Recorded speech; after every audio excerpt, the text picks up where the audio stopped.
Nigga high as a motherfucker, by the way. Let me go fast one. I am the nigga, young dog. This high ass nigga. They don't dance no more. It's all about the lean. Back in the day, crack was jumping on the scene. Now they slumped on the sidewalk. Can't talk. Golden era faded, but we still feel the rock. They used to be kings, now they lost in the scheme. Popping them bottles, throwing money, living dreams. Now they zoned out and mumbling, fumbling. No rhythm in the city, the whole shit crumbling. They used to rock the house, they was riding through the streets. Remember there was dancing, sliding to the beat. Now it's poison in their veins, ain't no pulse on the street. Guess it's over now, they accepted the back in the day. The rock had a wild and free. Different story now, they got no energy. The new drugs got them slow with the head unload. Eye closed and they don't dance no more. Block used to be jumping, top shit they was on. Now it's lights out, guess the thrill is gone. I am the nigga, young dog. I bring it to your rough, rockin' and raw, nigga. They don't dance no more, it's all about the codeine. Back in the day, they was rocking on the scene. Even dancing in the rain. Now they nodding off. Shit just don't hit the same. I am that nigga, young dog.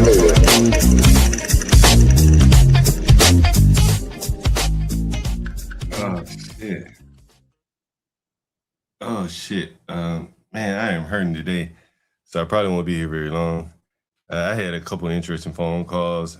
May want to share those with you guys. If I feel up to it, maybe I'll talk about that Mississippi Rockfish Nicca that was drowning himself chasing white girls down there in Mississippi. Maybe we talk about him. What else? There were a couple other things. I want to clear out my Twitter, so we'll talk about a couple of those things. Clear out my email, my most recent emails, so we clear out a couple of those things as well. And so I think the first thing is I want to start with this phone call that I received the other day. And what this phone call is more or less demonstrates the loan welfare handoff, the government loan welfare handoff. And you're going to see there's Section 8, there's all these type of things. So you've all heard about these things.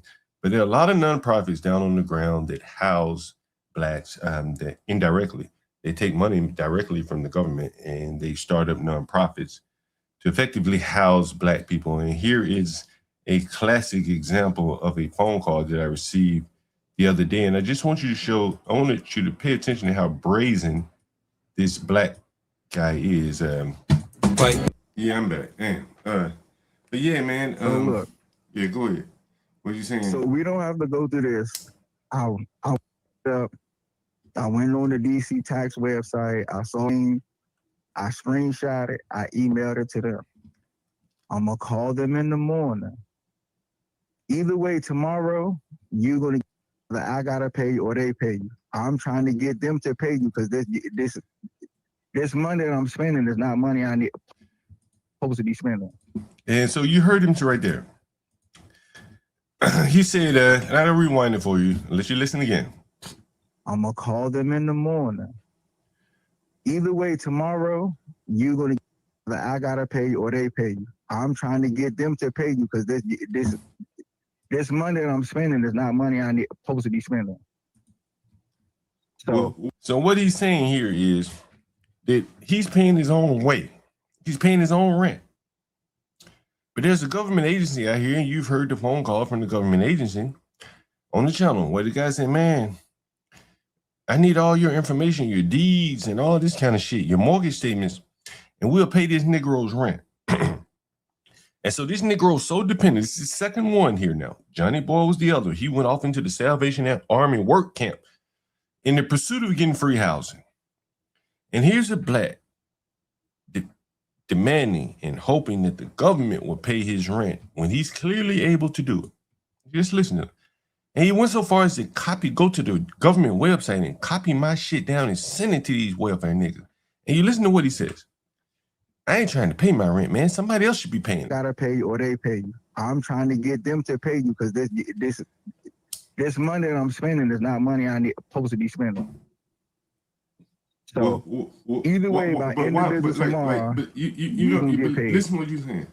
Like, you want somebody else to pay your rent, and you want to send my information down there. Why you don't send your information? Because your information ain't good enough. Because hold on. That's right. You own the building. That's right. You send my motherfucking information down there to those people.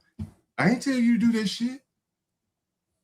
Like information. Why you like I ain't sending your information anywhere, but you sending They my already information. got my information. Oh, but I ain't sending your motherfucking information anywhere, particularly without your goddamn approval.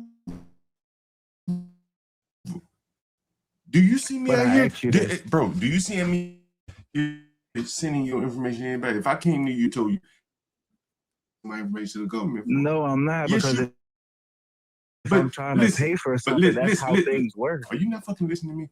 If I was sending, I'm listening. Okay, well, be quiet for a second without speaking. If I called you tonight and said, "Hey, man, I sent your information down to the government without your approval," you'd be like, "Nigga, what the fuck you send my information to the government for?" That's what you would say. I didn't give you the permission to send my yourself doing too much.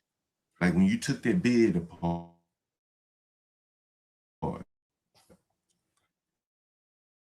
and put it in the hallway, you're doing too much. You're getting my name and my shit down there to the goddamn government. You got ahead of yourself. You didn't even ask me. If I was going to send your information somewhere, I would call you and ask you, "Hey, bro, I'm trying to get some food from somebody. Can I send your information?" I've been telling you this from the beginning. But you didn't tell me. You didn't. But you didn't. And that didn't work, bro. You're on your own. I ain't fucking with that government shit, man. It's the same information. Bro, I'm not fucking with them government people, bro. They ask too many goddamn questions. Like, and I don't want to be responsible if them niggas come back to me 6 months from now about some bullshit, right? I don't fuck with that shit. You know what I'm saying? Like, I don't fuck with it. Like, that's it. That's the end of the conversation. So like, if they'll pay you, they should be able to pay you. You know what I'm saying? Like I don't want nothing from them because fucking with DC government ain't nothing but trouble, bro. However it works out, you will have your money tomorrow. Yeah, man, because fucking with DC government, no disrespect, man. Like, I don't like fucking with them blacks down there. Man, them niggas incompetent as a motherfucker. And they fuck around lose some paperwork, and then they be like, "Tell me I owe them some money." I've had it happen before. That's why I don't fuck with them, man. You know what I'm saying? Like it's good for you because for you there's no consequences. They just paying your rent. But for me, they may come back to me 6 months from now when you long gone, and they be like, "Hey, we need our money back." Yeah, you know what I'm saying? I can't fuck with the government like that. You know what I mean? I totally understand. Yeah. Like I said, by tomorrow, it'll be. And that was the black. And he eventually ended up ponying up his money and he was able to pay his own rent. And you be saying "goddamn" in the background. But anyway, he was able to pay his own rent. But you're seeing the long welfare arm of the government. This morning, shit, I was listening to Nightish. And Nightish is about to be homeless. Anybody know this yet? Like, as much as his time he spends up on the channel streaming, he's on his way to be homeless. And I was listening to him, and this is very interesting. Because I'm sure that if I were to go back and look around YouTube, I would find clips of Nightish criticizing JP. Welfare this, welfare that. But Nightish was on his channel this morning, I think it was yesterday as well, talking about how he's looking for government agencies to help him pay his rent. And so you're seeing that the long arm of the welfare government, it even extends to people like Nightish, the people that probably ridiculed JP at one point in life. Now they are depending on that same welfare that they once criticized JP for. You know, I took a phone call from another black man today. And I had a very stern talk with him. He's behind on his rent. You want me to drop a link, CT? And one of the two blacks in the house, the rest of the house is white people that share the bathroom. One of the two blacks broke my shower door. And, you know, I've shown you the shower doors that we use here. We use Dulles glass shower doors. They're very expensive shower doors. And he broke the shower door. And he's asking me, one of the blacks, I don't know which one he did, but the one black that I had the phone call with today, I had a very stern talk with him. Not very asimilar from the call I had with Johnny Boy, the talk I had with Johnny Boy. And I'm going to let you hear that call. I think I have it here. And here's a black man. And you're going to hear it. This is very amazing when you think about it. He has very little future time orientation. Sure, he'll get up and go to work. He'll do that. But in between the time that he pays his rent and the next rent is due, all bets are off. This is why I charge these people on a very frequent basis. There's no more month to month with me. I don't let these blacks pay me month to month because their future time orientation is too bad. And you're going to hear that on this call. Once I upload it to YouTube, you'll hear it all. Hey, what's up, CT? Hey, what's going on? Can you hear me, John? Mm-hmm. I'm about to go live in about 10 minutes, man. Yeah, I ain't going to be long, man. I'll probably redirect my audience to you. I got to commend you on something. What's up? And you were pretty vicious, man. I don't know what was going on. You were pretty vicious, man. You were vile. Oh, who? Well, there was I guess a child abuse situation. You were talking to the fat black mammy social worker. Yeah. You were telling a lot of truth, man. And what I mean by vile and vicious, man, you were vile and vicious from the perspective of just the brutal honesty of it. Yes. Yeah, man, when that fat black mammy said, well, your life isn't perfect. Yeah. I said, man, bro, I've been around. I was like, bro, this social worker right here is the motherfucking problem, man. And the anger bro, been around these fucking black ass, and I've been around these black social workers. Mm-hmm. You the problem. Yeah. You the problem. But besides the fact that they got 30 motherfucking kids on their caseload or adults who ain't shit, who come from shit families, they're violent. They'll always redirect it on a person like you, a law-abiding citizen. You telling her that these same nigga kids, they'll steal your bike. Their parents will steal your bike. Well, you ain't perfect, man. John, you expose a lot about the black community, dude. And I saw this years ago, and that's why I got the fuck away from these people, man. I was a case manager years ago, man, and I saw the same thing. Go ahead. Yeah, there's a lot. And I saw the same thing. You can't say anything, but they'll talk shit about you. They'll talk shit about you. Oh man, I've been around these people, man. That fat black bitch. What you say? No, you're definitely right. You know, it's a jobs program for these people on one hand. You know what I'm saying? And they're protecting the jobs program. You know. Yep. Because they ain't got no other talent. Yep. That's all they have is that job. All the women out there are probably making $100,000, bro. You know what I'm saying? Yeah. I can see that in DC. Yeah, I can see that. You're one of them out there making $100,000, and they have every incentive to defend this black degeneracy. You see how it works, right? And No, I wanted to ask you. You were really on one that day, man. What was going on? I mean, you were vicious, dude. You were vicious that day. Yeah, you know, I don't know what, man. I've been in a lot of pain lately. Maybe that's what it was. I don't know. You know, I just get tired of these blacks lying. And one of the men, you know, he basically said, "Shit, I enjoy this shit." Right? I heard him. The cop. Was it the EMT or the cop? It was the cop, right? He's making good living. Yeah, he's making a good living doing this shit. And you pointed it out that you don't even live around these niggas. Yeah, and that is what I'm saying. Like, these are all the people that are feeding off of this carcass. You know how much? Like, it was probably 15 cops. And then I was in another situation. I'm coming from one of my properties yesterday. Man, bro, let me show you this. You won't believe this. Yeah. Let me show you this. Go ahead, buddy. Yeah, let me show you this right here. Yo, you won't believe this shit. This is what Trump has done in DC. Look at this. This is what Trump has done in DC. Let me show you this. Yeah, go ahead. This shit is really. Let me pull up my screen. This shit is really amazing, bro. Now this is deep in the ghetto, CG. Deep in the ghetto. Right? All right, let me see. And what you're gonna notice is that, and you may hear me say it. Let me see. God damn, that's crazy. What is DC police just not shit, huh? Because they must be embarrassed. They got all these other police agents out here, this sorry motherfucking DC police. They can't do shit. I guess y'all can't comment on them. He laughing at it.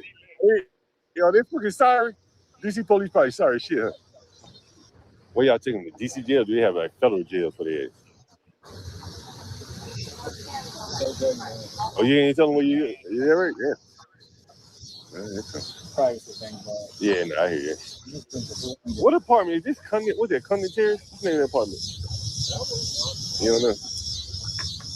I think I've been down there one time on my days. I get it.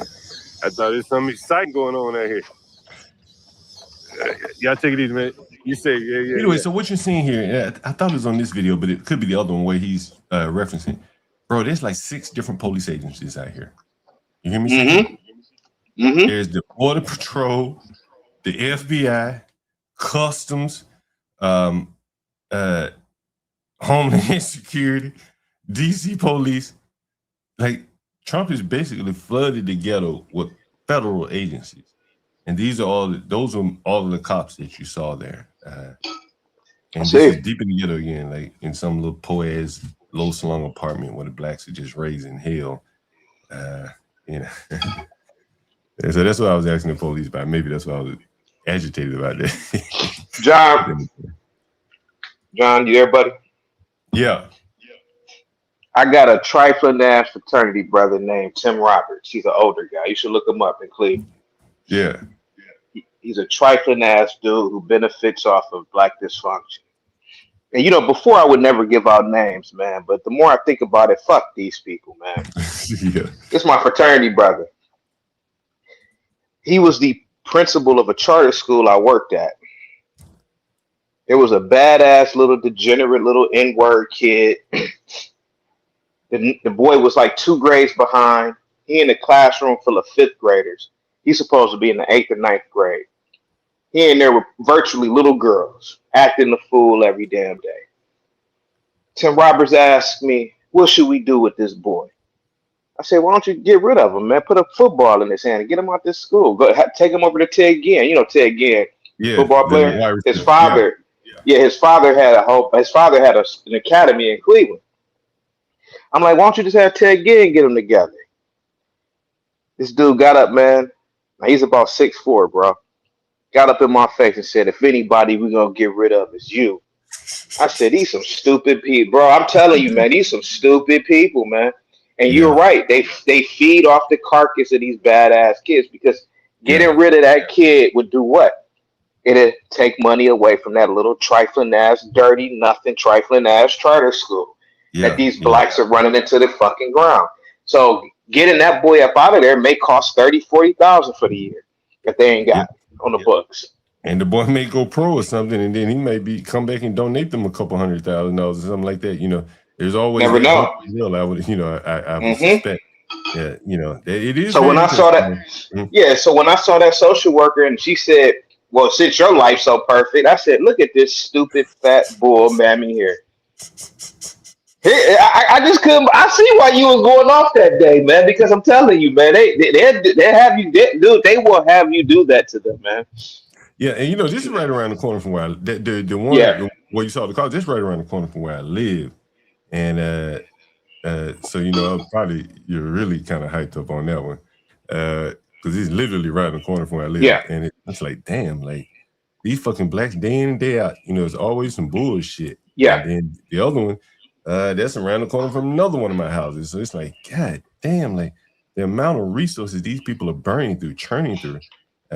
John, when you was on fire that day, bro. When you asked one of those cops, did y'all as little kids dream of the day that you become an adult? And this is what the fuck y'all are doing? Whoa! You remember even saying that to them, man? Yeah. Do you remember? Yeah. I'm telling you, bro, like I was in these positions, man, and I'm telling you, man, Yeah, you yeah, were asking a good question. Do these people, when they were kids, did they dream of pretty much being wranglers for N-words? Did they yeah, dream of this shit? The horrors of that shit every yeah. day in and day out, bro. Day in and day out. Go ahead. Great question And, you asked. and it's how they make their living, so Hmm. they have to be conflicted. They have to be conflicted. It has to hurt every day. Yeah. You getting called out to arrest 13, 14-year-old, very, very dangerous children. Uh, Very dangerous, bro. yeah, very Very dangerous. fucking dangerous. Man, we've had so many shootings around here. I haven't even covered any of them, but there have been so many shootings within probably 7, 8 blocks of me, man. What And uh, what do you get more? What do you are you? How can I say this? Do you get more pissed off at the fat black mammy social worker who said that to you, or the kids, or the dysfunction in, itself? oh, that's a good question, man. I think the system creates the big fat black bull mammy that's able to, she got a good ass job. Like instinctively, she's gonna defend that shit. Instinctively, Yeah, she's up. My mother was a social worker. As a woman, you're up close and personal with these degenerate people. They got children. You can't yeah, help but see your child in them, and I think yeah. that's what's happening. And that's why she instinctively said what she said. You got a problem too. And she probably got problems in her household. Probably That's for so. sure, right? The Yep, odds of it probably would so. be that she would have problems in her household, right? And so from Yep. that standpoint, damn, hold on, No, you good, man.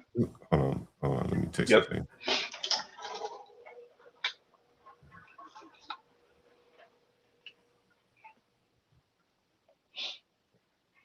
Let me show this lady. Let me He just said call you her. Let probably me got problems in your household. hold on, CT. Let me call this lady Yeah, right I here. got you. It might be interesting. Yeah. Let's use it. Hey, what's up? How you doing? Hey, it looks like that doorknob is messed up on there. I got to come up there and fix that one. I got a room downstairs. It's not ready yet. When are you looking to move? Okay. When are you looking to move? Yeah, when are you looking to move?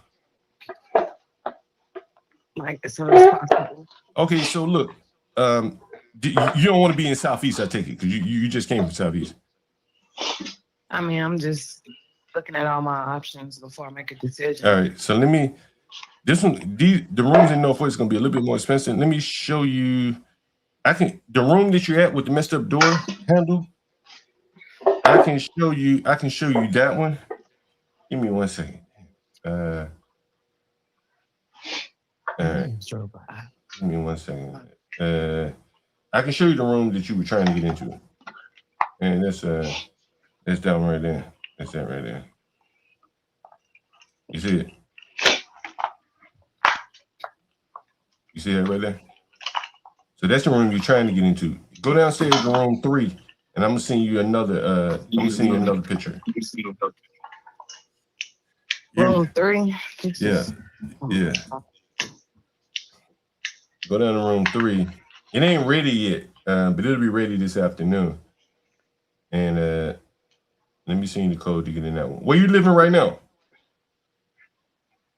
I'm moving out of my house. Well, today is my last day. Oh shit, you really gotta move, huh? So I got everything in my storage already. Oh yeah. Why you wait till the last minute to find a place to live? Well, the place that I originally found to move into Yeah. ended up having some water damage. Oh shit.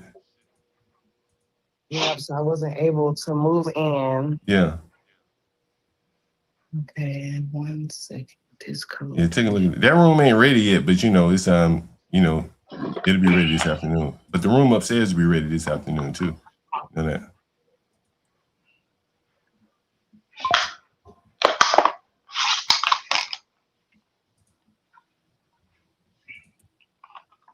Got it.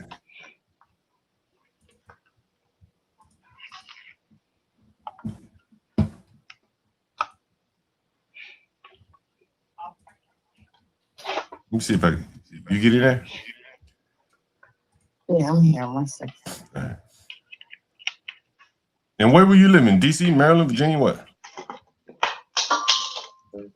DC, Okay. What part? Southeast, Northwest? Capitol Hill. Oh, okay. You in a nice part. Yeah, right up the street from the jail. Right up the street from where? The DC jail. Oh, okay. Oh, you over there. Oh, I know where you are. Yeah. Oh, That one ain't ready yet. You know, as I tell you, it got to be clean and everything. all right. I'll call you, text you, call you back. All right. Let me know. You got to move today, right? Mm-hmm. All right. Yeah. Okay. Thank you. Anyway, you heard that, CT? I did. What was that about, buddy?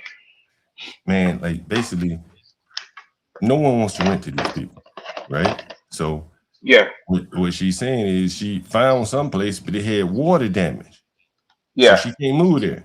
So now it's like, who you gonna rent from? Like, it's just she don't have many options. She's black. She ain't got that much money. She had her wits in here. She sounds attractive though. She attractive or? I'd never seen her before. I don't know what she looks like. But okay.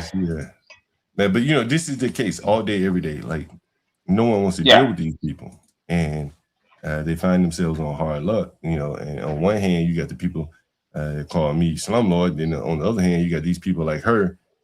They're down real bad, bro. She about to be homeless today. Like, she gonna have to buy something from me or someone else. There are no other options. She sound pretty down bad, man. Man, if you're able to stay here, I know you said you about to go live. No, I can say I got about 20 minutes, man. I'm just tightening I want things you up. to Go listen ahead, to buddy. this call, man. I just uploaded this call. It should I might be in and out, but go ahead. Yeah. It should be up here in a minute. Let's see where it is. It's Okay. uploading. So it was a call from a black man. Yeah. And you know, you've heard me talk about future time orientation and stuff like that. And so the black man doesn't have his rent money. Okay. Right. Cool. Right. You know you were short before the rent was due. Why not just call me? Hey man, I'm short on the rent.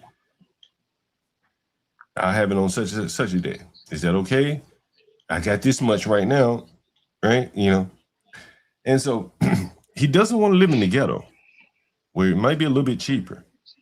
He wants to live in Northwest. You can hear it in his voice. He's not like some gangster ass guy. He's kind of nice, you know, passive probably.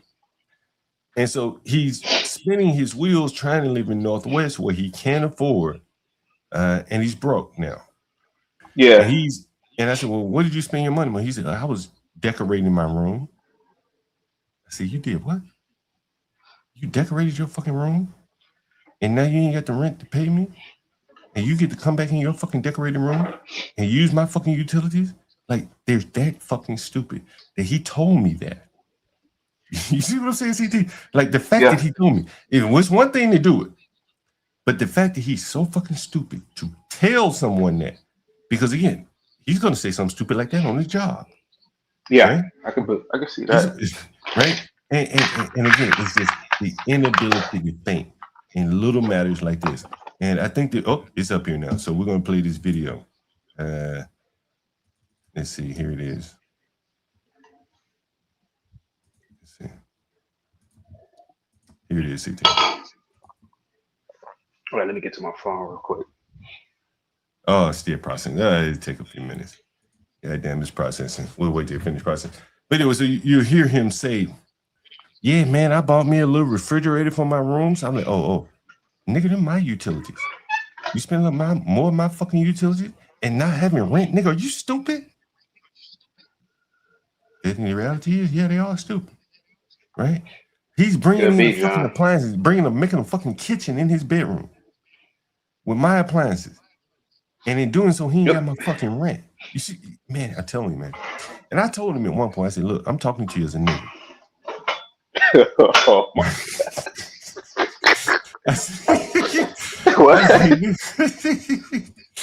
I said, look, I'm talking to you as a nigga, boy. We might get it. Hopefully I got it. Hopefully, goddamn, I mean, I got the audio. Hopefully, I got the audio. You know, a lot of you young black guys, man. Oh, can you hear CT? Damn, it might be loud. I can hear loud and clear. Oh, I can okay. hear. Okay, let me back it up then. I can hear loud and clear, man. Play it now. The 7 still in all this. He a landlord. I know 7 still is a landlord. Yeah.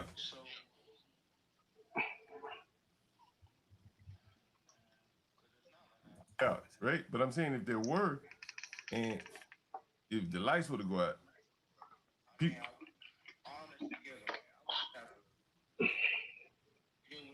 You may not be able to hear him, but I'll tell you what he's saying. I can hear it a little bit. I need you to do that. I need you to just pay your rent, you know, because, you know, like everybody living in that house is kind of somewhat joined at the hip. You know what I'm saying? Like, if you don't pay your rent, then, you know, how do the bills get paid? Yeah, I mean, but shit.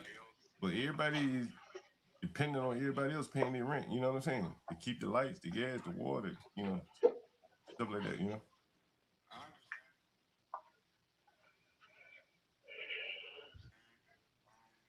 I mean, you probably have been better off in Southeast from the start. So he's in Northwest CT. I got it. Around YT. Can't afford it though. Yep. Shit. That's a fringe benefit for people with money. People with very little money don't get to live close to their job. And so what I'm telling him is CT. He said, yeah, I want to live in Northwest because it's close to my job. Guess where he works, CT? He works in Bethesda. Where does he work? Bethesda. Nicca, that's so far away from DC. It's so far away from the Southeast. That Bethesda is where Donald Trump goes to the hospital. The president. Mm. He used to go to the hospital in my neighborhood, literally on George Avenue. Really? And he moved this shit to Whiteyville. I'm telling you now.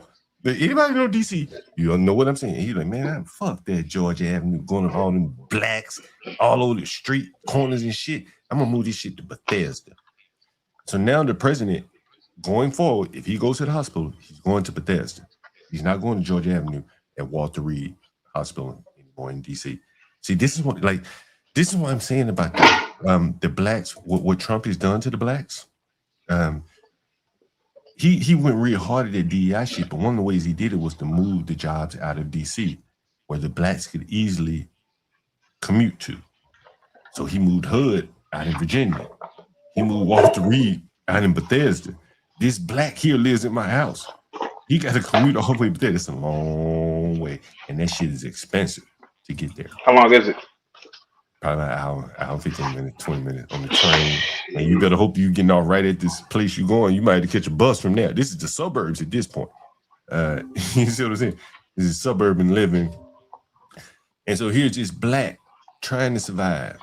And just listen how stupid he is. I ain't never lived close to my job all my life. I ain't never lived close to my job all my life. I worked in Manhattan. Nigga, I ain't never lived in Manhattan. You know what I'm saying? That's where the rich people live. That's a benefit to rich people, to be able to live where you work. Yeah, it's closer than with Southeast. I bet a lot of people live in Southeast that commute to Bethesda. Because they can't afford to live in Northwest. Like, we can't go 14 days. You know what I'm saying? So basically, at this point, he's trying to go borrow money from his job. I'm gonna borrow some money from my job to see so I can pay my rent. And I've had multiple blacks on here that they just starting the job and they're already going on that motherfucker borrowing money. How the fuck does that work, CT? Just imagine how that looks. Your first few days on the job and you borrowing money. Right? Just think about that shit. This is the position that they're in. And I asked him this. I said, you got any parents, boy? You got any parents? What did he say? Let's see what he says. Where is it? Where is it? It's right here. So I asked him about his parents. And, you know, things happen. Life happens. This is him being asked about his parents. It's about right here. You money for rent?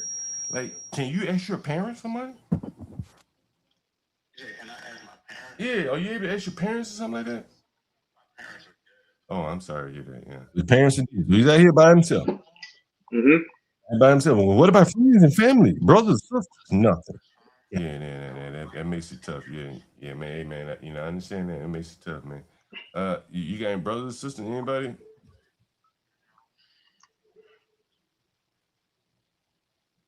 Like I'm saying, man, I'm a 50-year-old man. I'm just giving you some advice.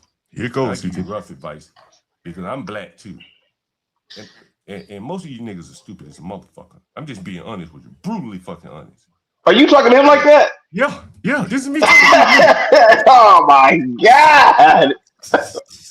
Hey, this nigga ain't got my money. You better stand on the phone and take it all, nigga.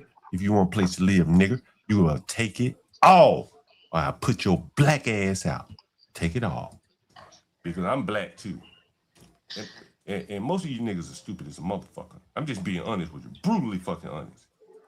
And your priorities, not yours in particular, but I'm saying these niggas' priorities are all fucked up, right? They break shit, shower doors, and one of y'all blacks broke the shower door. Maybe you or the other guy, I don't know. It doesn't matter. But then you don't have rent. Do you understand? Like I'm black, you're black. Do you think that do you think a white person would want to hear this fucking sob story from you? Just be honest. Like I'm black. You ever see? I heard you, yeah. Do you think a white man want to hear this fucking sob story for your ass? Huh? Do you think a fucking white man do you want to hear this shit? I ain't got no fucking money. My mammy dead. Nigga, I sit here and listen to you. But do you think a white person, do you think a white landlord want to hear this shit from you? He be wanting you to get the fuck out of there, right? Right? And you talking about why? But I spent up all my money on shit in my room. Your white landlord be like, I don't give a fuck. An Arab landlord, I don't give a fuck. Chinese landlord, I don't give a fuck. You know what I'm saying? Like the things, and I'm just giving you advice. Because if you said this to anybody else, they would look at you as a stupid ass nigga. Honestly. Damn, John. I'm just John, you're getting more vicious, man. Ooh, was that too rough? You think that was too rough? Yeah, to be honest with you, yeah, damn. That's what I did, dude. You're getting really vicious with the shit. Damn, but it's good. We need to hear it. He didn't raise his back like a cobra. He bowed down. Because it's the truth. Yeah, it's the truth. Somebody need to tell him. He doesn't have parents to tell him. There's no black be brave that can speak to him. It's only the victimhood type blacks, the Stanley Crosses of the world. Somebody got to give him some rough talk, and he's getting it. And I'm just giving you advice. Because if you said this to anybody else, they would look at you as a stupid ass nigga. Honestly. Damn. I'm just being honest with you. I'm just being honest with you. They said this stupid, irresponsible fucking nigga went out and spent money on bullshit instead of paying his rent. Because the rest of the world don't act that way. You understand? Nah, they don't. You understand? But you want me to basically be your parent, give you a place to live, and you don't have any money while you fuck off your money. Like you can't do that. You can't expect me to do that. I got children of my own. But in reality, you probably should have been in Southeast. It's a little bit cheaper. And that's the truth. You know what I mean? But you want to live close to work, but you can't afford to live close to work. Because any little hiccup, you can't fucking pay your rent. Like these things. How old are you? 30. See, you're a young man, right? Like 30 years old, CT. Mm-hmm. I'm 50. I hear. I done run into so many goddamn blacks, and they all do the same stupid shit. And no one ever tells them, hey man, your priorities are fucked up. You know what I'm saying? Like, you at the bottom, my nigga. Like me, I'm at the bottom.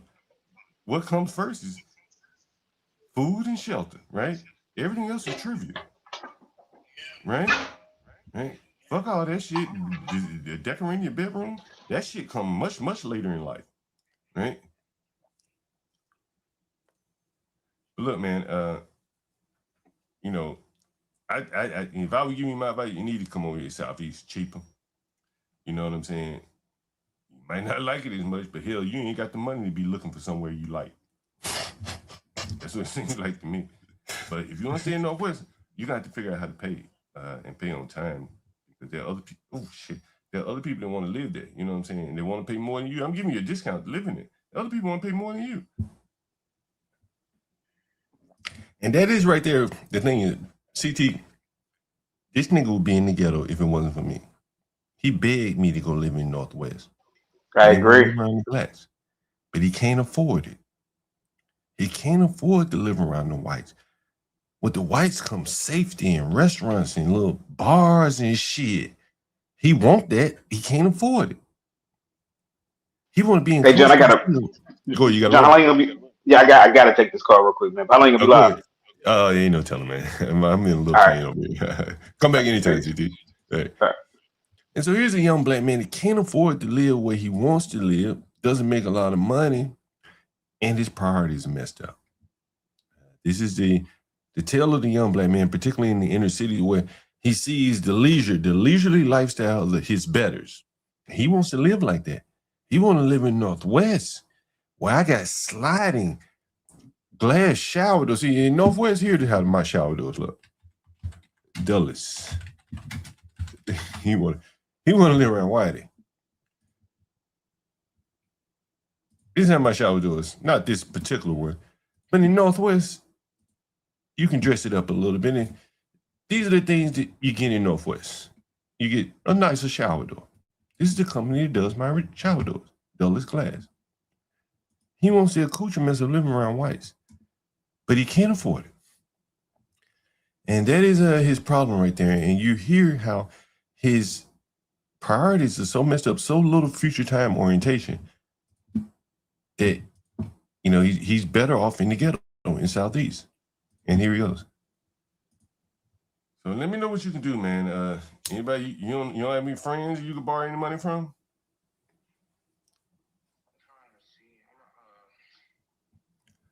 He has nothing.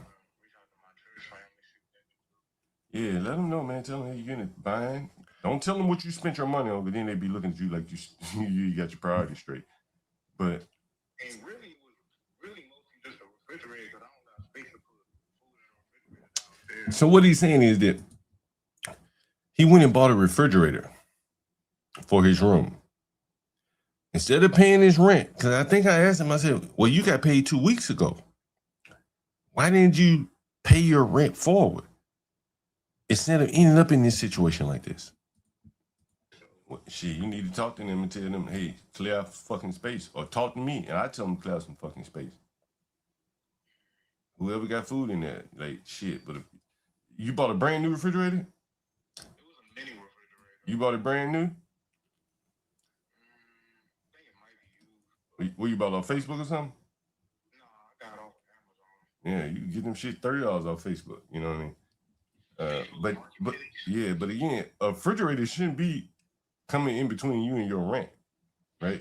You ain't spend $1,000 on this shit, right? No, hell no. Right? Is that what I'm saying? So like a refrigerator shouldn't be between you and your rent. You know what I mean?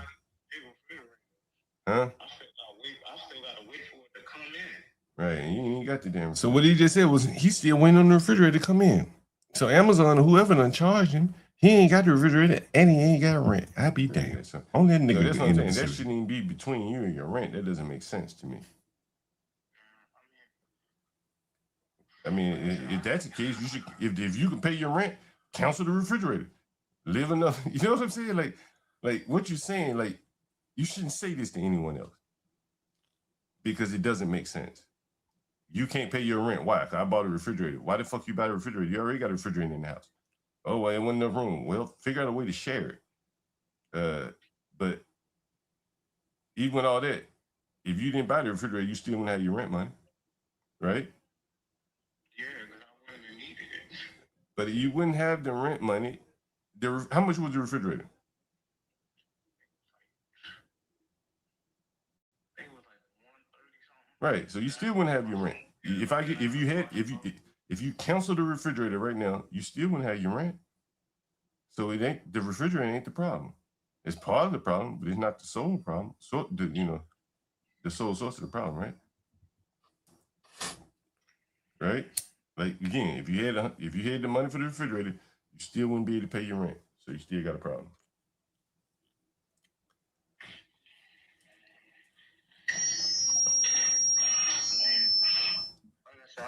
get the money. Yeah, why don't you call around to your church family, stuff like that, see if anybody be willing to help you out. All right. These fucking dumb fucking niggas. Every day, it just goes to show you how stupid and fucking dumb they are. I just keep trying to explain to you. They're fucking dumb ass people. Oh, I decorated my room. Nigga, you ain't got no rent. You stupid motherfucker. Like, I mean, he's 30. No one taught him these things, priorities and shit like that. They're just absolutely fucking dimwits. They can't make it out here. Imagine if he was talking like that to anyone else. They'd be like, this boy here is stupid as hell. And he is stupid. And I told him more or less he's doing stupid shit. Normally, I can't even have conversation like this with tenants. Normally, I wouldn't even do this. But he seemed, like I could talk to him, and I figured I'd give it a shot. But these people are absolutely disgusting. They're stupid. You now see why they can't keep work. Their priorities off. If you can't prioritize within your own life, how are you going to have priorities at work? If you're not honest, you know that if you're not going to meet a deadline at work, you need to get with your boss and people like that immediately. These people just let the deadline run right past them and then make excuses for why they didn't complete the task. Utterly incompatible with corporate America. Once again, I am John Galt, the Urban Landlord. Thank you for watching. Here's an amazing revelation coming out of Baltimore public schools. They have some policies, basically no-fail policies. Take a listen. I don't know if the audio came through on this one, but Baltimore is now, and maybe I'll talk about that now. But I have another clip I want to share with you. It's on Twitter. This is the black man, by the way. The black man who decorated his room and shit. Look at the text message he sent me. Hey, Mr. John Galt, I'm going to reach out to my job to see if I can get daily pay. They do have the option. So I'm going down that path until my rent is paid. Remember, I keep telling you guys, 7 Seal if you're in the audience. This is how you shake these blacks down. I'm the rich child, nigga. Instinctively, I want them to go day by day. Buy one joint at a time, nigga. One dime bag at a time. I never want them to buy an ounce from me. You understand? I want this nigga to go day by day. That's what a profit is. Because the day by day is going to be like damn near double what it would be if you were paying on a weekly rate. See, I give him a discount. See, so among the blacks, if I were to charge deposits and shit, no blacks would have it. Very few blacks would have it. So what do? I say, hey, blacks, I'll let you get in here out of the rain, the sun, whatever. You're going to pay me week by week, but that's going to be more, much more. Right up under the hotel prices, in between what it would be if you had the credit and the money to go get an apartment.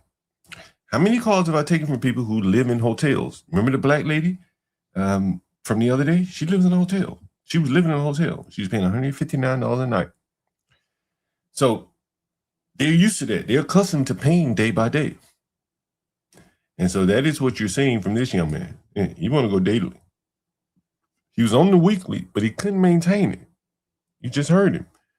He'd rather decorate his room than, keep his apartment up to date or keep his rent up to date. So at this point, he has to go daily. $60 a day. And that is the sweet spot of dealing with blacks. They're low IQ, low future time orientation. They will spend their money on frivolous things, the gewgaws of life, decorating the apartment, and they will end up falling right into your trap. I'm selling Lucis, nigga. I break that box of Newports open and sell them one at a time.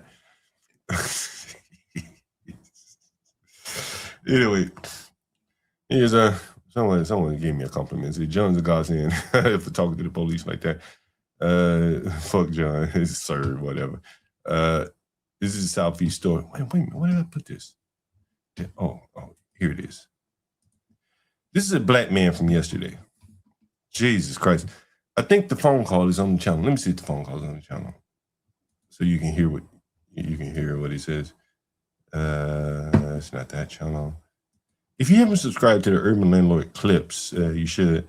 Here is that phone call. I think I have it. Before I show the guy, I want to share this video with him.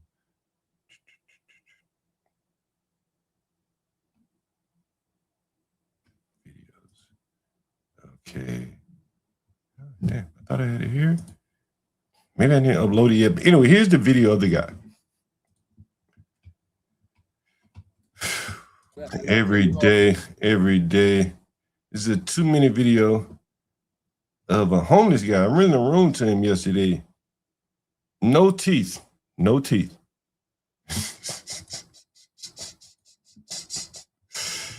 No teeth is this. And I don't know if I caught it here, but you're going to hear something interesting. If you don't hear it, I'll explain it all to you. It's hard right now because my roommate, she kicked me out.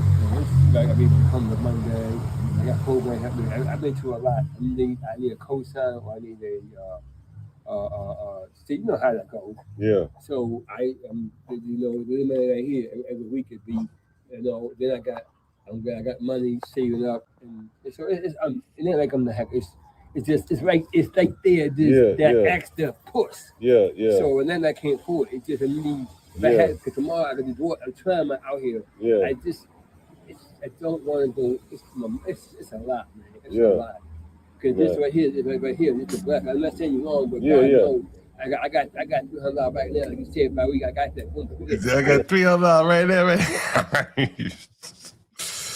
Hey, except still, I've been hitting these niggas so hard. Oh, Jesus Christ.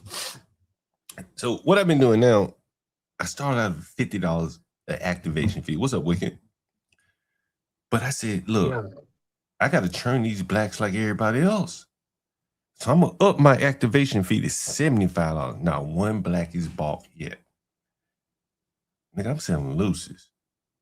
Feel me? Like, these blacks can't buy a whole month of rent.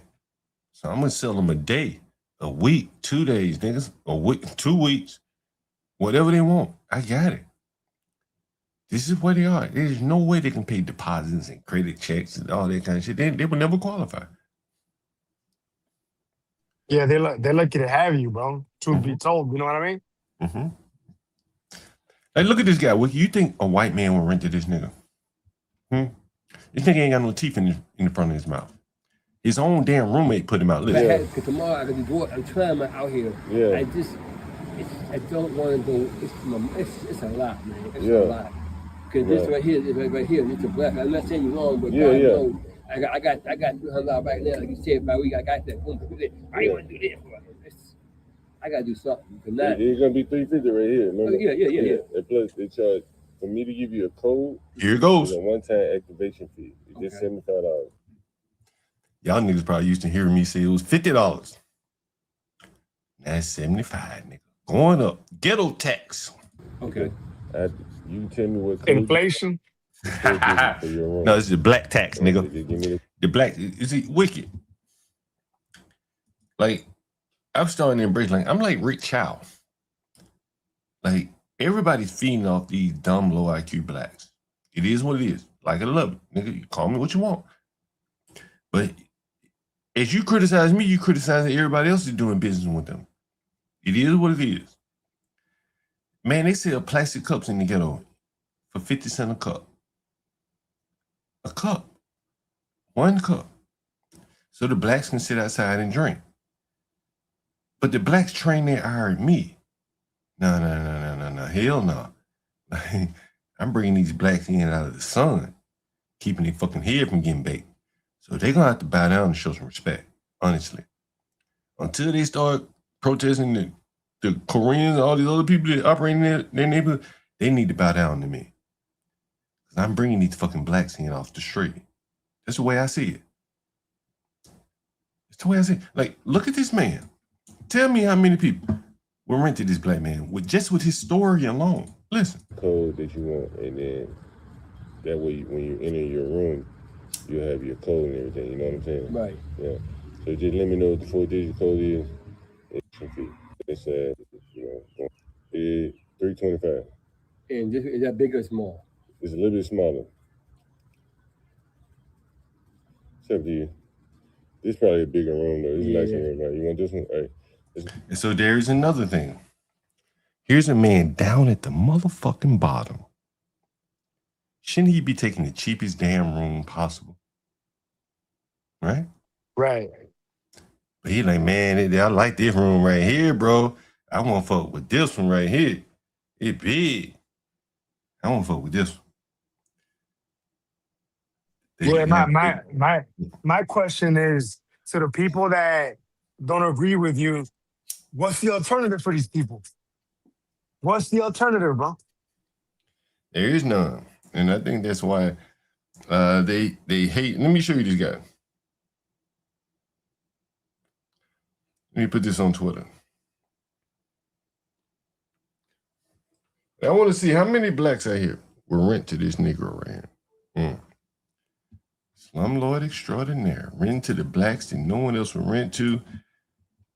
Keeping the blacks off the street corners. Here he is.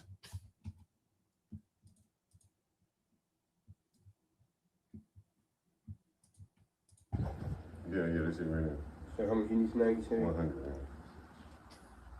You good to go, my man? There he is.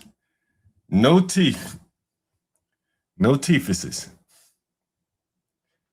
How many white people will rent to him? No money. You know how he makes his money wicked? So he gets about $1,000 a month from SSI, disability. The blacks don't get retirement. See, there's two different types of retirement income or payments to older people. There's I think it's SSDI, and then for the people that have worked, it's SSI. I think that's how it works. Social Security versus SSDI. DI is disability, right? Right. So this guy gets a disability check. I think he said it was like $800 or something like that. But what he also does is that he gets some money under the table for helping take care of his mother. See, this is all the underground black economy. You get it? Like, there is no private sector for this black to work. There's no mainstream real estate landlords that will rent to this guy. It's all people like me. Only me that will rent to this guy like this guy. So you listen to him. Room? Yeah, balance. Room. Yeah, there you go. There you go. Let me know if you need anything. You got my number. Look, all I ask you to do when you leave out your room. Yeah. And that's the guy right there. No one will rent to him, bro. No one.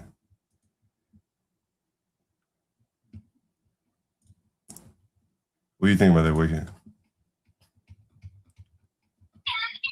I think when the hotels hear you talk, they gotta eat their heart out because what more can they do? You know, a lot of the blacks think that they're like, I don't know, like they're like world beaters. In reality, they're not. More of them are like this guy. Right. You know what I mean? Like, that's the reality in the matter. It's a reality, bro. Look, the thing is this: these hoteps think they have solutions and ideas, but if there was a solution, John, it would have been implemented long ago. Long ago, yeah, that's very true. Man, I got a couple clips. How much time you got? I want to play a couple clips since you're up here. This is kind of right down your, This is kind of right down your alley. I was gonna play it at some point on the channel anyway. What? Somebody got shot or what? Nah. It was I've been watching this guy. His name is let me share him on the right channel. We'll start off with this one. Give me 1 second. We'll start with this one. I just happened to see this video. Tell me what you think. As a rule, just Dr. E. Fraser Franklin in his 1957 book titled Black Bourgeoisie. And as we go through this explanation, I want you to listen very carefully because what we're going to go on is a journey. And in this journey, we're going to deal with some backstory on Black American culture. And all this is going to lead us to our final destination of answering this question. but I need you to go through the full journey in order to get the understanding. And so once you understand this history, then it'll no longer be a mystery. And so let's go in here to page 113, where it says this: there have been only two really vital cultural traditions in the social history of the Negro in the United States. One being the genteel tradition of the small group of mulattoes who assimilated the morals and manners of the slave-holding aristocracy. So the first of the two notable black traditions was the genteel tradition, which placed high value on conventional family life, sexual purity, manners, education, and so forth. And this tradition was learned from the slave-holding aristocracy, or the nobility, or the elite, or the upper class slaveholders, right? And so this small group of mostly mulattoes took their culture from these people. And keep in mind that it says small, because most of the blacks didn't have this culture. So this was one of the cultures. Let's continue. And the other, the culture of the black folk who gave the world the spirituals, which is the culture which developed as an adaptation to the slave environment. The first small group had the mind of the slaveholder, and the second mass group had the mind of the slave. What the hell he's saying, but what do you think about what do you think about it so far? Yeah, I think it's true. You know, somebody once said that the Europeans didn't traumatize Africa; they civilized it the best they could. Yeah, that's what I would tend to think. You know, what likely is happening. You know, I tell you, I've been to the point of no return, and you know, if you heard the point of no return, is the way they supposedly took the slaves from Ghana to Africa. And in the front of the museum, I guess it's a museum now, it's like the cultural exchange between the two groups. And some of the things was like religion, marriage. And this was the Ghanaians acknowledging that the Europeans brought along the concept of marriage and religion, or maybe it was Christianity. I can't remember exactly, but that was an acknowledgement from the Ghanaians. Right? Let's continue. The genteel tradition, or the one that came from this aristocracy, flourished especially in such large communities of free mulattoes as those in Charleston, South Carolina, and New Orleans, Louisiana.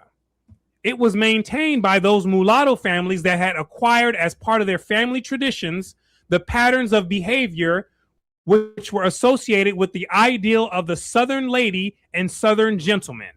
Some families took pride in the fact that a mulatto ancestor could not be distinguished in his physical appearance, dress, manners, and speech from his white half-brother. And they had these thoughts because they had bought into the idea that the... I ain't gonna play too much of this guy, but he has this whole thought about how did the blacks, what was it? Traditional European features were superior. How lower class blacks became the face of the black community. You know, I think that's definitely the case. The whole, what's that song? Spin That, Cash That, whatever the hell is the name of that song? Yeah, the new one. Yeah. I mean, yeah, whatever the name is, who cares? Yeah, like it's a very popular song among blacks. I've seen grandmothers and shit singing that song. Man, that's pretty embarrassing, bro. I heard it. I was embarrassed when I heard that. I'm not even gonna lie to you. That's an embarrassing song, man. Yeah, these people go into the studio and this is where their mind takes them. They want to make songs about scamming, It's unbelievable, to be honest with you. Man, it's kind of heartbreaking when you think about how some music used to be, bro. You know what I mean? It used to be good music, bro. Is that fair to say, bro? Like the Stylistic, Temptations, X, Y, and Z. That was good music, bro. Yeah. It's a little bit before my time, but yeah, I can definitely see what you're saying. That was music that meant something. I think, what the fuck does this with me? Well, I mean, if you look at someone like a Young Miami, basically, as a black woman, she has risen pretty high, being somewhat scandalous. Would you say that's fair? Like, she rubbed shoulders with Puffy and all these other people. These are the type of people that ascend in Black America for whatever reason. And here's a guy talking about it. Where you said they're the face, right? Say what? Where you just said that they were the face of the community, right? Or something like that? Yeah, I think they're the face now. I'm not sure what you think, but I think they're the face of the community. Their music, they are dominating the music. And that's probably a large part of like Black American culture is music. So they do dominate the music. What else would you say? The politics are kind of in line with what the lower class would demand. So there's a lot of like Jasmine. Yeah, you look at Jasmine. She kind of like lowered her intelligence to appeal to the masses. Yeah. Pocket. Yeah. I was on Fantastic's channel earlier today, and he only goes so far. He can only go so far. I don't know if you ever noticed that. Someone like him, he gets rough with the Black people, but he doesn't get too rough. And so here's Dennis Earl. Say what? Yeah, it's typical. But that's pretty typical. Yeah, because I think ultimately, he wants to maintain his invitation to the cookout. In some ways, it's like the invitation to other Black camels, right? The only ones that I see, not you'll go there is you and Chief Ike. Those are the only ones that I know that you know how like some people, from what I've seen, you could walk them down that line and to a certain point they can't continue with you. But you are not clean. On the reality of it, how it is. Yeah. And so this is a Sperling. This is a very interesting video about Sperling. I'm gonna play a little bit of this. Let's go. This is not 1986. Okay, this is not 1996 when we were walking around with Africa Unite, Fight the Power. There's been a lot of growth that has happened amongst Black Americans over the past several years. And part of that growth is accepting the reality that a lot of these African and Caribbean folk, but Caribbeans share the same history, but specifically the Africans have been, we're not the same people. And no matter what you say, we're just not. I found this video very interesting. I'm going to let this play. This is an African calling a foundational Black American man the N-word. And you have a sister who is at the, this is a fast food restaurant. And So this is a skit, by the way. I'm going to speed it up. So basically, this is a skit. Have you seen this? Wicked, you there? Okay, so basically, this is a skit where an African man calls a Black woman the N-word, but they're doing a skit, and the Black woman goes off. I'll let you. I appreciate you. You say the word now. Nigga, don't call him no nigga, don't press him no nigga. Record me all you want. Like I said, not okay. That's not okay. No, that's not how niggas get it. Watch your mouth. I appreciate you. You say the word now, word. No, you can't. Because he walking in and call the person who is Black, but you know how you're African, right? Bro, let me tell you something. Yeah, 11:35. Oh, I was gonna say. Anyway, this is a skit, right? And it's showing you the conflict between, say, the Blacks and the Africans, right? That and I have an African lady, like, they don't have a lot in common, if that makes sense. And so here's the next part of it. Operate like that. And the other thing you have to understand is that, not all Black people that come to this country we don't treat them all the same. Some of them they contribute, they mind their business, they leave us alone. But one thing you will notice is that most of them, when they show up, they don't move to places like Utah. They move to Atlanta, they move to Houston, they move to DC, they move to Dallas, where there already other Black people are, so that they don't have to try to build America like we did. Check this out. Country, you have little room for error. Look at the year of return. What are the Black Americans, the Caribbeans, the Black British, what are they calling us to do when we come there? Exactly. And do what else? And build and train. And to do what? Let me give you the Ugandan perspective. What's the favorite saying of Ugandans? What are you adding on us? I don't want to hear all this OCD Jackson. It's Your intel go comments around. like these, bro, that made it's comments like these that made these people unbearable. So detached from reality. Yeah. Build what, brother? Build what? Well, I think in the case of O'Shea Duke Jackson, he's moved to Africa.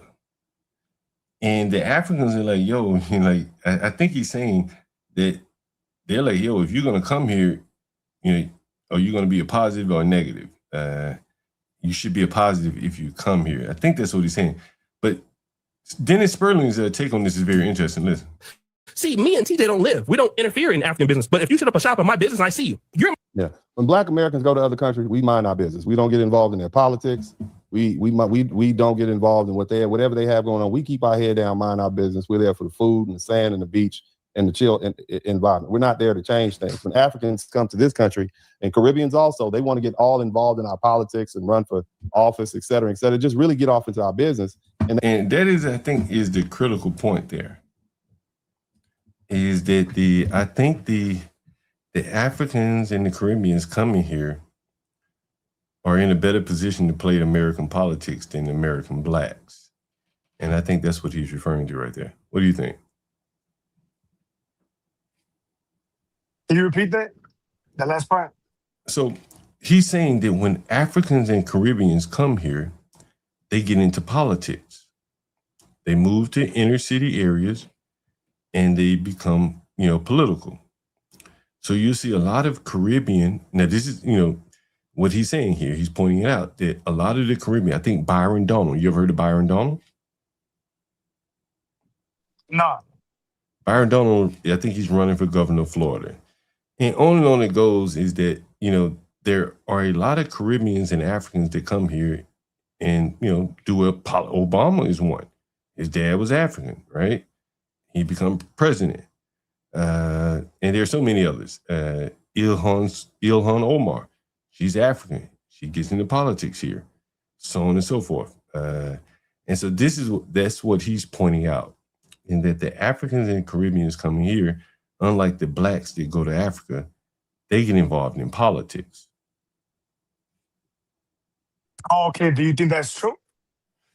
I think it is true because the blacks don't have a good pipeline of people to, assume these positions, right? Look at some of the black politicians.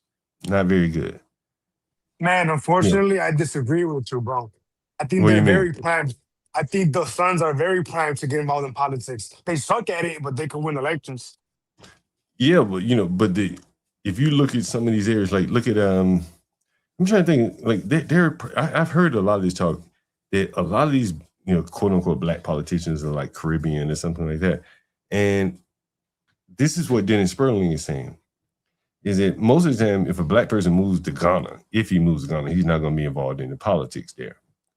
He's just living there, saving his money, retirement. The Africans that come here, they are, typically they're pretty young.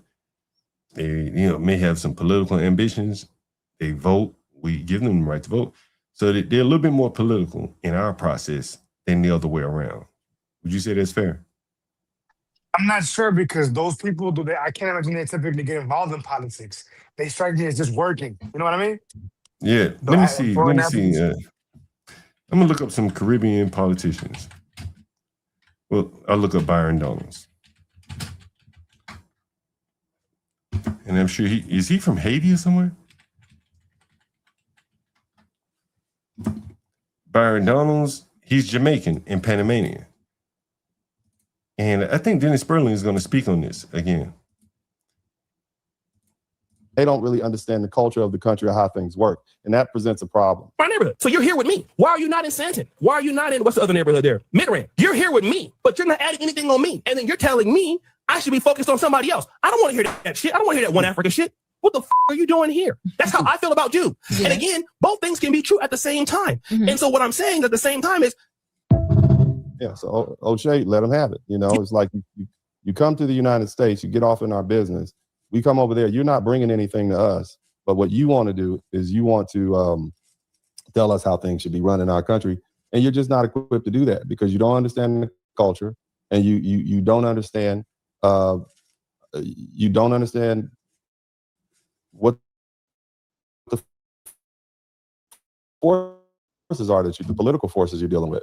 And so, I think what he's saying here can go to Africans. I think any group of people coming here, getting involved in politics, and there is the chance that they don't necessarily understand the culture, what's going on. John, he may have a fair point with that when the locals allow any and everyone to take the mantle and be the face of their social issues. Yeah, especially the ones who go to school. Yeah, I mean, you've seen that in New York a lot, man. The people that are taking over New York City. Have you been watching this Wicked? What's that? The people taking over New York, man, are very, very, very socialist minded.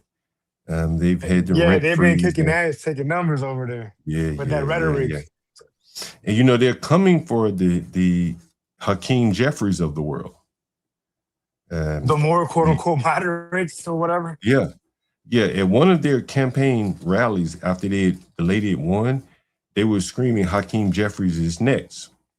And they also beat out the Dominican guy. What's his name? Espaillat.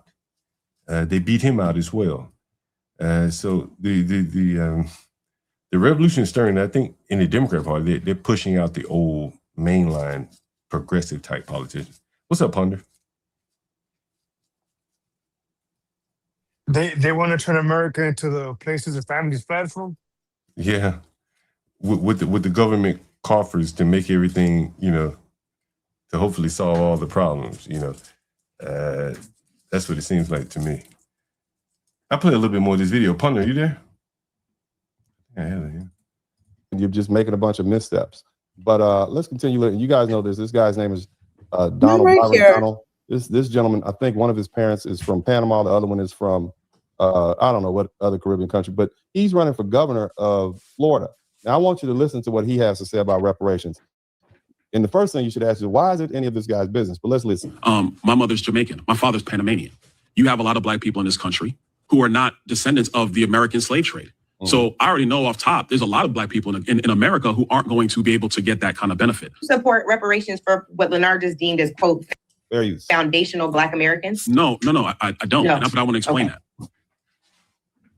So here you got a Caribbean first-generation immigrant who's in this country, walks amongst foundational black Americans, and now he is running for political office and he's opposed to reparations. I just want you to think about that.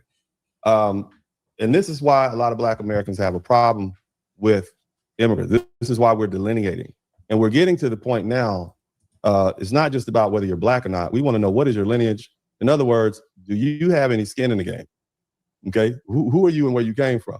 Check this out. This has been going on for a while. Reparations, you call it ignorant? No, because you don't. What makes you think you have a right to my birthright? Why are you even talking to me about it? So why do you feel like I can't talk to you about it? Because you really have no claim to it. So if you're not contributing to the conversation and you're not helping and you're down to me, you should really shut up. Because I'm African, I don't have a claim to it. What you mean you don't? It's called American Descendants of Slaves, my G. I was born in Texas. My G, it's called American Descendants of Slaves. Your parents are not American descendants of slaves. Hello? Your parents are from Africa, correct? Yes. That means you have they didn't pick no cotton here. They wasn't brought over here in fucking slavery. They just got over here in last generation. What the fuck are you talking about? You just don't. It's interesting that the blacks are really going to hang their hat on, hey, we picked cotton over here and you didn't. That's pretty amazing. Yeah, no, this conversation here, John, is one of the many issues with this community, bro. One of the bigger ones, if you ask me.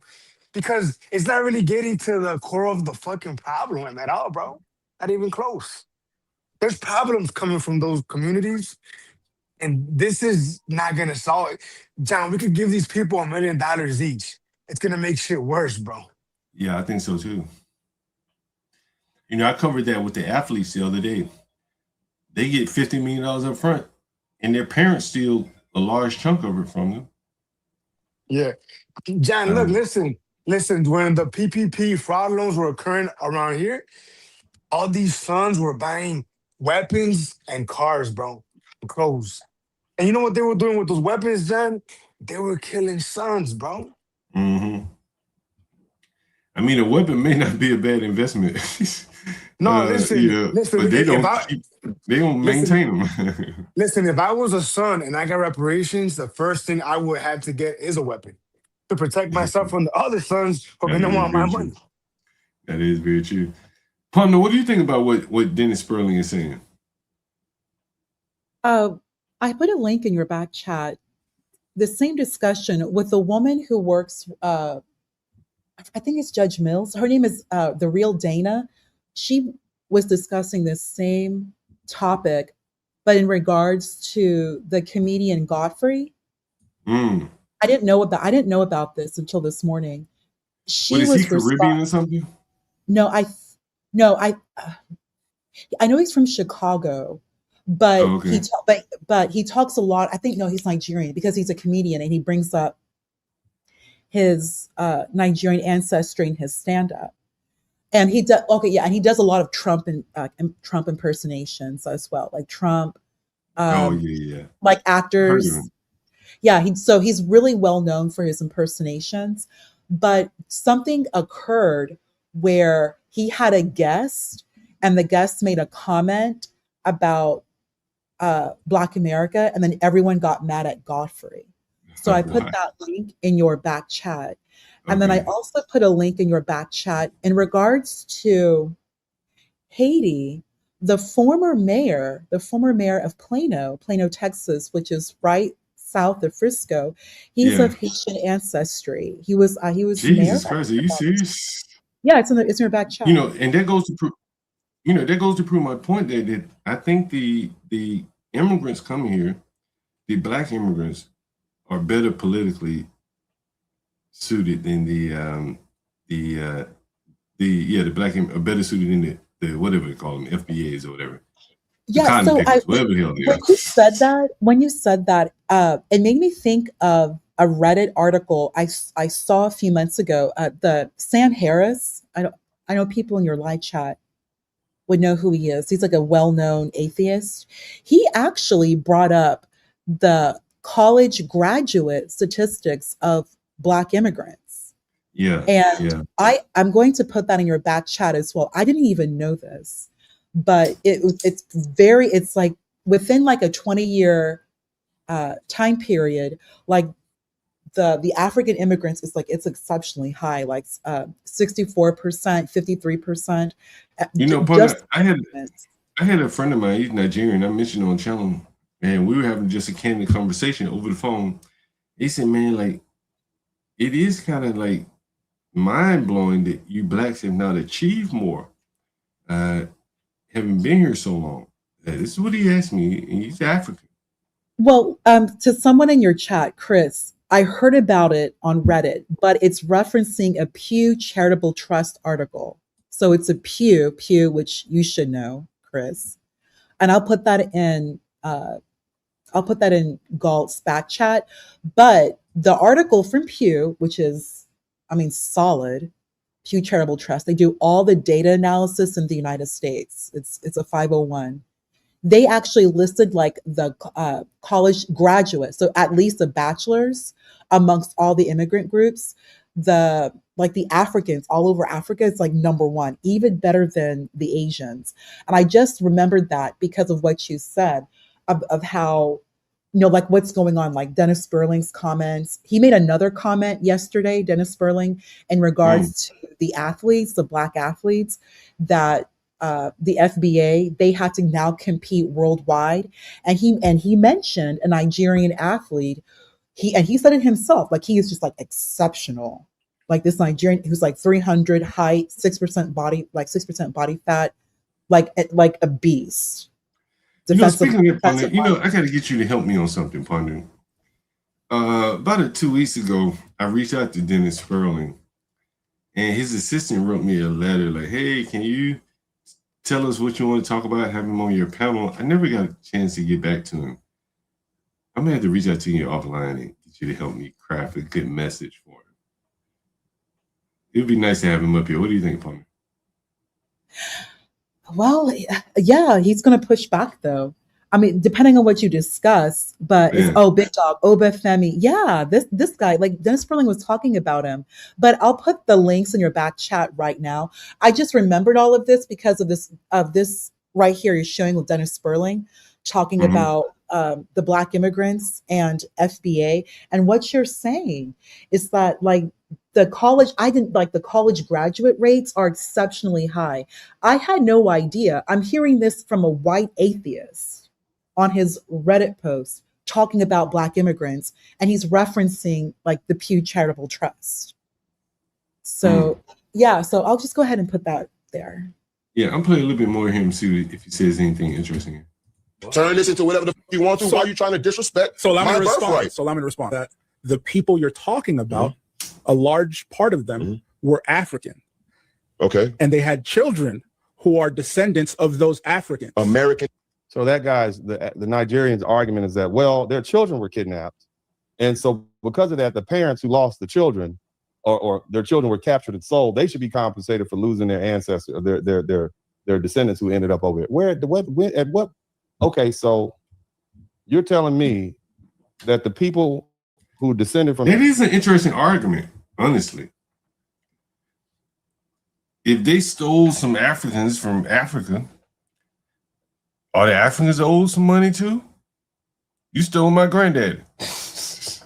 Okay, so what you just brought up right now. I think so. There are ludicrous after a while, right?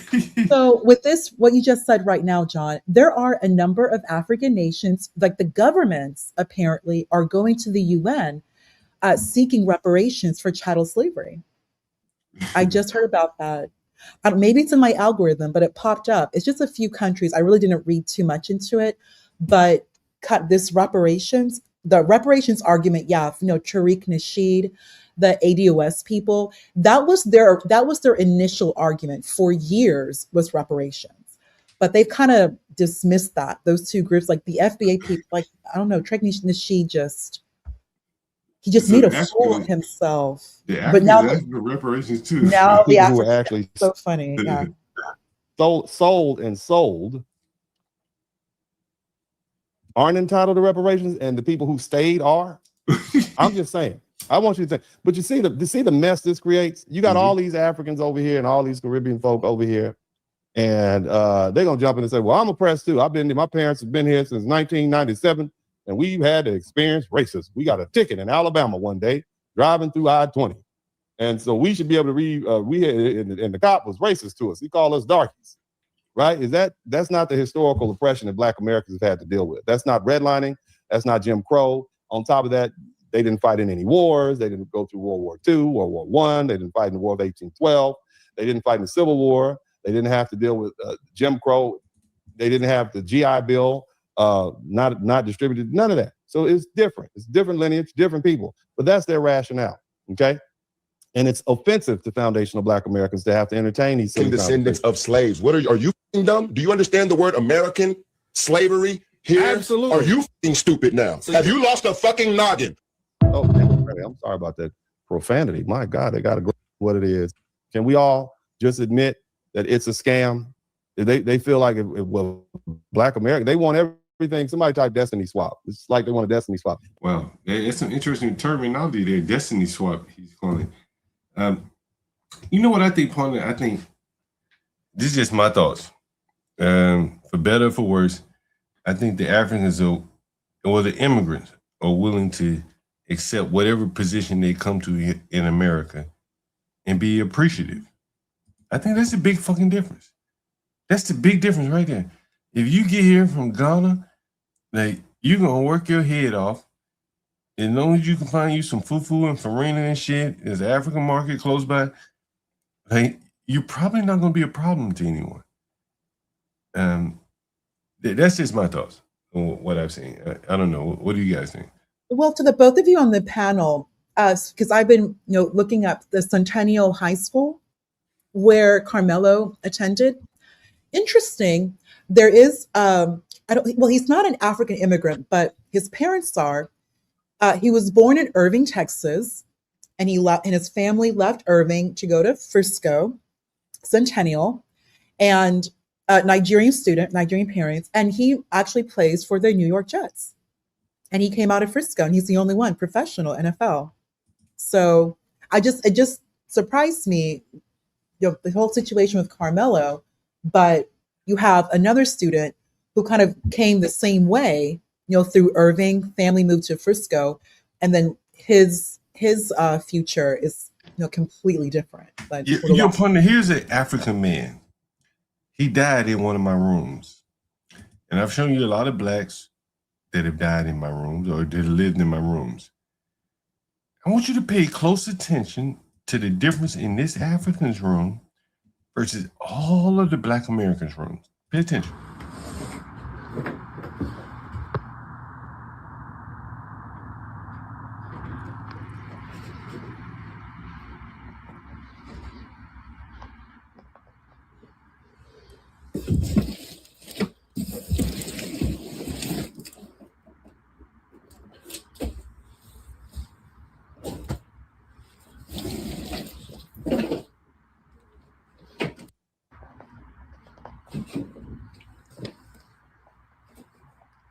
Here's the interesting part right here.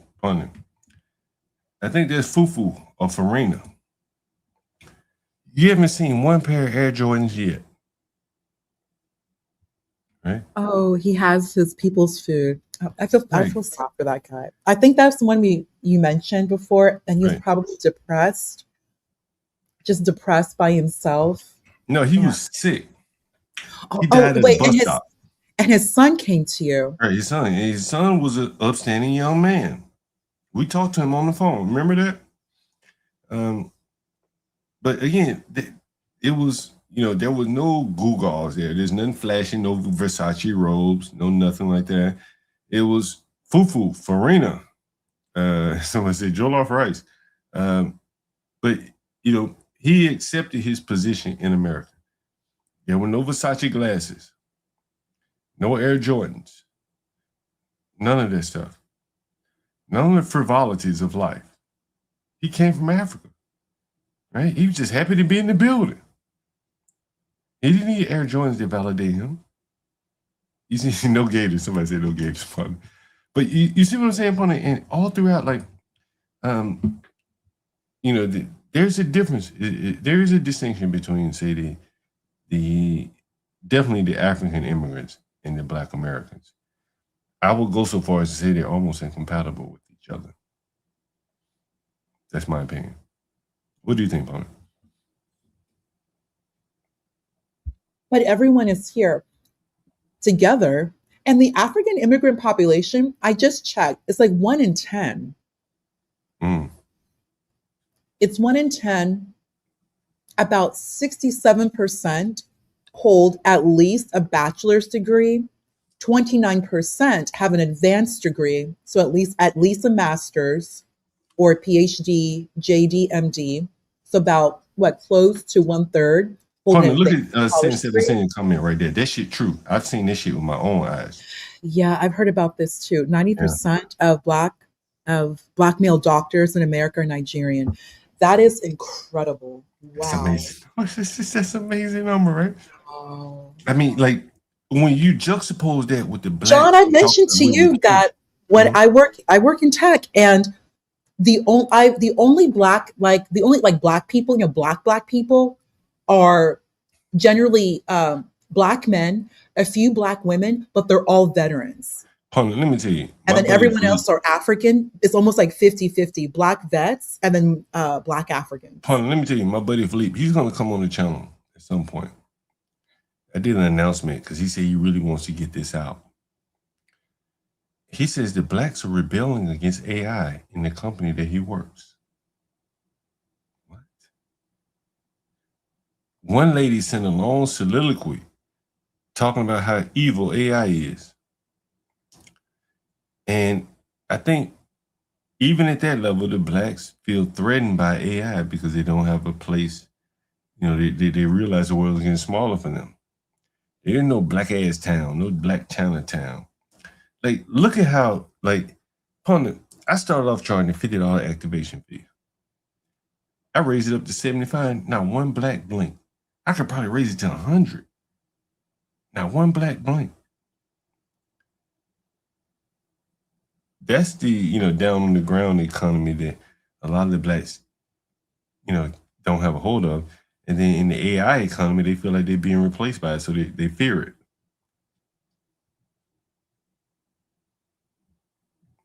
Have you thought about that, partner? John, I do that for a living. That's what I'm doing. Automating. Yes, I am, sir. Generative AI. Everyone's job is about to be automated through the PonderBot. You think about Like, what is it like? That, and then also a security architect role. So I have 2 roles. And I mentioned to BD, I'm coming into the city in like 2 months. Partner, what's that role? You know that role when you come into a company, it's more or less just a process, right? Send this person, give this person email access, so on and so forth. All this shit automated today. The jobs, the people that used to do that work, I can't imagine there are many of them in big companies anymore. I know what you're talking about. So it's HR, like onboarding. And remember, HR was a lot of Black women. A lot of wouldn't it be like technical support? The people that set up your email, the people that set up your Slack, the people that set up your that's got to be automated like by now. IT support, but that would be through onboarding. So you remember, well, you didn't do that type of work, but there was always that one tech team that would handle onboarding, like you would call them. The onboarding team. Let me ask you this question: like, if you're at work today and you forgot your password to your computer, there is no guy down in the IT department gonna reset your password. Nope, it's India. It's India, and we have zero trust. So it's now with India, and it's all automated, and it's all as a service. So if you forget your let me ask you this question, Fun, because you're in corporate America. My buddy Philippe was telling me that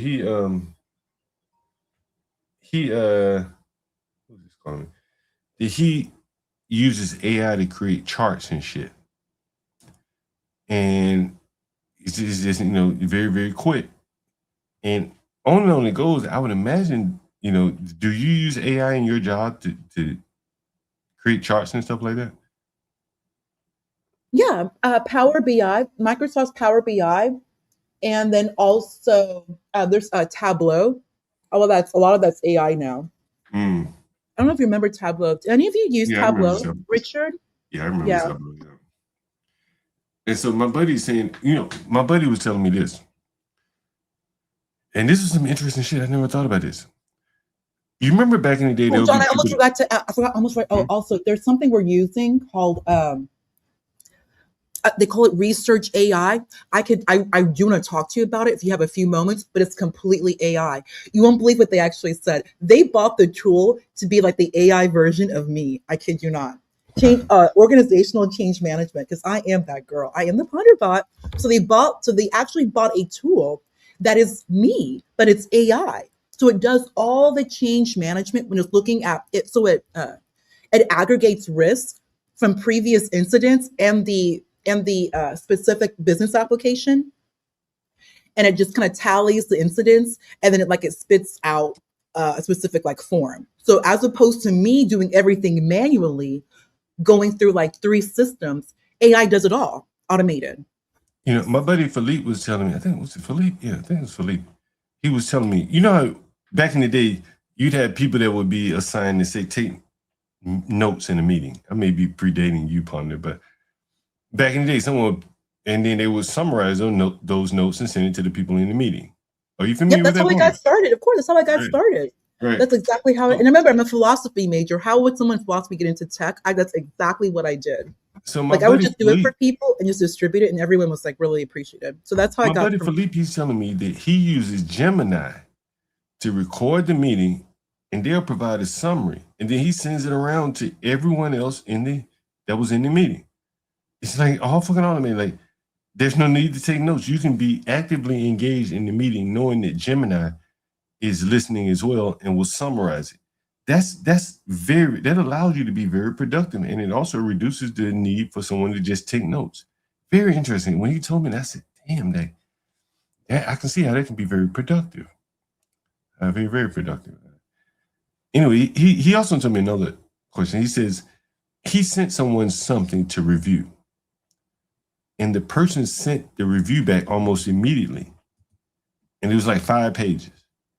And he was like, damn, did you use AI to respond to this shit? And the guy was like, yeah. But on the other hand, my buddy Philippe says the feedback was good. So I think we're getting to a point where AI is replacing it, a lot of the thinking. If I asked you for some feedback on something that I wrote, you'd almost be a fool not to run it through AI before you give me your thoughts on it. Does that make sense? It makes perfect sense. That's what's happening right now. Yeah, it's very interesting. Very, very interesting. I haven't been in the workforce in a while, so and as Felipe is telling me these things, I'm like, wow, that is amazing. I never thought about that. You don't even have to worry about writing notes anymore. Like, you understand? You're in the meeting, you're writing notes and shit, trying to keep. That's exactly that's how I got started. Right. And I type verbatim. I type 200 words per minute. Right. So now you don't have to do that anymore. I don't have to do it anymore. You can record it. So that's what Black people need to understand. Like, I cannot just make a career like being a stenographer. That's what someone mentioned. Like, you have to keep progressing. So if you just work government and you're doing one thing, which is a task, you're going to be automated out of existence. Yeah. We don't have elevator operators anymore. We don't have people pulling traffic lights. We don't have tollway operators. Everything's automated. So is a lot of corporate America, specifically HR. HR really is going. And remember who works in HR? Who works in HR? Who got like a master's in HR? What the hell that is? A master's in HR, but whatever. Yeah, they're gone too. They're about to be automated out. Hey, Ponder, let me ask you this question.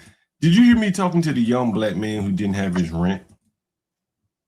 Oh, the guy who lived in Northwest, but he decided to buy like room furniture and a microwave as opposed to paying rent. Yeah. What did you think? John, you're a nicer person than most of us. Well, let me ask you this question, Ponder. He was also you're familiar with deadlines in the workforce, right? Of course I am. John, I do regulatory work. If you're not going to meet the deadline, do you think the Federal Reserve is going to be like you and be patient and give time? But if you're not going to meet the deadline in corporate America, let your superior know. That's how it works, right? Don't duck it. Don't act like no one's going to notice that you didn't get anything done. You got to let somebody know, hey, man, I'm a little behind here. Correct, Ponder? Oh, yeah, absolutely. Give adequate time. So here's a Black man behind on his rent.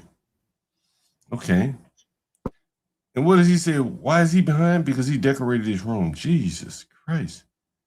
Like, are you not smart enough to know not to tell your landlord or your boss that you're behind on your job because you went out to the casino or that you spent money on decorations?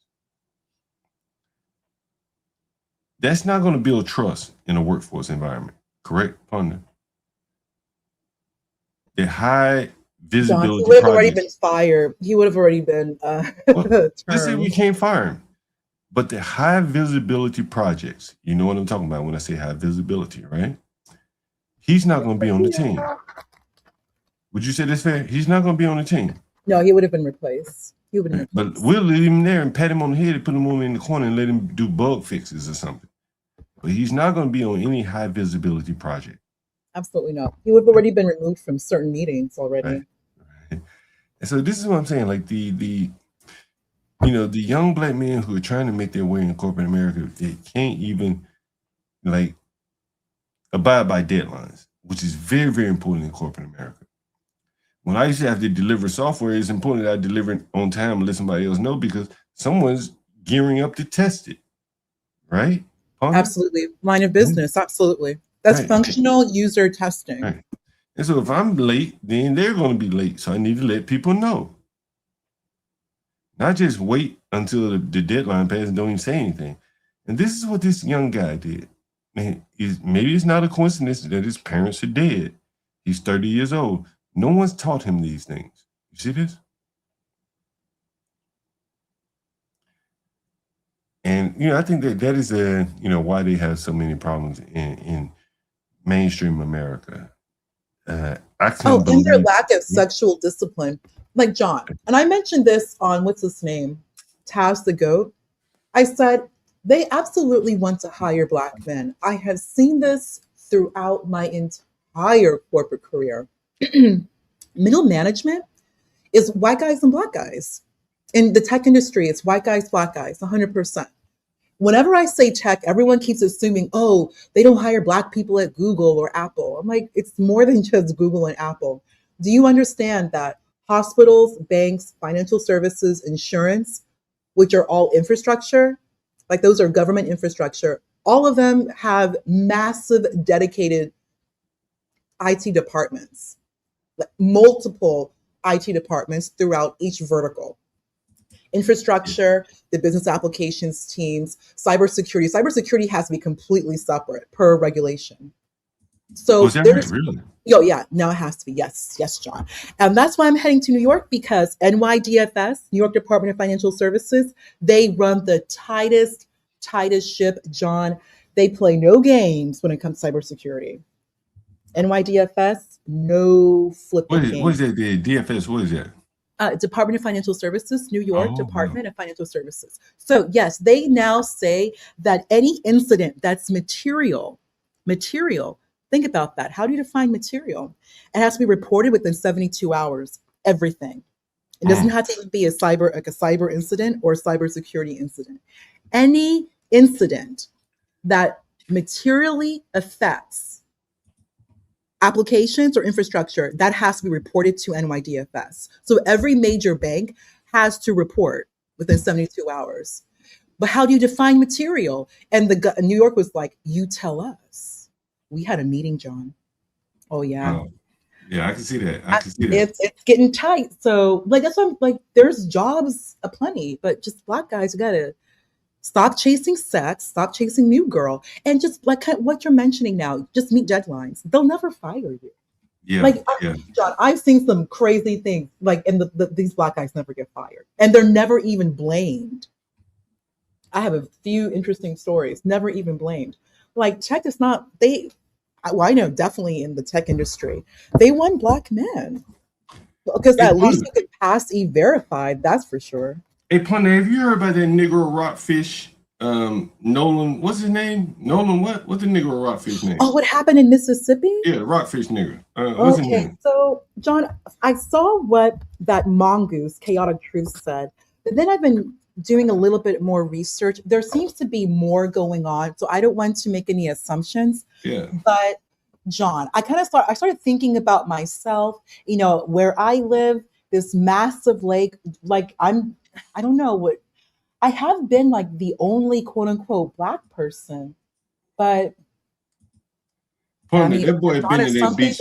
That boy been in at least more than once. Let's say that. It was a popular place to hang out. These are his girlfriends. Of course. Ladies in his life. No different than Carmelo and no different than a lot of these men here on YouTube. But you know what else is interesting about this boy? One of these Latinas. Yeah. You know what else is interesting about this boy here, Ponder? What? What is that? His mama is Filipino. Oh, she's Filipino. I thought she was light skinned. Oh, I didn't know. Okay. See, I wonder when Freezy find this shit out, what he gonna say? He's not gonna say anything. You gonna overlook that too? 100% Freezy's gonna overlook it. Absolutely. Because the kid looks. This is Black. He looks Black. That boy Filipino. His mama Filipino, and I'm gonna show it to you, partner. But there's a lot of Black people in the Philippines, though. Maybe that's what it is. Then live in 80% white, preferably 90% plus white towns. That's true. That's true. I do. Avoid places where there would be, or if you see them out, Black people. I do. You should not let your children play or associate with them. What's that boy? Nolan Wells, mom, Filipino. Look at this shit, Pon. What's his mama name? You see it right here. Look, his mother is Filipino.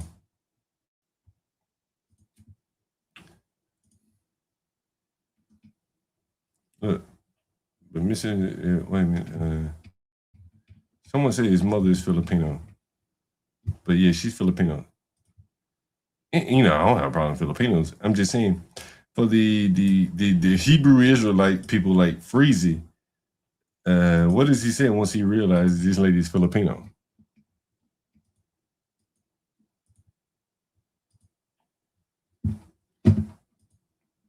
They're not going to say anything different because these men are not with Black women. I don't even think Freezy's with a Black woman. You don't think so? I don't even. Maybe at most, maybe light skin ambiguous, maybe. but they're not going to change anything because his father is black, and the kid is clearly, I mean, he's black. Yeah. But I mean, oh wow. Yeah, You make a good point. That's not the first time he's been there. He probably was drinking. It's 4th of July. You know, you're at the lake, you're on the lake. No, these things happen. You know, people One of say, the friends drove the lake. Here's a question: did any of those kids have a boater's license? You know, like whenever I I rent a boat, but you had to have a boater's license. Like you had to have an active boater's license. So I can't even take anything. So maybe you have to wonder, do any of these kids have a boat? And more than likely, he was on a friend's boat, and the friend's boat, of course, was the parents' boat. So he's just, you know, like a tag along, which isn't bad, but yeah. But his mother was loud and proud about Asian heritage. Oh, she Filipino was? heritage. Yeah. Really? Mm-hmm. Oh, Loud and that's proud interesting. about Filipino heritage. It was just calling me. Yeah, I strained my neck or something last night, Ponder. But yeah, she was loud and proud. I was looking to see if I could find that.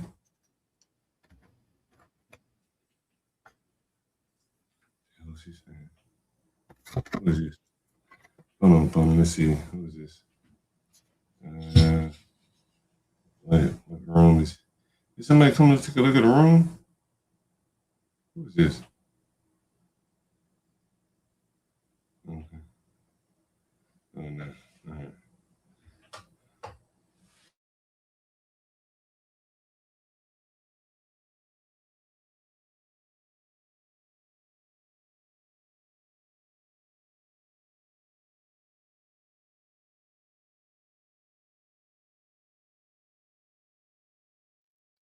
So they're lying, saying that he got a D1. He wasn't D1, was he? No, he wasn't. We would know that if he was D1.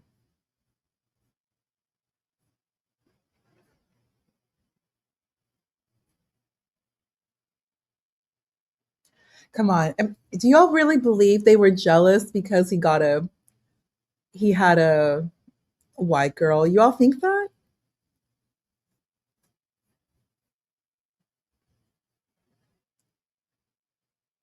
Do y'all really think that it's because?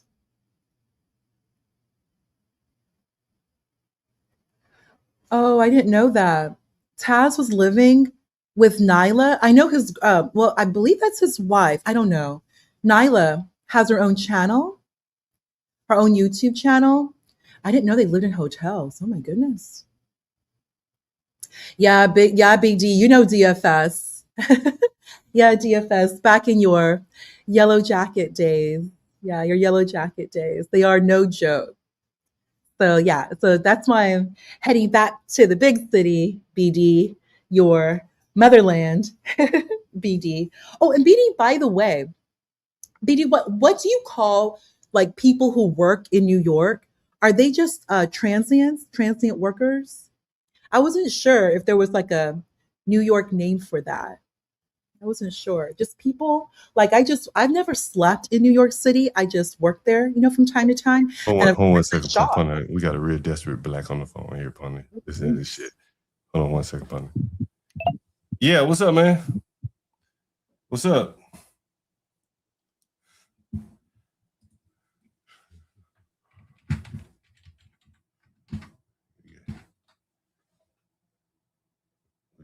We got a live one here, Ponder. Sorry. Yeah, what's up? Yeah, how's it going? Okay. Yeah. Hey, how you doing? How's it going? You need a room?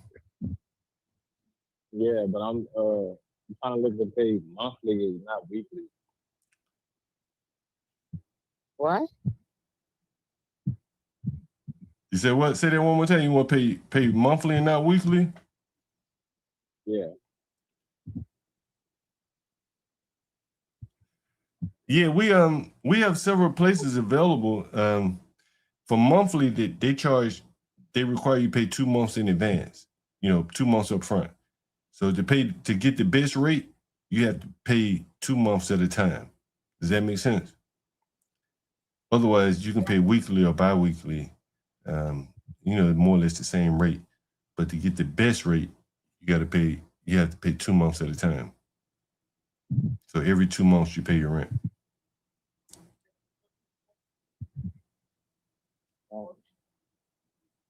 But we don't charge security deposit, anything like that. No credit check, nothing. But if you got 2 months up front, we give you the best rate, and you pay your rent 2 months in advance. How much is the rent? You need to move right now? No, about a little more. Oh, you got a little while. Well, it depends on what room we need, what room we have at that time. So you still have a little while, so you just let me know when you're ready. All right. I thought you So looking. how much are the rooms? How much are the rooms? It depends on. We got a lot of rooms, so like where you want to live, how big of a room, how small of a room. You know. Right now, it's me and my cousin. We pay $800 a month. Say what? So you pay $800 a month, and you got what? Me and my cousin in a room. You and your cousin, y'all got an apartment or what? A room? A room. Oh, so y'all both pay 800, or y'all pay 800 together? We pay 800 together. Okay, I got you. Yeah. You know, the cheapest room we got. If you got 1,600, I can put you in a room where you can pay every 2 months 1,600. No, okay. Right, So you guys. I can work that out. Or you can pay weekly or whatever. Or you can pay weekly or bi-weekly, you know what I mean? Okay, so every 2 months, say if it's 1,600, he pays 1 month and he skips the next month, and he pays 1 month and he skips 1 month. Well, you know, you pay like 2 that? months at a time. You pay 2 months at a time. So instead of paying 12 months a year, you pay 6 months a year, 6 times a year. You got it? Got you. Yeah. Okay, so how does it work? They got the room, you share the kitchen, share the bathroom, or you got your own bathroom? Or... Yeah.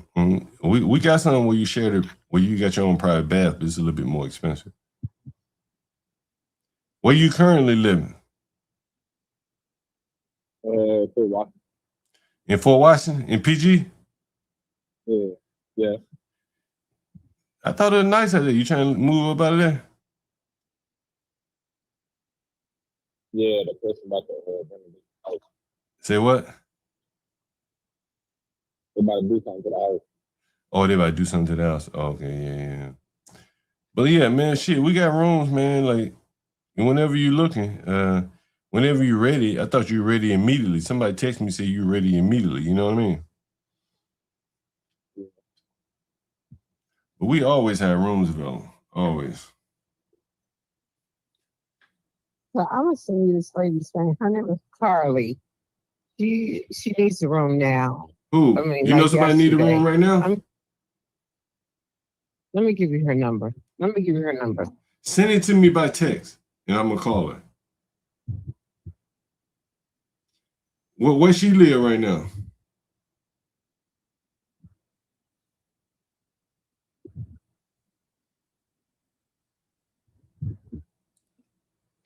Where she live? Huh? Where she live right now?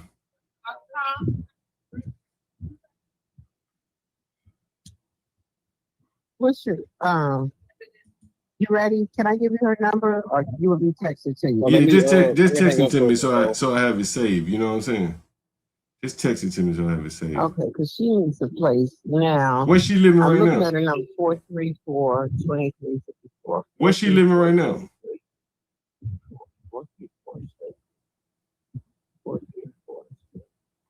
Where's she living right now, though? Her number is 302-434-2354. She needs a room immediately. She's been begging me to come stay at my house, but that's not going to work. 302-434-2354. She needs a room now. Or she's trying to room yesterday. Where's she living right now? I don't know if I think she's in a hotel. Well, them hotels expensive as hell. So you know she want to get up out of there. Yeah. All right, send me her number by text, because I ain't got no pen to write down. Send me her number by text, okay? Okay, I'm going to text it to you right now. All right, thank you. But yeah, this guy, he annoyed me because he's calling me and bugging me, and he needs the room now. But I think there was some game behind that. You know how people What type don't of pay game? you right away? Oh, you think he trying not to pay? I think that's what the deal is. Why you say that? He stayed with me before, and he ain't pay you? He promised, I'm gonna pay, and he didn't pay like he was supposed to. I'd be damned. He paid the first 2 weeks. And then what, squatted on you? And then the money never came. Damn. How long did he stay after he stopped paying? He ain't moving back with me. How long did he stay after he stopped paying? Probably about, I probably let him stay 2 weeks. And then he moved. You know, because he promised next week he was going to pay. Then next week he was going to pay. Mm-hmm. Then he didn't pay. Yeah. You in Fort Washington? No, I'm in Upper Marlboro now. Okay, I'm PG. Okay. But when he was with me, I was in Fort Washington. Yeah, I got you. All right. Yeah. So you don't think I should rent to him then, huh? Huh? You don't think I should rent to him then, huh? No, I would give him a chance, but I just wouldn't give him no leeway. No leeway. No slack. None. Mm-mm. But you won't. But you will not. But you will not rent to him again. That's out. I would. Oh, you will. So why he don't rent from? So why he don't rent from you? Wait a minute. I'm ready to come now because You heard that? Pony, you heard that? She said, I wouldn't give him any leeway. Here she is again. Hold on, Pony. Yeah, I'm back. Hear me? Yeah, I can hear you. Yeah. Okay, I was getting feedback. But I was saying, I think it's my Bluetooth. Sorry, go ahead. I would rent to him because I care about him. But I'm leery because he was supposed to always pay me that money and he never paid me. And it's just so made it that everywhere he went, first he stepped up there, got his own apartment.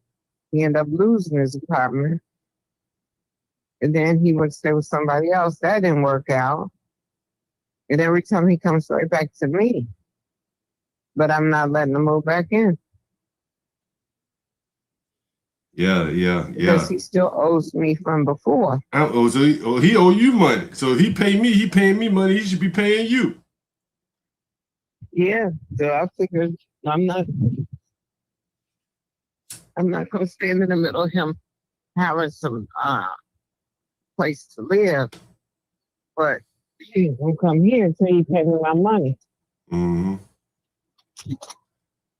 Now, he wasn't a bad person towards cleaning up, coming in at a decent hour. I had no problems with none of that. He works. How old is he? He works for Target. Oh, he works at Target. How old is he? He's early 20s. Oh, he 20s? Mm-hmm. What is he, your nephew or something? Mm-mm. But he's like one. But he's not my nephew. Damn. Good guy. He must not be that good. He left. He must not be that good. He left you on you. Oh no! I was eating some crackers and they all fell on the floor. So yeah, I want him up here. Say that again. Say that again. So I'm just telling you that I would take a chance with him. But you mean I should take a chance with him? Because you won't take a chance with him. You mean I should take a chance? Yeah, what I do, I take the chance with these people. I take chance. You have houses in Maryland? Nah, I don't fool around with Maryland. I like DC better. What about you? You have a whole house? Nah, just mostly rooms, basement, apartments, stuff like that. Yeah. You say he work at Target? He graduated high school? He got baby mama or something? Let me know all about him before I even take a chance on him, huh? Yeah, he got all that. I'm gonna tell you, he's a nice guy. Baby mama? Because you know baby mama would be a problem. He got baby mama? Okay, that's good. All right. Yeah. As far as I know, he's not living with nobody. I can say his cousin. Yeah. But he's got a brother. And I remember when he lived with me, his brother came, and he was supposed to pay his part. They were supposed to split it. The brother never paid his part. He never paid the shit? God damn. No, so they got evicted? So they got evicted? He got evicted from the apartment. Damn.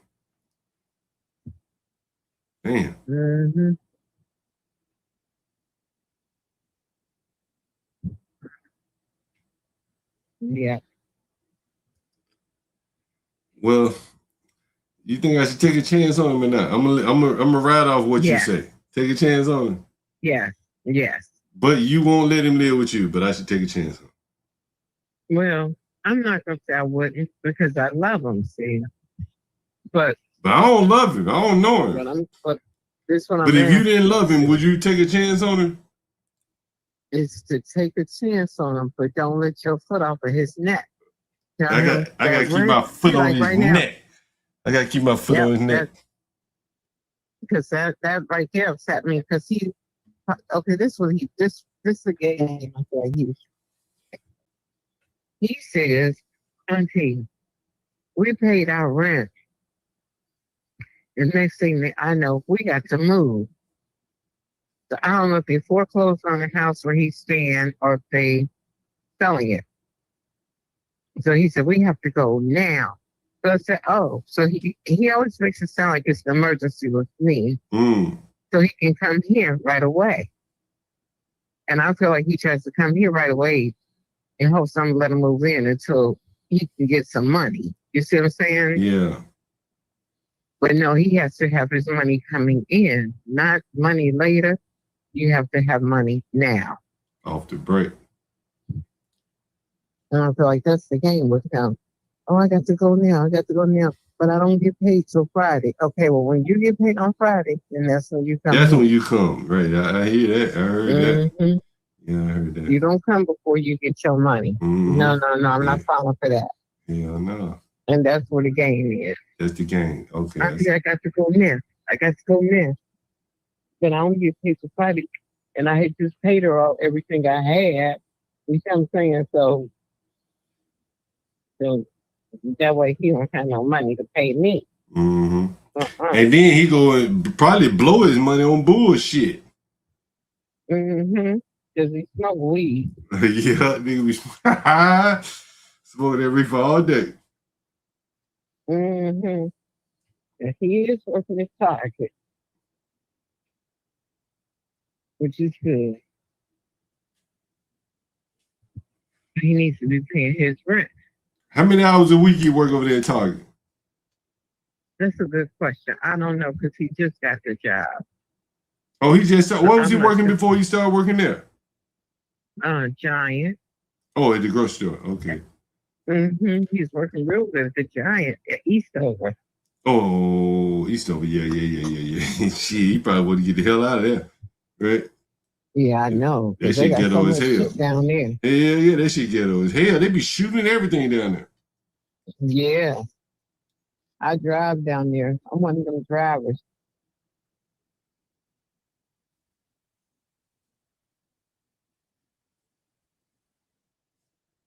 Say what?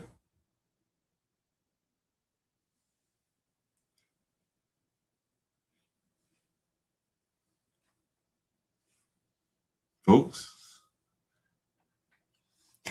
you heard it from the auntie's mouth here. You know, the people that hate me, like, shit, I ain't said a word. I'm just sitting here listening to this woman, and she's talking about how degenerate her, whatever this boy is. Did you hear that, Ponder? All the trust broken. Amazing. Truly amazing. That's like relationship drama. But he's not in a relationship with these people. Or a That was like situationship. no, I think that was like his aunt or something. You know, it wasn't like a Oh, girlfriend. oh, he burned bridges. Yeah, Yeah. I noticed that's a lot with your tenants. Yeah. They burn bridges with their Mhm. family, and then of Yeah. course you, being John, the landlord, you're the like you're the U.S. dollar, John. She said I need to put a boot on his neck. Hey, she knows what needs to be done to these young blacks. You see how she's honest. He's a 20-year-old young black.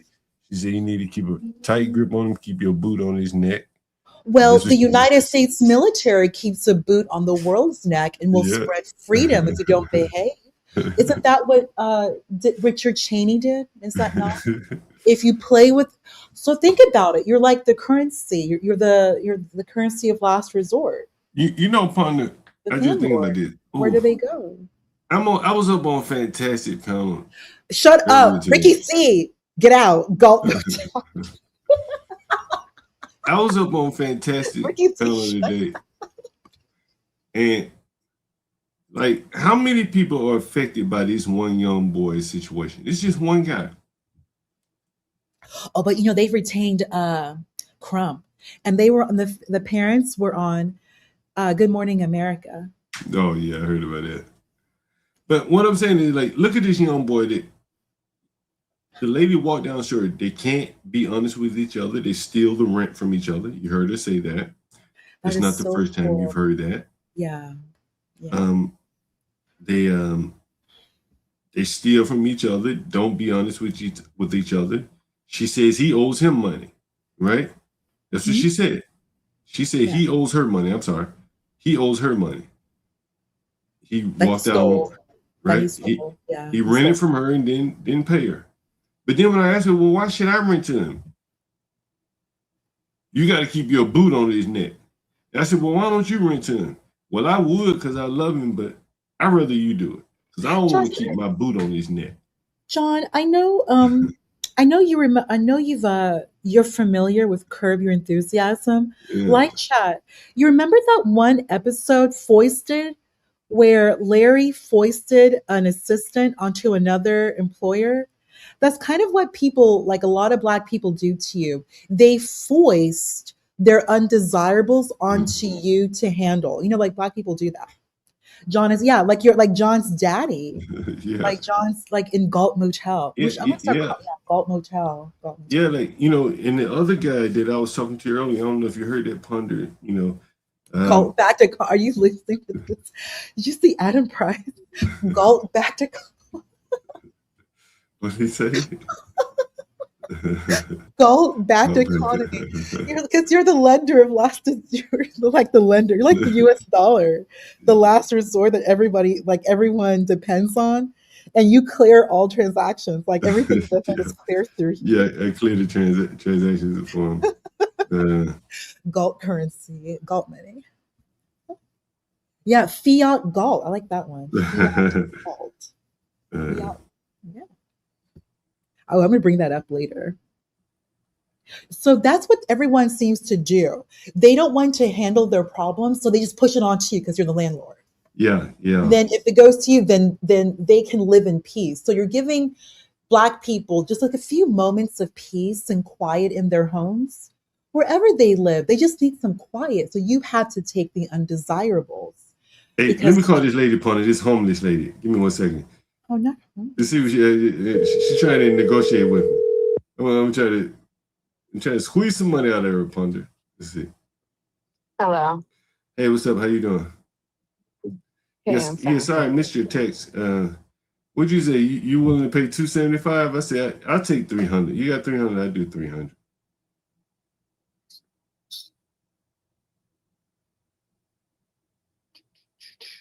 Okay, that's fine. All right, I got to come over there and put the lock on the door.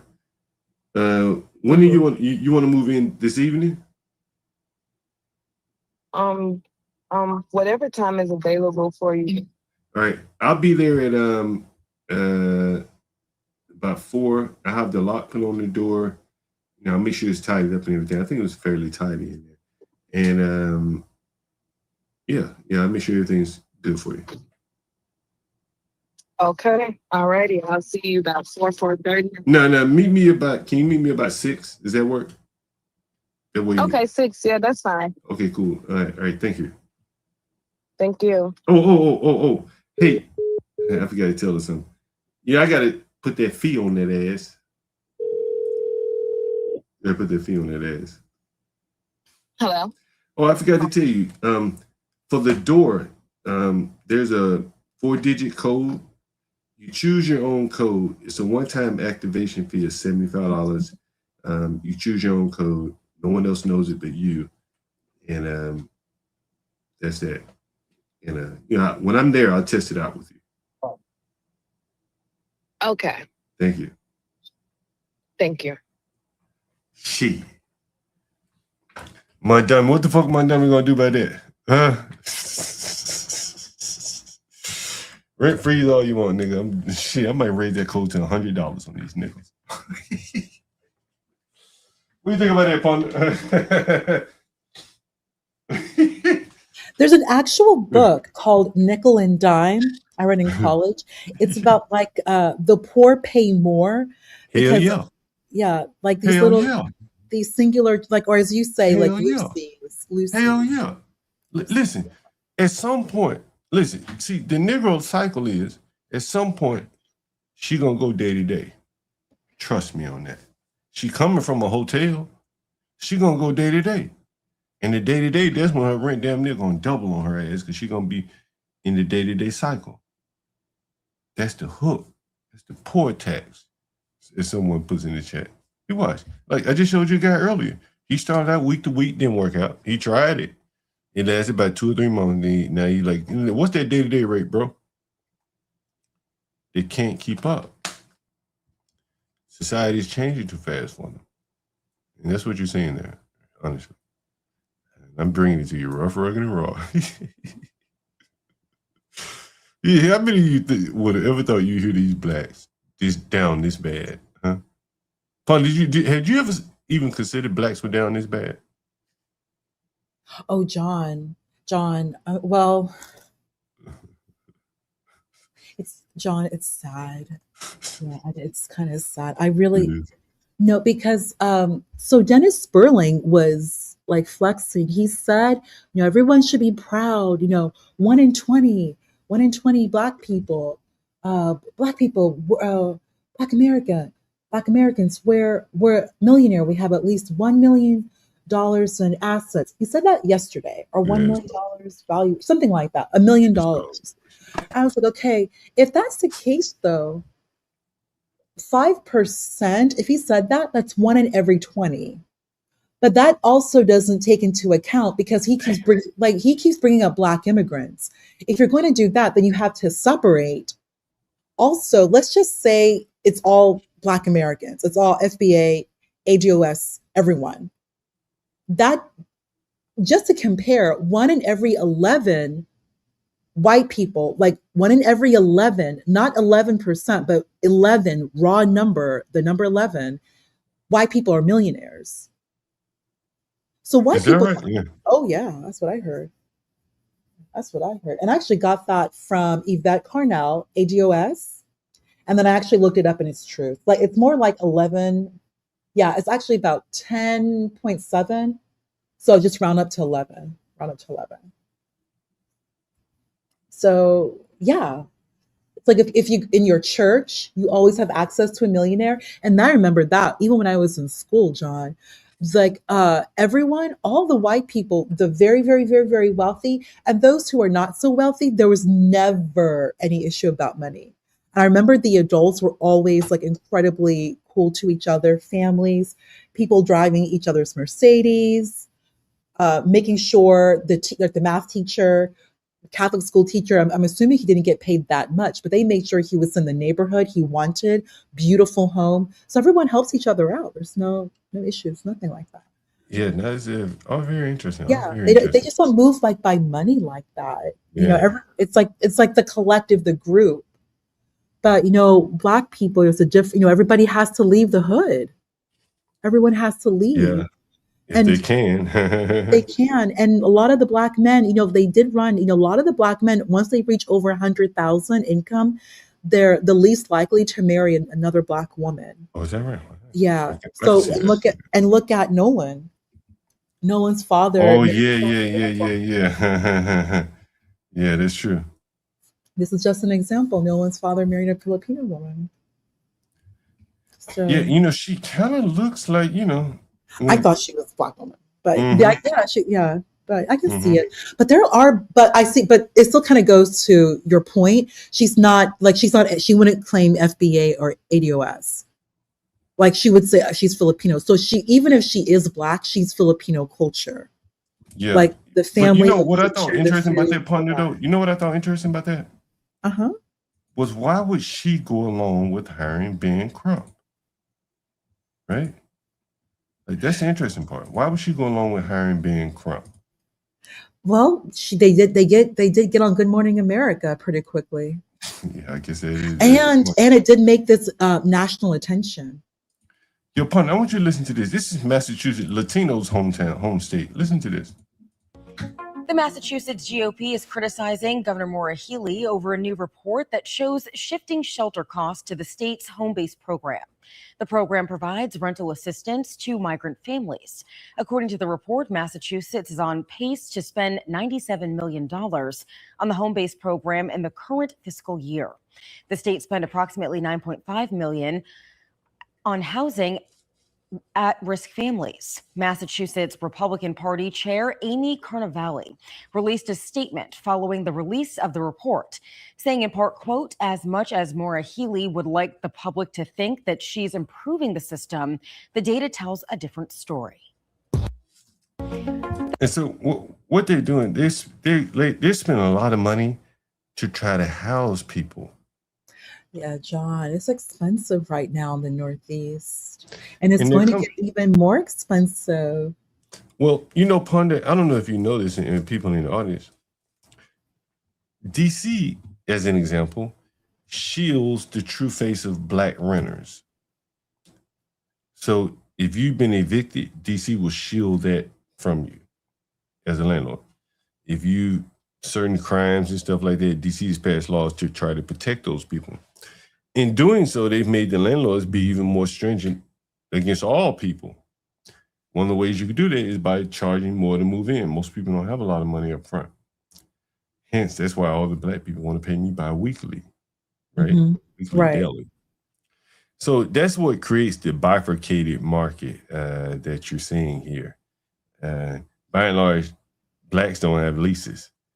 John, do you hear what you're saying? John, it really is like it's, I have to reread it now. Dickens' A Tale of Two Cities. Yeah. Your entire show has kind of been like that, Tale of Two Cities, with the Black immigrants and Black people, and then just like the Black economy, and then like the regular economy. The regular economy, the official Washington, D.C. Yeah. Remember the white lady? I don't even know if she was white. She said when she came to D.C., that was the first time she'd ever seen that many Black people before.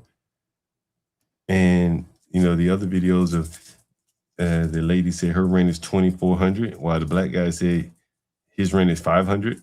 It's a tale of two cities. It's a tale of two cities. And that's, I don't know if that I guess that's like the ultimate question.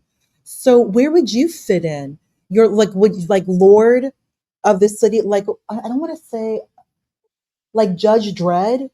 You're Dredd? Judge Dredd? I mean it, like Dalt Dredd. Well, you know, I do benefit by, you know, like they are captive audience. The ones, because they're going to be people who benefit. Like there still has to be governance and order in the other city, in like the soon to be Black life. Because Andrew Yang has come back. They're again discussing UBI. People are discussing, AI. Like they keep pushing back, like live chat. Many of you know that OpenAI is looking to IPO. Even though they push that, OpenAI is going to IPO. And even if OpenAI does not IPO, everyone is still talking about China being very far ahead in the United States when it comes to AI. And they do it at a fraction of the cost. They do it at a fraction of the cost. So AI is not going anywhere. It's just going to be scale and cost reduction. But that still is going to leave that. Where's that going to leave Black people? Because it's like everybody else is moving ahead, including the Black immigrants. This is really important because there's a lot of talk about the Haitians. The Haitians are not going anywhere. And even if they go somewhere, you're still going to have Haitians here. Because I just read this morning, like 50,000 of the Haitians who are on TPS, they had children born here. Wow. So because it was from the earthquake, they're not going anywhere. And the vast majority of Black immigrants, so the Black immigrant, and I'm reading it right now, they're like the largest group who are authorized. They're the largest group. So like only like 30% are unauthorized. Everybody else is authorized. And they also have the largest block of United States citizens. So listen to everything you said earlier, like Black people getting involved, with Dennis Sperling getting involved. Of course, they're going to get involved. We hear what Since Seven said. 90% of Black men are doctors or Nigerian. I was surprised at that number. I guess I shouldn't be surprised with. That's a high number. That's right there. I'm reading right now that so from Pew, Black immigrants. The average, the mean is college graduates, 37%, and the Black immigrant Nigerians are at 67% college graduates. So at least a bachelor's, 67%. And then everyone else is still very, very high. The Somalis are at 11%. So they're more on par with the Hispanics. The other Africans are like on par with the Asians and the Indians. And then on top of that, the Black immigrants have the largest pool of citizens. And shit! Hold on, partner. Let me call this person. Hold on one second. Let's see what they want. Y'all were worried about Obama and see what this person wants here.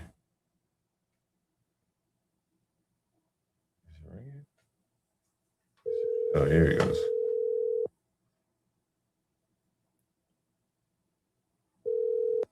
Hello? Yeah, hello. Yeah, I missed your call.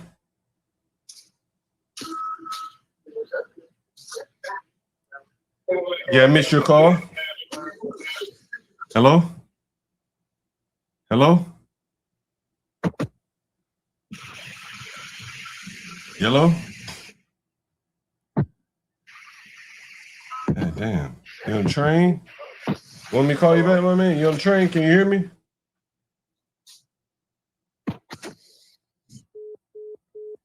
He's on the train. Anyway, go ahead, partner. Sorry about that. John, like everything. Oh, here he is. I'm sorry. Hold on. God damn, you called me right back. I should have known that. Hello? Hello. Yeah, what's up, man? How's it going? Hey, so sorry. I'm on the metro and my headphones were on. Yeah, no so problem. Yeah, no problem. What's up? You looking for a room for rent? Yeah, I am. When are you looking to move? As soon as possible. You mean like today, tomorrow? Ideally this upcoming Thursday. I mean next week? Yeah. Okay, where are you currently living? What's that? Where are you currently living? Oh, I'm living in Hartsfield. Oh, but down there by Howard?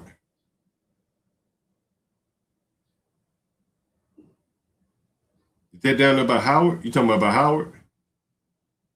It's from by Howard, yes. Oh, okay. Do you go to Howard? No. I'm not going to hide. Oh, okay. All right. Well, yeah. We have rooms available. You want southeast or northwest? I'm in northwest. All right. Well, why don't we schedule a time for Wednesday next week? Because we always have rooms available, so I'll be able to show you what we have at that point. Okay. Sounds good? Yep, sounds good. Thank you. Anyway, sorry about that, Ponder.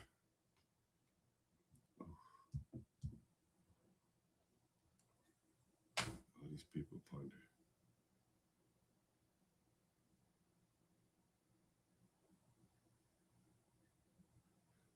Ponder, have you heard that black people want Trump to put Harriet Tubman on the $20 bill? Oh, they've been discussing that for a long while now. What?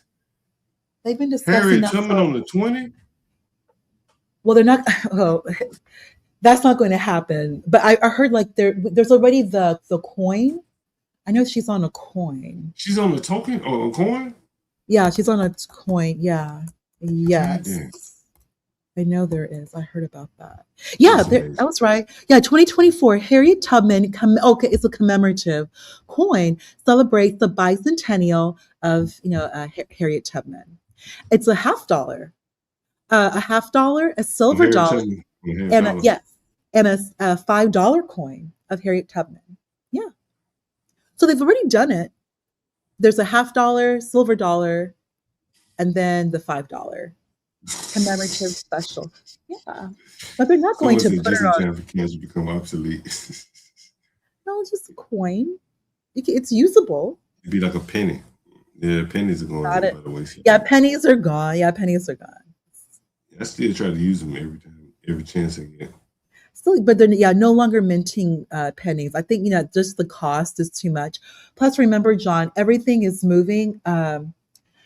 Everything's moving digital. They're going to have the digital wallet. No, she's not holding a musket, Chris. No, no. Oh yeah, they're not going to need the penny anymore because they are moving digital wallet slowly but surely. And John, I did want to bring up this whole situation with the Black immigrants. It's just very fascinating because this conversation has already left Black people. The fact that you have someone like Sam Harris, I don't know if you know of him too much. I've heard that name, yeah. Yeah, he's one of the four horsemen with Dawkins, the late Daniel Dennett, and Lawrence Krauss. They're all these very well-known atheists. These were the people who are responsible for reviving atheism after 9/11. He's also part of this group, they call themselves the intellectual dark web. I kid you, they're such dorks. Yeah, and also Sam Harris. Oh, live chat. I don't know if you guys know this. Sam Harris, his mother was actually a writer on Golden Girls. She's one of the head writers. So Sam Harris is basically like a Hollywood rich kid. There's so many calls. Go ahead, Pony. I'm listening. Oh, aren't you answering your phone? Oh shit! Here, listen to this shit, Pony. Somebody said they got money today. Oh, I'm mute. Let's see. Who is this? All right, let me see.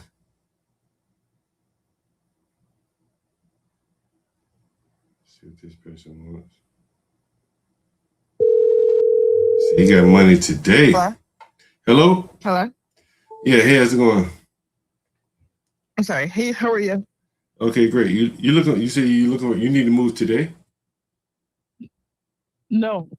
Saying that I have to wait another week to hear back from these apartments. So I was saying I could pay you today if I could stay another week. Oh, you already in a listing? You already in the house? Who is this? Yes, I'm here now. I'm off on Fridays. Oh, you're in room 5. Mm-hmm. Oh, yeah, that's fine. Yeah, you can just go ahead and pay me today. That's fine. Okay. All right, thank you.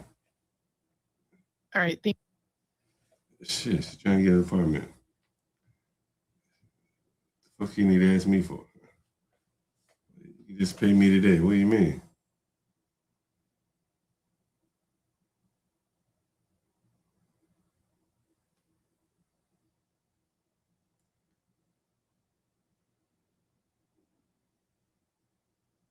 Oh,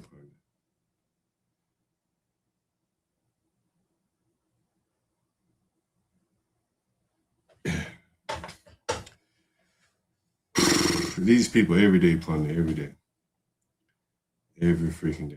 No, she just called to pay rent. Well, yeah, her rent. Or you ain't gotta call me to pay it. Maybe she was paying early. The Richard. Yeah, she's late. See, what she was saying is, if she had gotten another apartment, she would have left out and owed me a couple days' rent. But the man is behind on approving her. So that's why she said, can I pay another week? These blacks lie like hell.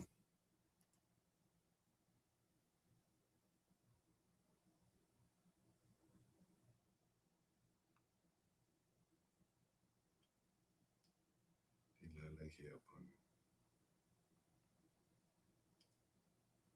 every day. Well, go ahead, Pundit. What were you saying about the John, maybe I think maybe like the Dennis Sperling, and then what I put in your back chat.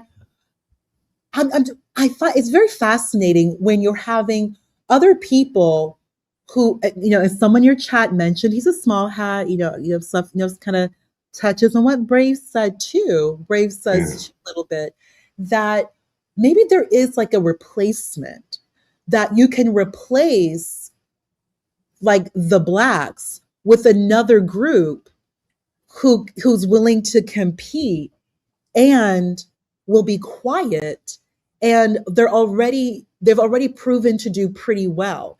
If you can remove, like, white people are very solutions oriented, John. White people are solutions oriented.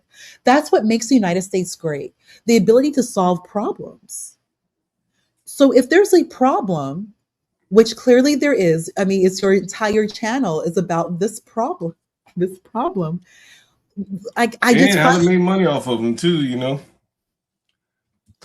You see what but you would still be making money even if the other group of the Black immigrants were here too, because you mentioned that even the other guy who was there with you for 3 years with the piss bottles, you still said you would, if he came back, you would still because he wasn't a problem. Think about that. The Black, his credit card is still working because he had some kind of subscription service, so he's still getting deliveries to the house. It's been months now since he's been gone, and but he was consistently working. I mean, so think about that. Like, so that you would. Everyone is down so bad that this guy who had depressed, but he went to work and he paid. You would still rent to him because he worked and he paid and gave you no problems. Yeah, except the piss bottles when he left. Yeah. But he stayed long enough that you could depreciate the piss bottles over the whole time he was there. Because of everything he paid, and he caused no trouble, and there was no like damage. It could just be picked up by the Hispanics. But $10 or $5. Yeah, they allowed it to all work out. They allowed it to make him rentable again. So, whereas the Hispanics, they didn't destroy property. No, he didn't destroy anything. So it was just trash that could just be picked up. Yeah, he's just filthy. That's all that was. Yeah. Oh, Ponder. It's so gross, though. I'm just saying is that it's just fascinating is that other people are noticing that, if we can just replace that, what if we did, or if we could, that if you could just, if there's one group, I'm just thinking, because Sam Harris is bringing this up. I just listened. And so for like 10 times, Sam Harris, he keeps bringing up, how come Nigerian immigrants are so successful? So you're having a non-Black person discussing why Nigerian immigrants are so successful. And if they're successful, how is it that Black Americans are having such problems? Because you can't use the racism argument. You can't use the racism argument. Yeah, now so that's what he's brought it up 10 times on his own podcast. Yeah, my buddy, he's Yoruba. I think he's Yoruba, and he asked that question. He's like, "Yo, what's up with you guys?" Like I can't say, bro. A lot of shit. But no, this is it's interesting. Partner, I was up on a panel with a cellulite. Yeah, let's just call me. I was on. I'm telling him to call me back. I was on a panel with cellulite, and cellulite has very much been against Carmelo Anthony, and I think he's hesitant to even be aligned with someone like me, even though we came down on the same side with Carmelo Anthony, the Cyrus Belton or whatever. He had to find kind of a way to draw some distinction between him and me, and I think that's because he wants to maintain his invite to the cookout. Like, I want to come to the cookout, kick the table over.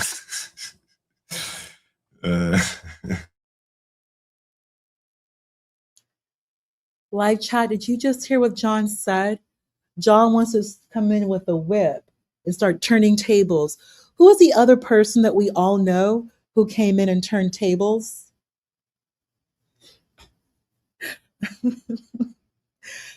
Going after tax collectors? Hey, partner, when my buddy comes up and talks AI, I think you and him both that'd be great. The back and forth. Probably better than you can exclude me. I can just sit back and listen. So he was telling me, one of the things he was telling me that you might find interesting is that one of the guys at his job has like agents. Are you familiar with agents? AI agents, yeah. AI agents, yeah. To like automate so many tasks for him. Yes. Like skimming through Slack, skimming through his emails, summarizing things like that. And I said, wow, that is really amazing. You might want to look into that. Yeah. Because you can, well, of course, you could build your own app if you wanted to, but I think your clientele, no, actually, it might be easier for your clientele because you do accept Cash App, and that's easier. Cash App and PayPal. But the AI agents are like your little worker bees. Yeah. They aggregate and automate and scale your operations, so you don't have to deal with it anymore. Yeah, it makes you much more efficient. That is very interesting the way he was talking about it. And so the guy was saying basically AI has replaced like 3 people. Yeah. I said, damn. And who do you think had those jobs? Whoever had them, they don't have them anymore. They got to find something else to do. John, that's why, first off, a lot of people in technology are being terminated. Like Oracle laid off like 30,000 people. So a lot of people are being terminated, white collar, blue collar, everybody. But who's going to be disproportionately affected? We all know who. And those DEI quote unquote jobs, which really never existed, it was more of a response to George Floyd. Those are now gone because they're just too expensive. Michael Brown may have missed the phone call we had earlier. Did you hear the black man calling earlier? Well, the call I played where he couldn't pay his rent, and I said, "What do you do with your money?" He said, "I decorated my bedroom." Oh, Michael Brown, did you hear that? It was just ridiculous. So this guy, as opposed to paying his rent to Galt, he like bought a refrigerator and like chips and soda. So he like decorating like some MJ Designs Hobby Lobby crap. Like He's probably doing that to chase some man girl. decorates his room. Like he's probably doing that to try to appeal to some girl. He's 30 years old. But he can't pay his rent. John, you don't like that because they use up your utilities. Yeah, the hell yeah. Like you using up my utilities? When I put a refrigerator in the house, you're gonna use up my utilities. I don't like that. I got a call from Johnny Boy before I get out of here. I think I'll let you hear this, Ponder. I would prefer not to. He really depresses me and just makes me really uncomfortable. Like the level of his lies and him blowing you off for $45. It's just really upsetting. And then you're hearing all this talk about Black immigrants and Nigerians and all this stuff. It's like, do you not know what's going on? Like they're actually, like White people are literally telling everyone they are looking to replace Black people with another immigrant group that's also Black, and they can do it real shifty and no one's going to notice. Well, it could be multiple immigrant groups. That's the thing, you know. It's not just one. There are multiple immigrant groups that here But in who are the America. largest groups, though? The Asians, the Hispanics, and then you The have Asians, Hispanics, Africans. yeah, the Black immigrants. But the Black immigrants are very, very small. But everyone graduates. Only like the only problem are the Somalis who only graduate at 11%, but they're isolated in Minnesota. But they have like Ilhan Omar, their representative, and like they're like in one area, so they can be addressed and dealt with. Everyone else is like from what I'm reading are in like maybe 5 states, but everyone's graduating college and like so they're on par with like the Asians. If you're keeping up with the Asians and Indians, who are I think about 6% of the United States population, but Asian men, Indian men, their median income is $100,000 Wow. between the ages of I can 30 see to that. 40. 100,000, 6 figures, Asian men, 6 figures. Yeah, I If can you see can that. keep up, they're running for office. Many of them are running for office in Frisco City Council. A lot I of can see Asian. that too. I So can like definitely see what? that too. So what is anyone going to do to stop them?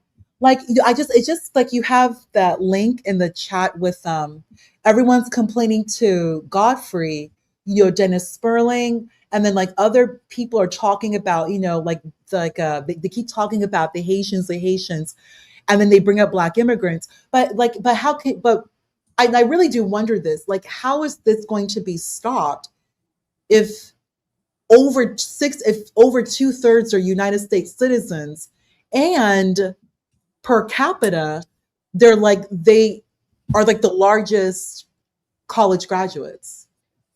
So they're keeping up with the Asians and the Indians. Now it's going to be interesting to see how this all plays out in America. I don't know. It's an interesting experiment. I will say that to try to assimilate all these different groups of people. Don't you think they've already assimilated though? Hmm? Only one group. I disagree with you with the other group that assimilated. I don't think they've assimilated. I don't think so. Well, like, Yeah. There's only one immigrant group. I go to like in the Bronx, for instance. There is like an area of the Bronx, where there are a lot of Africans. They go get their food, stuff like that. I'm sure there are other groups have their areas and stuff like that. Hey, this is Johnny Boy Ponder. What are you talking about? You look Listen, so I think this pissed is Johnny Boy off. Ponder when he's drunk. Listen, You look so listen to pissed off. this is Ponder. Oh, can you hear this Ponder? I'm not sure. No, I can hear it. You just like you look this so is perfect. pissed off. I think you look frustrated. Here it is, Ponder. Play it. What happened to you, boy? Say what?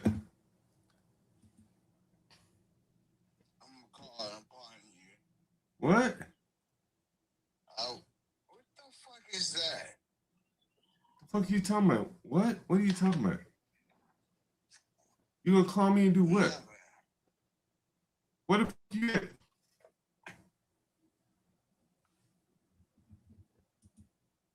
Where the fuck you at, nigga?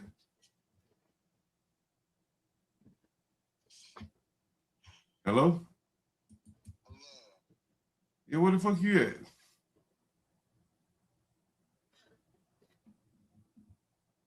Not nowhere near a place.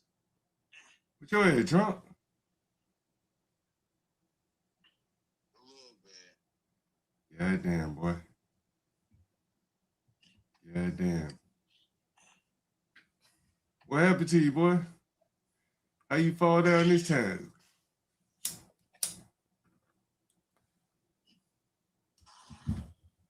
Talk about it on the stream.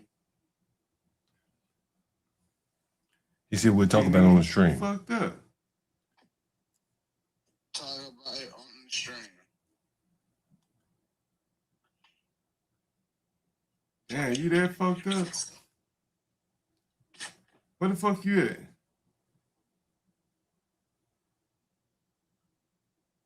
Where you at, Johnny?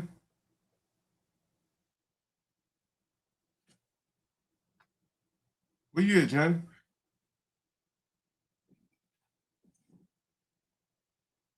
Say what?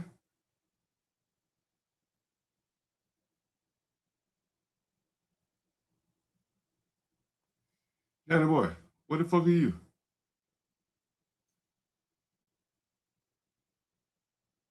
Johnny boy, what the fuck are you, man?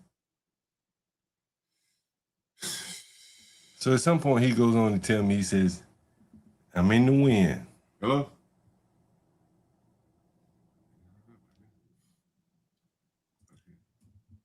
Anyway, at some point, Pundit, he goes on to tell me, he said, I'm in the wind, man. I'm in the I'm wind? in the wind. It's the Like a underman. plastic bag? Like a plastic bag just in the wind. Like in a blowing in the parking wind. lot. Like a grocery bag. A white grocery bag. Just floating on by. Blowing in the wind. And that was him. That was Johnny Boy Ponder. Do you understand? Like he has just given up on life. And then his lies. Like I don't know why you have more patience. Like he's telling you that he has an MBA. Like did you No, hear that's him not Johnny say Boy. that? That was who? That was somebody else. That was the fat dude. Johnny Boy is the one that was in my house. Yeah, I thought he's like he had an MBA. Hell no, not Johnny Boy. That was the fat man.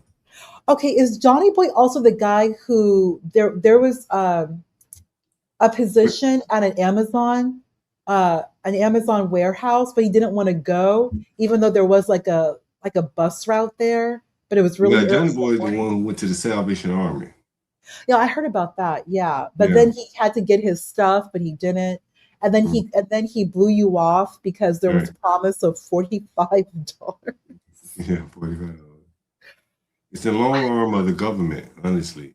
This is what you're seeing.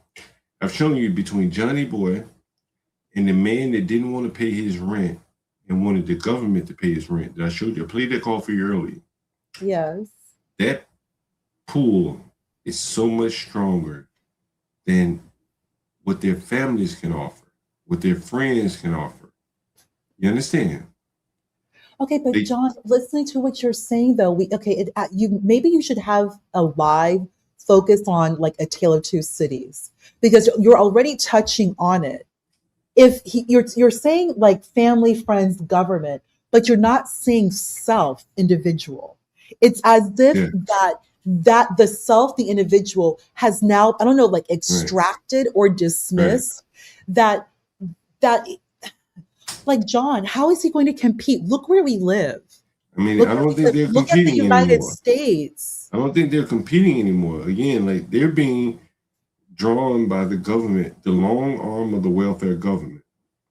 So on a Saturday, when someone like Johnny Boy could probably make more than $45 just cutting grass, what does he do? You would rather stand in line and get something in line for $45. Okay, right? Chris, thanks for bringing this up. This is another problem. The fact that she could not have someone in her family come and give her $50.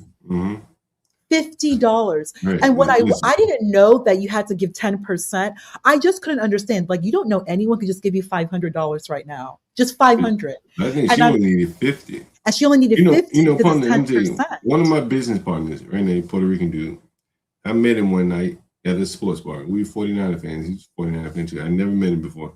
That same night, he called me and asked me to borrow $1,000. I never met other than that. And I loaned him the $1,000, and we're still business partners to this day, 20-something years later. But my point being, like, if I hadn't had the $1,000, and if I didn't trust him to loan him the money, then I wouldn't be here with him at least today. Does that make sense? Yeah, it does. I mean, that's $1,000 though. Back in those days, but some people can lose. Yeah, it would suck. That's a handbag, but I'll get over it. You know, like you'll get over it. The $1,000. He got in a DUI out in Fairfax County. I remember that. Puerto Rican dude barely spoke English very well. Oh, he needed it to get out of jail. Yeah, just like Sandra Bland. This is the point I'm making. Sandra Bland had friends, family here in America. All she needed was $50, couldn't get out of jail. Right? Yeah. Right. You know what? Like what the black guy that was on the channel, he decorating his room. I said, well, can you call anybody to get some money? He said, no. Well, who he did say he could call? The church. Like JP? Like JP. Or like Nightish. Nightish is on his way being homeless. And he's saying he's gonna reach out to government agencies. Like they're all one step away because they have no friends and family.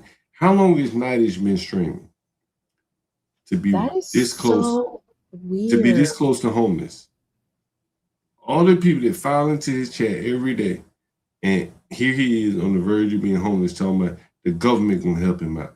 Yet all these people been in his chat every day, cackling his shit, laughing at him while he sleep, and he on his way to the streets of Oakland. Like, what gives there? I don't know. But did you know Nigel was about to be homeless, Ponder? John, I had no idea. I really thought he was just like old, retired. No, like Stanley. Just like, I offered the nigga a place to live, Ponder. I said, nigga, I offer you a place to live. You know that, Ponder, like Johnny Boy. I said, nigga, I treat you like Johnny Boy. What's nice? This is John. This is what's going to happen to a lot of these men. And you have Praxology, but he has his van, but he's driving around. What's Nightish's channel, Ponder? Is it Nightish Hobbies and Reviews? I have no clue. Is it Nightish? JP has children. JP has minor children. That's why he's living comfortable. Yeah, Nightish can't make babies anymore. If you don't have children, the government's not. They're not going to help you like that. Does anyone know Nightish's channel? Ponder, what's Nightish's channel? Nightish Lord. Lordish. I really don't know. I don't listen to him. Nightish. Is it Night in the Lord? I know Sin knows it. Night in the Lord. Did Sin put it in the chat? I know she knows it. Lair. It probably got something like Lair in it. Nightish Lair? Is that what it is? I think so. I think he has 2 channels. There we go. It's in the chat. What is it? What's the name of it? Thanks, Tricky C. Night Lair 510. Night Lair 510. Okay.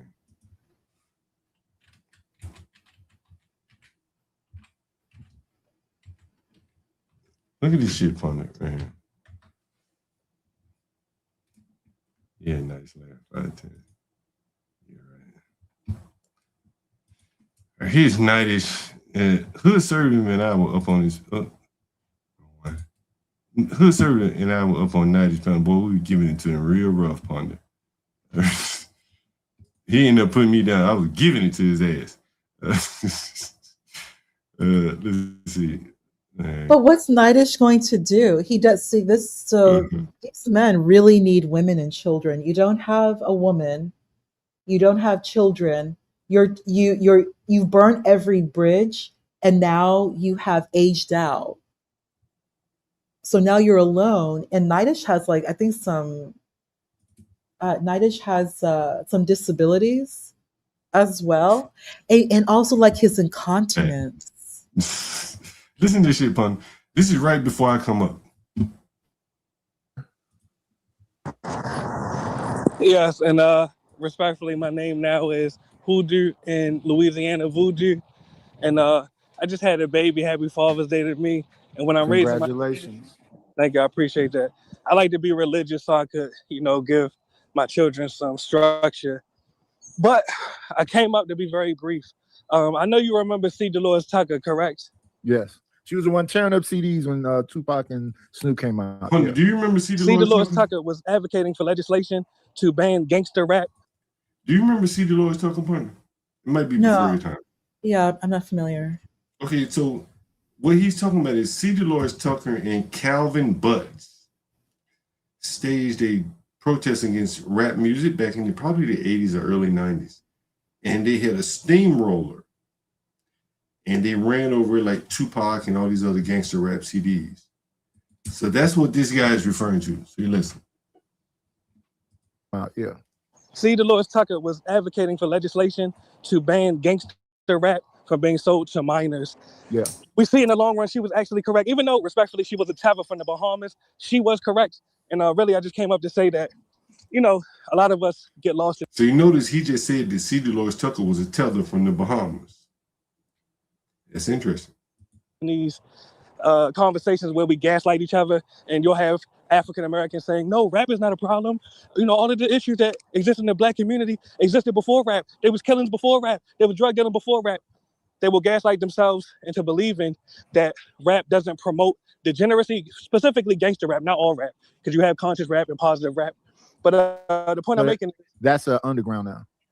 That's my point. So in conclusion, and really this is the only point I came up to say, and thanks for allowing me up. My point is, collectively, African Americans must advocate for legislation to ban gangster rap, ban prostitution rap. If not, it will continuously be promoted to our children, and respectfully, we'll see our children emulating this degeneracy. And that's what I want to allow people to do, y'all. Multi-generational voice.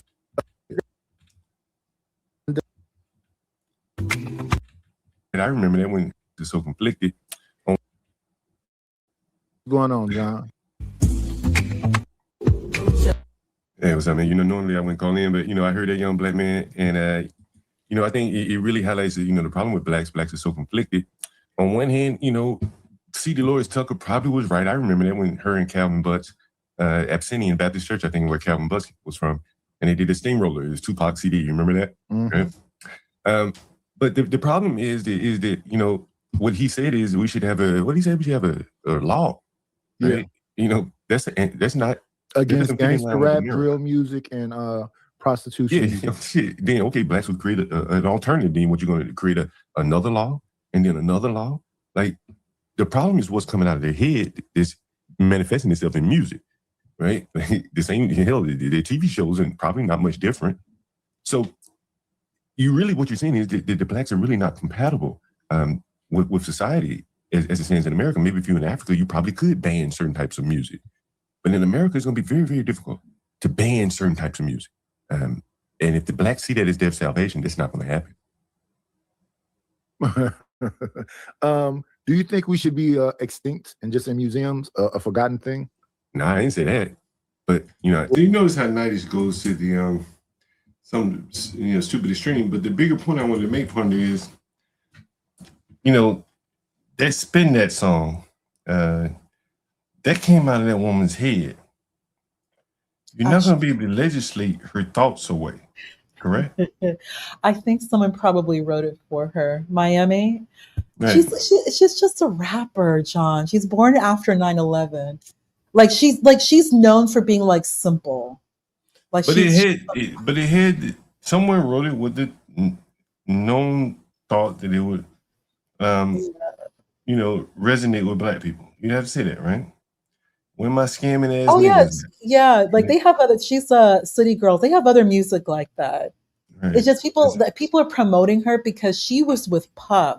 Right. Like all the shenanigans with Puff, like he was paying her like $250,000 a month to like. That's some disgusting music though.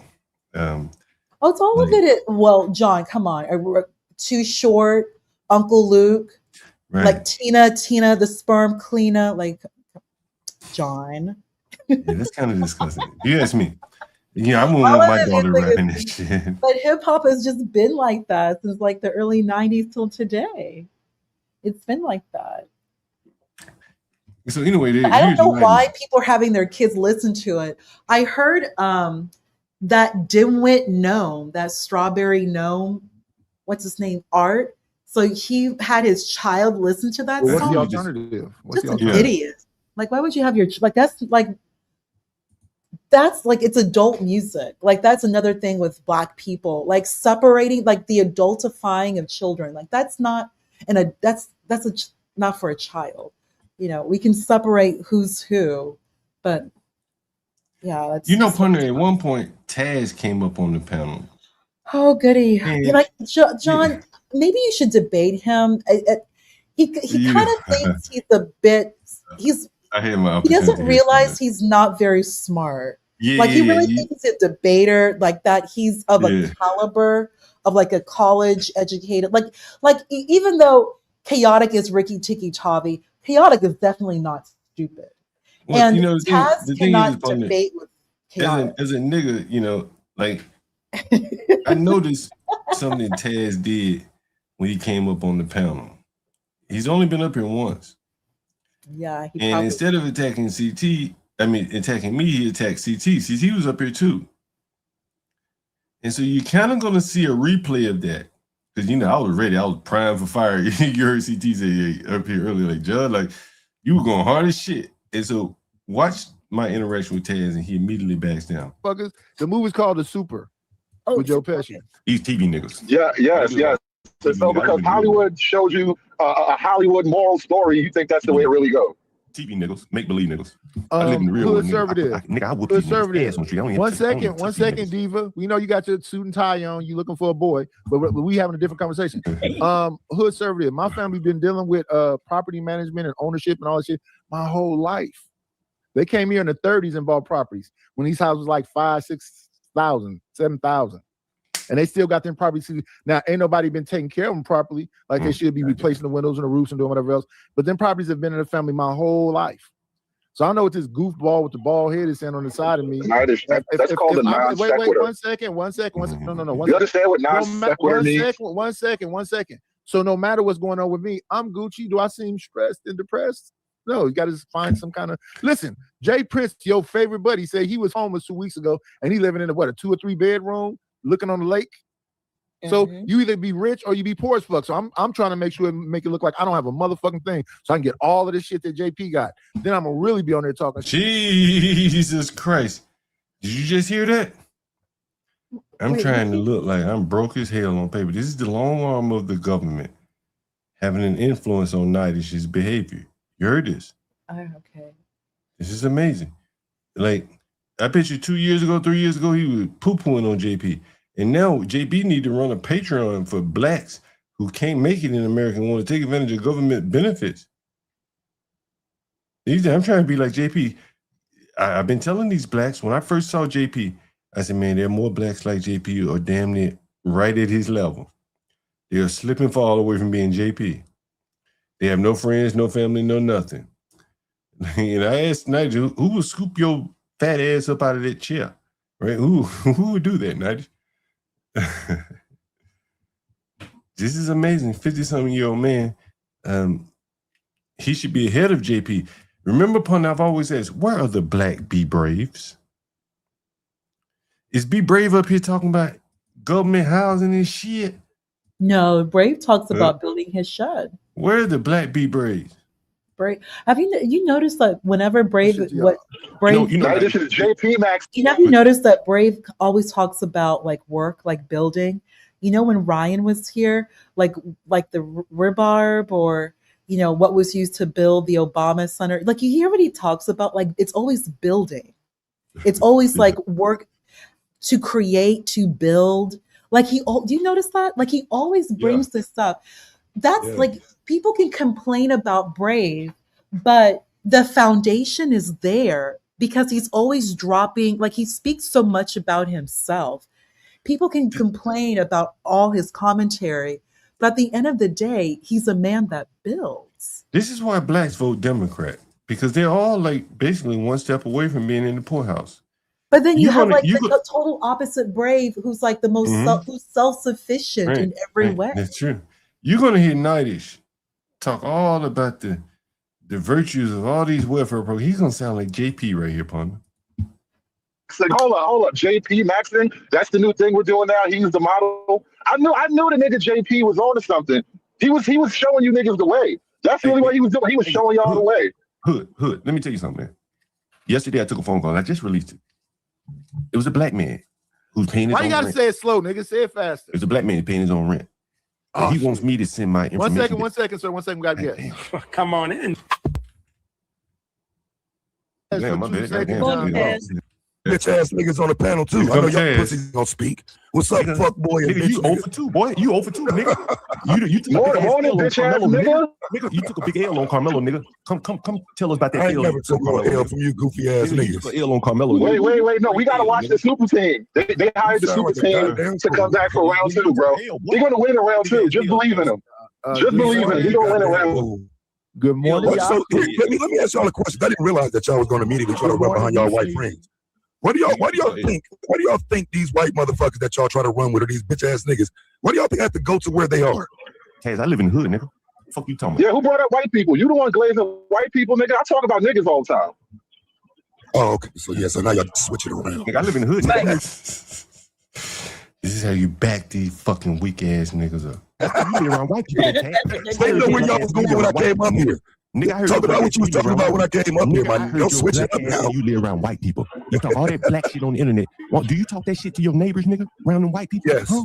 Yes. They won't cut their grass. So why you live around? They won't cut their grass. We literally had to go down there last week.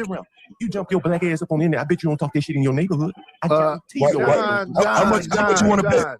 How much you want to bet? Why you yelling from the comfort of your living room? You going to the white man talking. So how much do you want to bet though? Nigga, but you got the money though. How much you want to bet? Tell me right now and talk some white hate shit then. It's 5:20. What's going on? It's 5:20 a.m. Nigga, I came up right now and talk about you fucking niggas. It's 5:20 a.m. You won't came up and talk about these white people. You live around white people. Why you live around white people, nigga? Nobody trying to see you, Otis. Why do you live around white people? What's up, Irby? Answer that motherfucking question right there. Why do you? Because I live in America. Because I live in America. That's all he got. That's all he got right there. Because I live in America. And I want to live around white people because I live in America. So, John, if I may ask you, do you think that they inadvertently they want to move back into the big house? They want to go back to the big house. I know, seriously. Seriously, because I forgot this one YouTuber. He made an interesting point. Like he keeps bringing up whether or not white people have ever invited black people to sit like at their dinner table.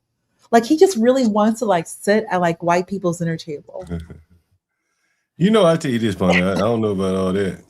No, like really. Seriously, when I grew up, like, you know, just want to be back in like white comfort. Even if they're like a white woman, then you're still like in white comfort and in white society. You know, I say this. I grew up around, working with white people, you know, like domestic work. Mm-hmm. You know, my grandmother was domestic. So every now and then they would hire people like me, you know, like when they're having fancy dinners and stuff. So I learned how to set a formal dinner setting and stuff like that.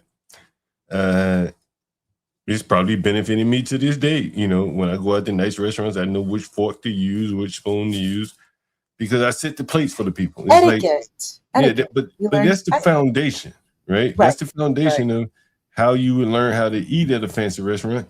Well, either your parents taught you, my parents wouldn't teach me because we ain't gonna grow up rich, but I learned about serving white people. It is what it is.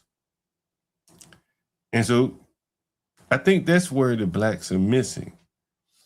They don't know. Like you think the average black person, you set their black ass down at a formal table setting, they know which forks and knives to use?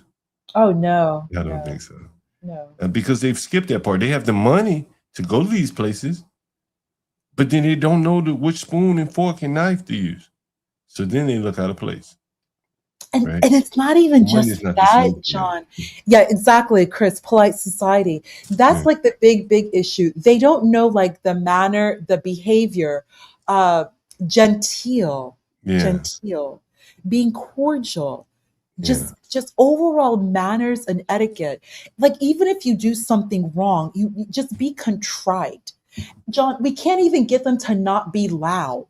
Mm-hmm. Like forget just table setting and silverware, just not being loud, John.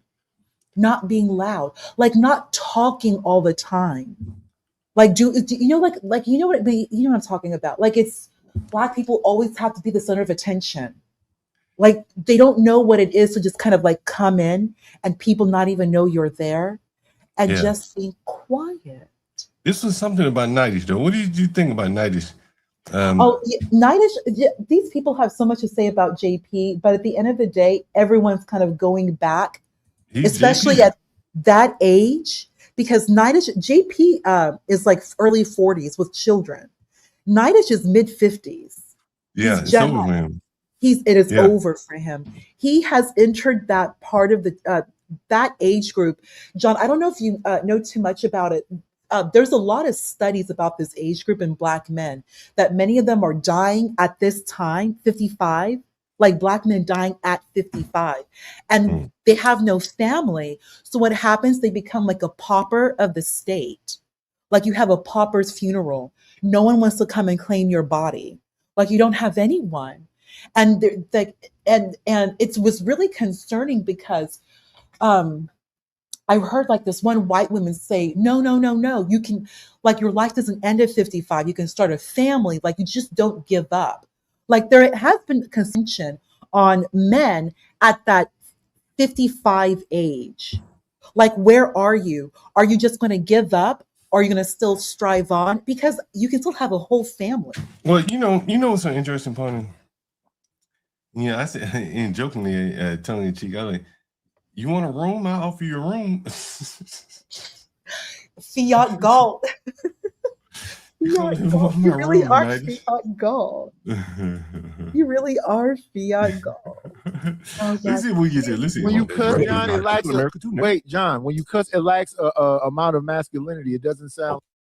Nigga, you broke, bitch. That's why you broke, stuck in the hood, and you mad because I ain't. That ain't my fucking problem, nigga. You want to live around white people. I got you.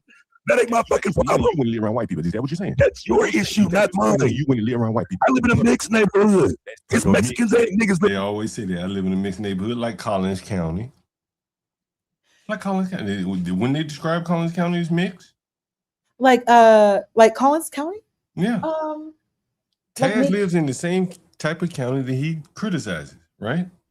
More maybe, I guess Taz probably is more like East Plano, not Frisco, but probably East Plano. But I don't know if Taz lives in Dallas, but what I'm saying is he lives in a mixed community. Where, so it's like Black people and Hispanics, right. and then like they're probably maybe blacks 10% in the white. minority. Right, blacks are probably in the minority. Whites are probably in the majority. Depends on how affluent the neighborhood is. But listen, I think it's Taz is probably like Black, Hispanic, and maybe no more than 20% white, maybe 10 to 20% white. I don't know. No, that's the same kind of neighborhood Carmelo lived in. They would claim they're racist when they put his ass in jail. What that got to do with me? You took that L, boy. You took what L? What L? Carmelo, what L? What L did I take? You've been out here. Carmelo should be free, but what L did I take? You said that for the second time now. What L did I take? We put up football scores on your hero, nigga. Yeah, but that's your problem. That's a 3 you sending the kid to jail is a win for you. Wait. 1 second, y'all. 1 second. Wait, John. Who is we? Wait, John. Blaze one little nigga. John, 1 second. Who is we? Put football numbers up against these dysfunctional, degenerate niggers. That's the we, nigga. Ain't nobody signed with you. Wait, John. You said you were John. 1 second. Let's have a back and forth. I know you want to go on tangents, but let's have a back and forth. Didn't you say you was a nigga too? Yeah, but I'm a nigga that stand for law. You don't think you're a degenerate? Come around here, One second. Wait, 1 second. John, you don't think? I'm 2-0. 1 second, bro. On my way to 3 with this crab nigga that went to sleep in the water. Can you listen for 1 second? Are you a degenerate or no? It don't matter what I am, nigga. I watch you drink beer, tequila, and chain smoke weed. That's not degenerate shit. It don't fucking matter, nigga, because I got the keys. You understand? So if you can afford to be a degenerate, it's different. Keys. So if you can afford to be a degenerate, it's different. I'm in the ghetto around all these. So if you can brag about being in the ghetto and do a degenerate shit, but Taz is degenerate trying to live around white. Can you? Hey, bro, you keep talking to me, bro. Like for real, you on somebody else's channel, bitch. So seem like you always got a lot to say about me somewhere else. You a goofy, bro. To you right now, nigga. Just like most niggas, they gonna talk that shit when I'm gone, nigga. I be waiting for that. You came up on my channel. Last time the only time you ever came up on my channel, you saw another one. You said I'm gonna go with CT instead. You kicked me off. You gonna be up for that. What's going on? Speak radio. Wait, John. Can I say hello to the fucking guest that's in the chat? Is that okay with up here? Yes. Anyway, we're gonna get in tonight. The words was the word. Get on your knees for a white man, bitch. The words I'm not saying would never come out of my mouth, sir. They just would never do that. Hey, motherfucker. Why would I ever have to explain? Why would I ever have to explain that, John? Fucking nigger, this about to be out on the white man have his way with you, nigga. Explain to me why. I bet I get more women than you, right? I bet I can get more women any fucking day of the week than you. You do what? I bet I can get more women any fucking day of the week. No, you ain't had a woman in your presence in years. If for nothing else, Stop lying. All that chain Stop lying. just like I could offer a hoe like you John, a place to live, I let's could offer talk a hoe about with it, a brother. place to live. Let's talk about it, brother. Let's talk about it, brother. If you could get all the You about to one be out on the second, street, nigga. one second, yeah. One second, Work somewhere. right. Put One your second. ass Let's out. take one thing at a time. We already agree about the other part. So let me understand this. You can get as much pussy as you want, and you spend all your time drinking beer, tequila, and smoking weed. Nigga, I'm 50. Like, I don't focus on that. But if I wanted it, nigga. Exactly. If I wanted Checkmate, you dumb fuck. Every day, boy. Do you know I got the Checkmate, you keys, dumb nigga? fuck. I would bring these bitches inside. Checkmate, you dumb fuck. No other nigga up here on the panel can do that. I can change a bitch's life right now. I call a bitch That right she'll now be- and she'll give be that in a bitch a slum. first place to live. I can She'll call a be bitch right now. yeah, she'll be in a room. Just like I offer night. Room and This nigga John sound like a rapper, bro. This nigga said I can change this life. What do you mean? Life right now. will I can change do it your now. life. Nigga, we can do it right here on your channel. We can do it right here on your channel. They can't. Like a woman would have to want their life to change for the negative. Now, I would Right. change a bitch's life, and I would have that bitch say, "Thank you, Mr. Like what Junko. woman Thank you, wants to thank sit up with a drunk I would ass change fool that every day, bitch's nigga? life Hell right yeah, now. you'll change You your act like life. it ain't a bunch of bitches doing that already though. Like you act like doing that bitches don't exist, bro. The whole city full of doing bad bitches. He said he gonna change their life. Wait, 1 second. John, They gonna you go know from I've- doing bad one to doing less second, bad. conservative, 1 second. John, you know I've watched your channel, right? I know you have to, nigga. Right. It's So dope. I haven't watched it in a while, but I've watched enough to I know know, that. yeah, nigga, 'cause it's dope. 1 second, brother. 1 second, brother. I got clips So of you 1 coming up on my second, brother. channel. 1 second. No, you blocked me and did all kind of stuff. I Yeah, don't watch your because channel. the way your black ass behave, nigga. Well, yeah, cool. The way your Let me black say ass this. behave, Let me nigga. say this. Can you acknowledge that? That's why I blocked your black, fat, narcoleptic ass Let's nigga. have a back and forth. Block your black ass. Let's have a back and forth. Let's have a back and forth. Block your black. Let's have a back and because you slow, because you a bitch ass nigga. But listen, let's have a back and forth. I literally watch you you say a dude that's on drugs, Johnny Boy, right? Is going back and forth to jail. But anyway, 90s is homeless. Now he quiet. And he was talking exactly like JP. This was really fucking amazing, partner. You know, 50-something, 60-year-old man made it this far in life. And he's no different than my some of my ghetto ass tenants. The people that he probably would say I'm a slumlord to. And he goes on to talk about how he's looking for senior citizen agencies, a housing project. I couldn't fucking believe what I was listening to, partner. I couldn't fucking believe it. Well, you better see this as your reality, John. You're becoming as extinct as the dodo bird. You're not going to have any peers. If you do already. Yeah, You're not going to have any peers because a lot of black men mid-age, 50 or 55, I should say. It's a tough time. So either they have to find a woman. Usually, it's going to be a black woman, and they call it like a geriatric marriage. Some are able to do that against the woman's family's wishes and get married, so like a geriatric marriage, or they're going to be homeless. Yeah, you know, that's more or less what Nidish was saying. You know, he was talking about packing up his stuff. And you know, it was actually kind of sad, to be honest with you, to see a man who spent his life, you know, on the internet, the last probably 10 years, forming some kind of relationships, and he's going to end up out on the streets, and no one can say, "Hey, man, and I can offer you a room." And there were people in this chat that lived in Oakland. I remember reading some of the comments, and it was like, damn, like his only hope is the government. And so many black people all up and down the spectrum find themselves in the same position, either for work or for housing, whatever. You know, you saw the older guy on my porch. He's on. But all of this will be black women in government.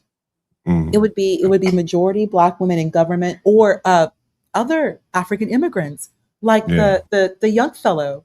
I think he's from Cameroon. I think. The one going in the military. No. You actually created a thumbnail. The DPI. Remember? Oh, the homeless. The CNA or whatever. That was like, even that thumbnail was so hilarious. Like, you know, Africans coming here to basically coming to America to take care. Like he mentioned to you, of like the Black Americans who cannot appropriately compete. And I don't know if Lim is still in the live chat, but when I mean by assimilate, it has to do with 1 minute. I'll be right back. Take over for me a second. Oh yeah. So Lim, if you're still in the chat, when I mean by assimilate,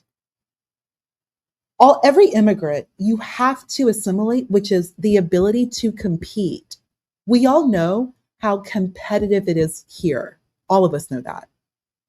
So if you are coming here into the United States, you have to be able to compete as quickly as possible. So therein lies the question. What do you need to do to compete appropriately in the United States and not be a drain? You cannot just immediately be on entitlement. That's just not happening anymore. You have to work. You have to go to college. Like, this is just unreasonable. If you did not go through high school in the United States and you're an immigrant, like, you have to go to college. What work can you do? Like, how are you even able to communicate with another person here, another American, if you do not understand like the nuances of just American society? And this is why some groups are able to compete and other groups are not. And we're seeing it right here in the data. It's readily available. There are certain groups come here, cross over, overstay visas, and like there's no graduation, no college graduation, not even from them, but not even from their children. And it's continued entitlement from generation to generation to generation. And if you're not working, you're only taking entitlement. Those who take entitlement do not pay taxes. And to really even qualify for SSI or SSDI, you have to have 20 years working and paying into the system. Like, we all have payroll taxes, which is not just federal, and then some of us pay state, and then if you work in New York City, you pay New York City tax.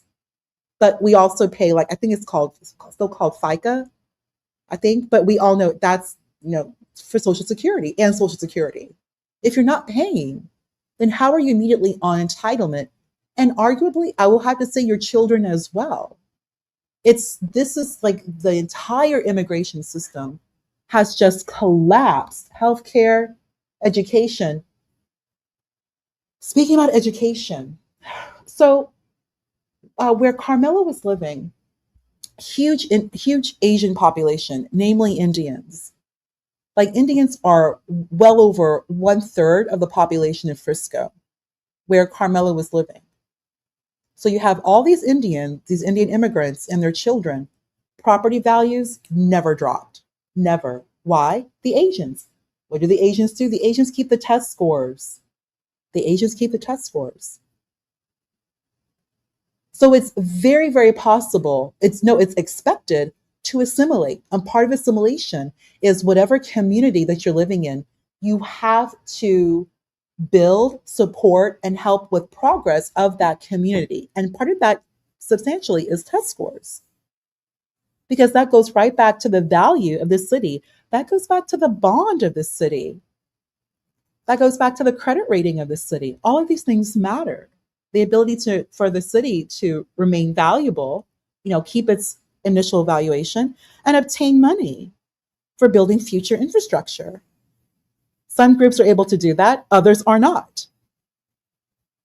So that's the assimilation. Ponder, do you know anything about flock safety? Oh, well, I heard about that. So, no, I heard you say that.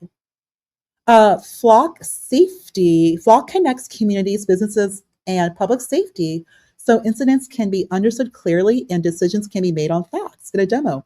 No, I did not know about this tool. Flock Safety is an American manufacturer and operator of security hardware and software. I did not know. Thank you for sharing. Let's see. Oh, so that's what it's called. Oh, I didn't know it's called Flock Safety. The plate recognition. This I absolutely have heard of. I know that Palantir Palantir, they build the technology. I didn't know it was called Flock Safety. Oh, how interesting. Big Kahuna, thank you. Yeah, everybody. So Flock Safety. So what Big Kahuna was telling me in the chat, that's, like the plate readers. Big Kahuna, that's part of the technology. Yes, yeah. Palantir, the company Palantir, that is their technology. I've absolutely heard of it, but I did not know it. Like, I didn't know that the actual tool was called Flock Safety. Very interesting. But yeah, every city has it. Georgia Tech, okay. Georgia Tech alumni, Garrett Langley, Paige Todd. Georgia Tech is a great school, by the way. Video surveillance cameras, fantastic. Yeah, I think like almost every city has it. Ooh, I should get this in my HOA as well. Flock says that it operates in over 5,000 communities across 49 U.S. states and perform over 20 billion scans of vehicles in the U.S. every month. Oh, thank you for sharing, Big Kahuna. I'm going to talk to my... Oh, yeah, we see this everywhere. So, Flock, do you have some pushback? This is fantastic for crime prevention. It has been, yeah, it would be busting a lot of criminals. Yeah, license plate reader. So, Lim, Flock is only now getting attention. I tried talking about it years ago. The only reason it's getting attention now is because the Washington case and that crater that hacked them. Well, Lim, speaking about hacking, that again, Lim, goes back to these new roles that we're going to be having with AI. So, like, let's say, for example, we all remember like toll booth operators, like, which is not a job. Let's be real. Like, giving people change is not a job. It's not. But with the introduction of these toll booths, these automated toll booths, we now have new jobs being created. But these new jobs are knowledge-based jobs, which goes back to my aforementioned, my original point in regards to having people who are coming into the country who can appropriately compete in the United States. Like, the jobs that we have now are all knowledge-based. If the United States does not stay ahead in AI, which has to happen, we all know that, then we're now looking at China, which is a big problem. We all saw what happened with TikTok. The United States is not going to have China, in my best Trump voice. China cannot have these virtualized servers collecting United States data. And TikTok is majority minors. That's not going to happen. The United States came in, and this was decided both with Biden and with Trump and the UK. So when you have the UK and the United States incongruent, like you have these two working together, and both administrations, Biden and Trump, have this down the pipeline, that we have to buy TikTok. TikTok must become an American company. There's something going on that the United States sees as a security violation or a direct security threat. And that's what TikTok is. China owning TikTok is a direct threat. It's a running risk to the United States, and something had to be done. Hence, a United States company now owning TikTok. Ergo, therefore, they're now under the purview of United States regulation. Furthermore, not just that cybersecurity, then we have data protection, etc. But you just don't want China housing, like data warehousing. If they're data warehousing, then they're performing analytics. You don't want China to do that, especially with United States children. It's just never going to happen. It's unacceptable. Therefore, we got TikTok. The real cause of the dysfunction, there's so much dysfunction, Latino. There's so much dysfunction. Where to begin? Do you want to specify a little bit more detail? Right, Ponder. Thanks, Big Kahuna. Thanks for letting me know. I didn't know that was the actual name. I didn't know that was the name of the company or the tool. That's the name of the tool. And we have it everywhere. Ooh, I definitely like that. And it's solar powered too. No need for electricity.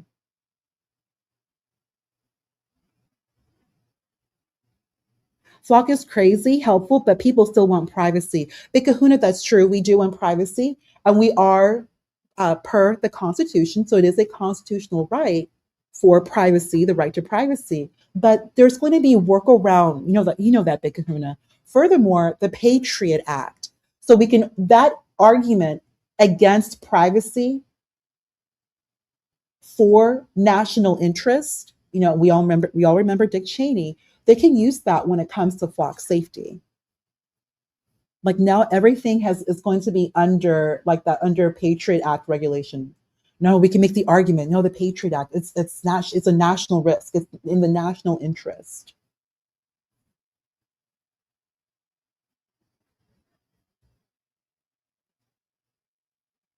Oh, Lim, the facial recognition, that technology is still in its infancy. There's a lot of problems with it. I actually saw a demo in DC last year regarding it. The government is definitely, Lim, the government is definitely looking for a great, because Lim, the United States, the government itself really doesn't build anything. It's always like they call it COTS, like out of the box. So they always look for third parties to build like a new utility tool. But it's right now, most of the companies that are looking to be contracted, the technology just isn't there yet, but it's definitely being worked on.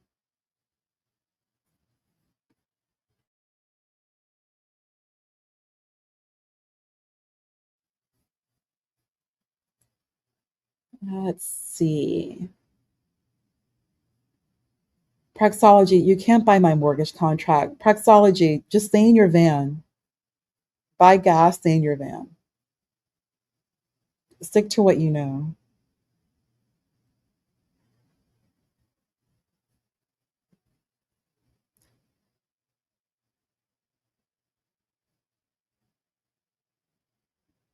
That whole when John Galt said I got the keys, that was hilarious. That was so funny.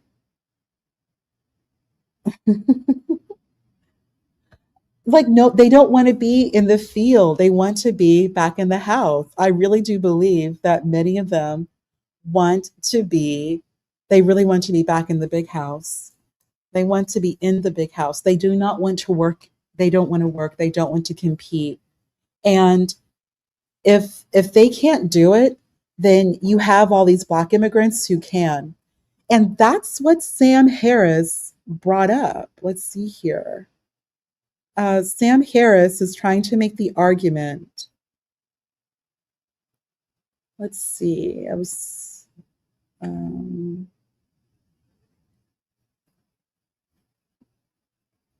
Sam Harris. It's very interesting that you have someone like he's not even like you have a non-Black guy, a very well-known atheist. He's an author, and he's using his own podcast. And apparently, he has spoken 10 times about this. Why are Nigerian immigrants so successful? Yet they are Black. And if the Nigerians can do it, the Nigerian immigrants can do it, then you cannot use racism as the excuse for why you, as a Black person in America, cannot succeed. Like there has to be something else that's not being discussed. He keeps on bringing this up. How come Nigerian immigrants are so successful? Like because Sam Harris, the majority of his audience, of course, is literally white people. It's not even like a mixed population. It's just majority white people, large majority atheist, large majority atheist. And he's bringing this up himself.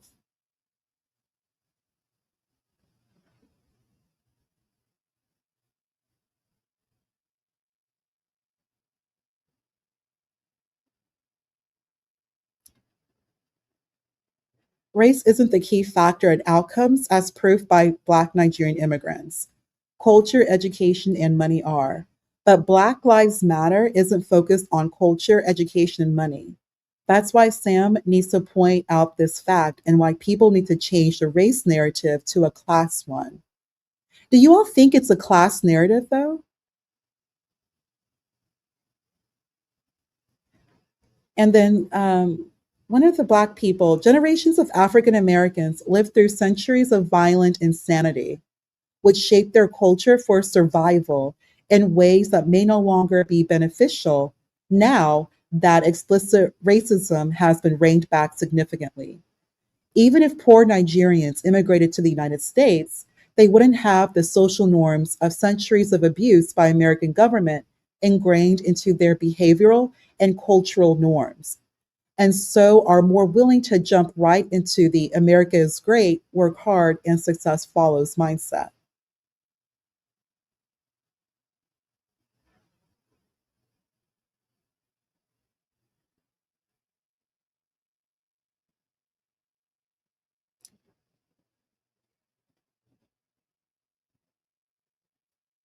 This is really interesting. A lot of Black people are coming and refuting Sam Harris's point.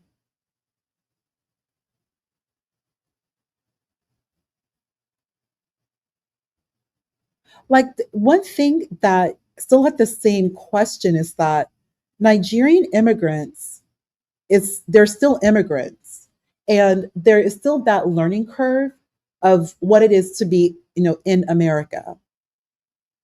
But at the same time, when you're still Black, you're still melanated, that racism is still going to exist.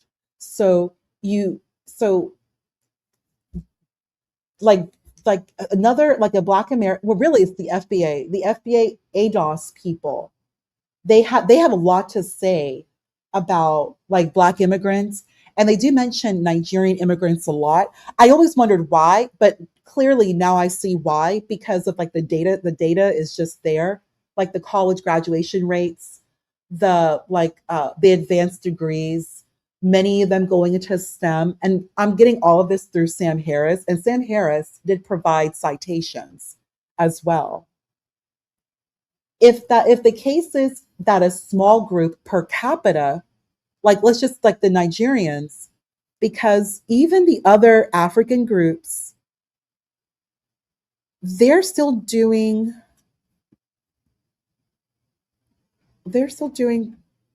not bad at all. Like, let's see. Like the other Africans, they're still graduating at, like, their college graduates are still pretty high. Like even in like sub-Saharan Central Africa, those who are here, like 53% of them, they also have at least a bachelor's. At least a bachelor's, though. The African group with the smallest college graduation pool are the Somalis at 11%. And the Somalis, 11%, that's on par with the Mexicans.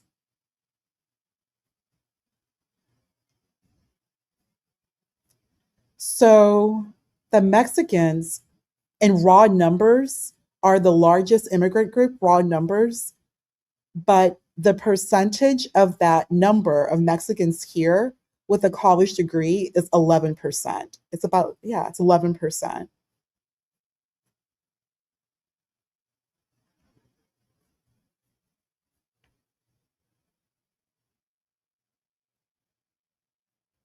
And then of course, the Indians and the Asians definitely dominate with college graduation rates, and of course also with income. Yeah, the Indian Asian men between the ages of 30 to 40, their median is 100,000, which is pretty fantastic. That's really good.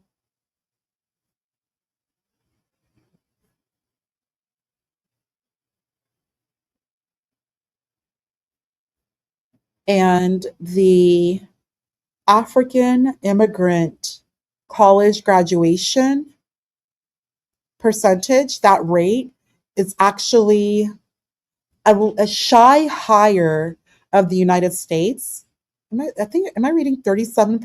37% Black immigrants graduate college. Those who are over the age of 25 have at least a bachelor's, while the American percentage is 33. And I'm getting this information from Pew. So, yeah, Lim, just a touch on what you said. Chris, come on. What's small hat poison? What's small hat poison, though? Sam Harris may be a small hat, but men lie, women lie, numbers don't. That's what Weezy said.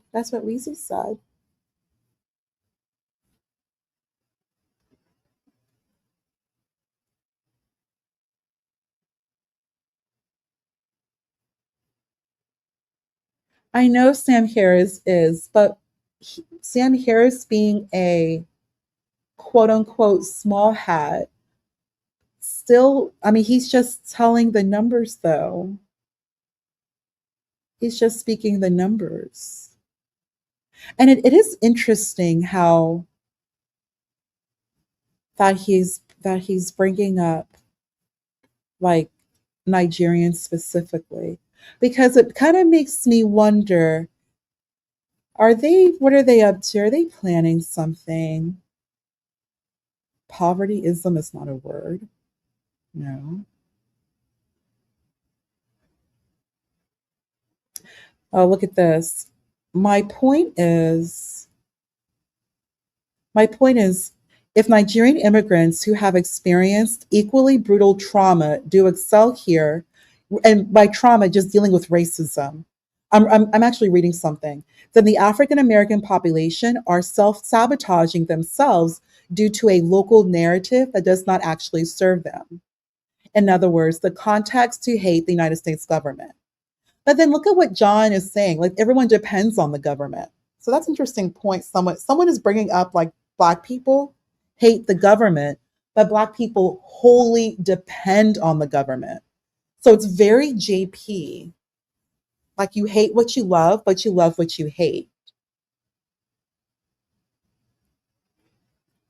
And also, I think why immigrants, one of the big factors, a necessary condition, not sufficient, but a necessary condition for success in the United States, regardless if you are an immigrant or not, is that you do need to be married. Marriage, definitely. Like a successful marriage. Not Yeezy Weezy. Fireman. Yeah, Weezy. Fireman. Fireman. A small hat cheering for more Africans in America. Well, maybe not Africans per se, but Sam Harris is emphasizing the Nigerians, and he's just using the data that we have available.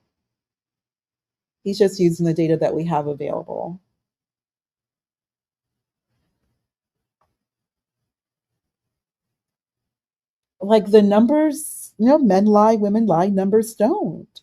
Like they're saying that within the past 20 years, the most successful immigrant group per capita are the Nigerians, just per capita.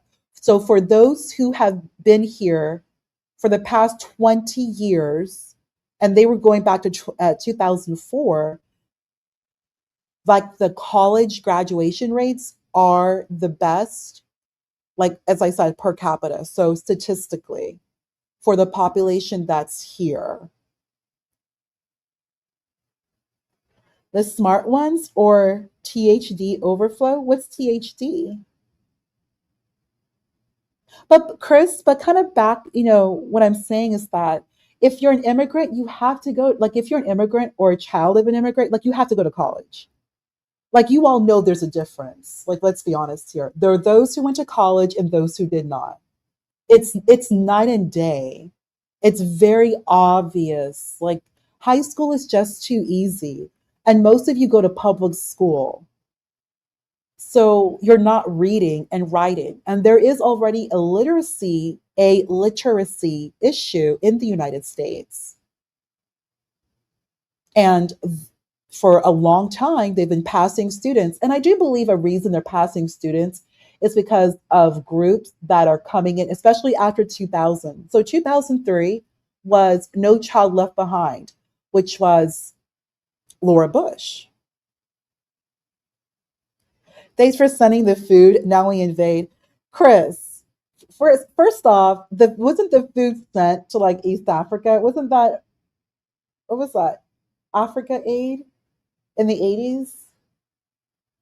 Or We Are the World, wasn't that in the 80s? Michael Jackson and Lionel Richie and Huey Lewis. I saw the music video like a few years ago. I finally saw it. But if you're gonna send people food, I gotta pay you back. They're paying you back through tax dollars.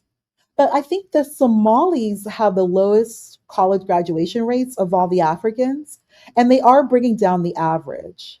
But once the whole Minnesota situation, Minnesota, that whole situation gets taken care of, because I heard a lot of them are on entitlement and government assistance, they'll get their numbers up. They'll get their numbers up. So if they were on government assistance now, then the investment is to lead to have their children go to college so they can be productive members of society.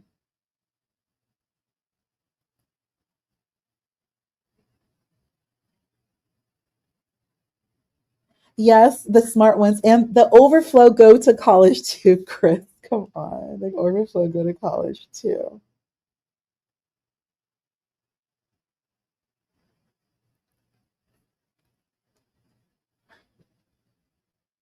No, you remember the movie, remember, well, I had MTV. I remember we had MTV too.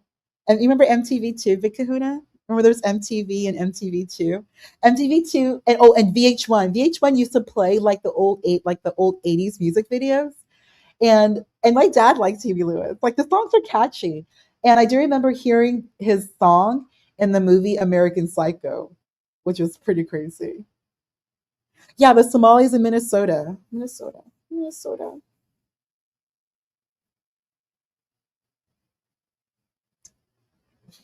No, I'm not Gen X. No, I'm not Gen X. No. Somalis are the Romani of Africa. Oh, so they're the vagabonds. They're the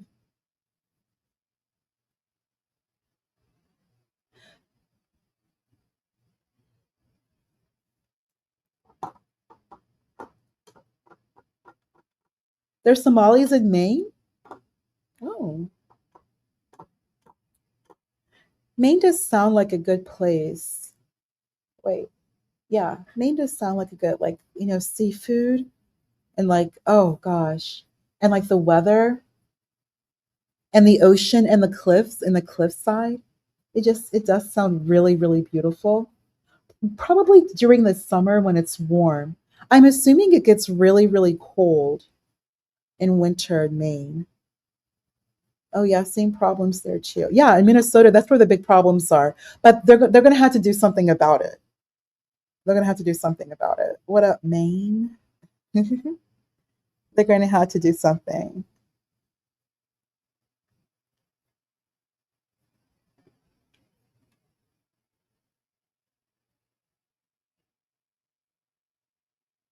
Who's anti? Who's anti? Oh, Sam Harris is anti what? You think? Well, Sam Harris is an atheist, though.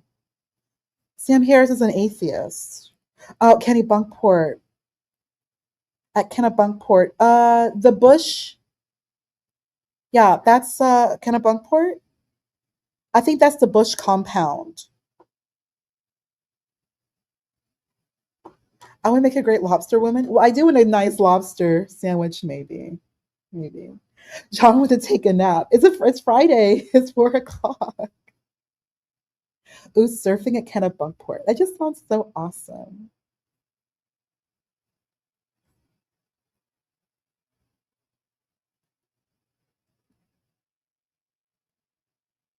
Well, you guys were saying he's a small hat.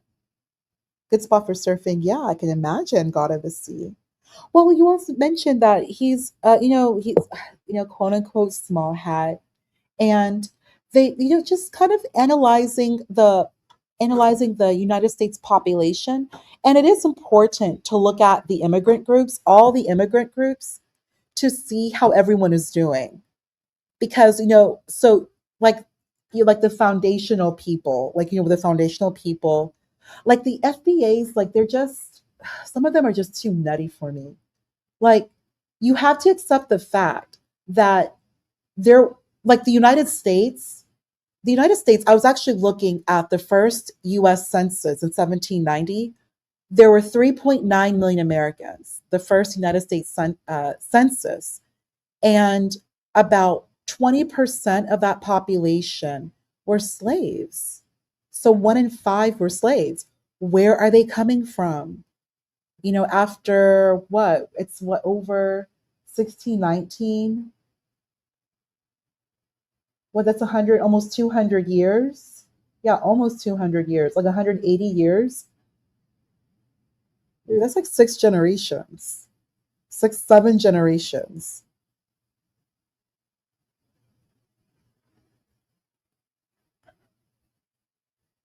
So there've been Black people here, and when it comes to the 13 colonies, like these are Black people of African ancestry. Like I just the FBA live in another world.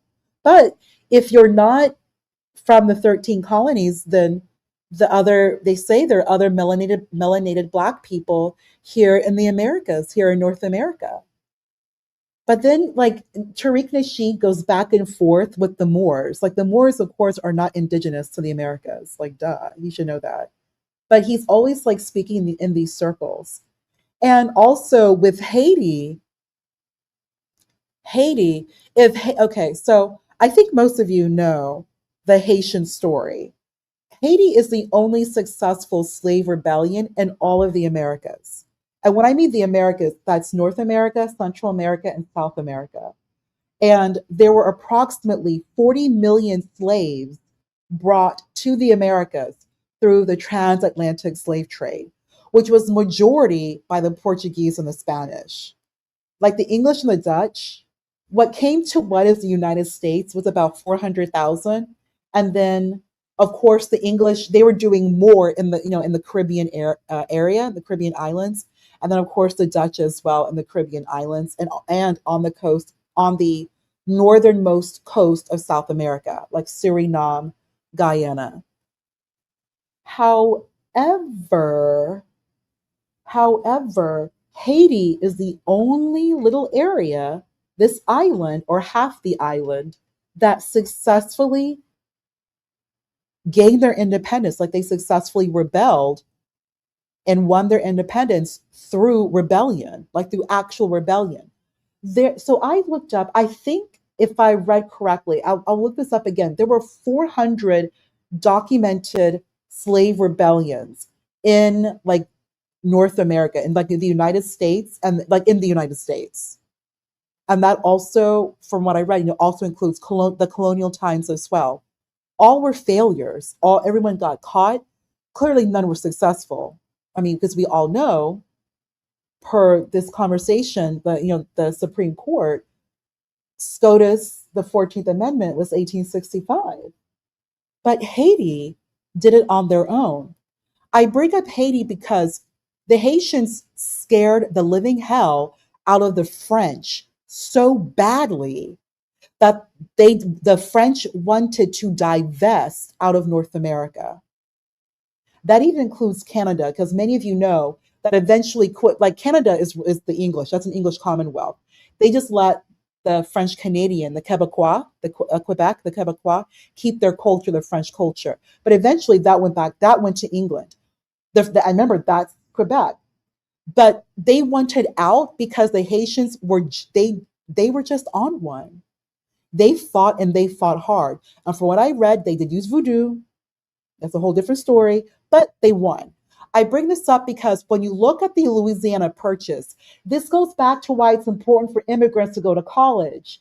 because many of you don't, and you don't know the history of the actual country. You want to discuss assimilation, learn the actual history of the United States, all of it. 1619 to present time.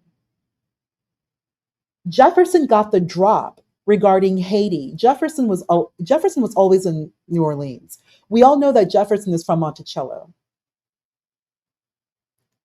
But Thomas Jefferson has preferences. Quadroon ball. Thomas Jefferson and his preferences. He does. Thomas Jefferson was in New Orleans. He got the information what was going on in Haiti, that they were in active rebellion and it was not stopping.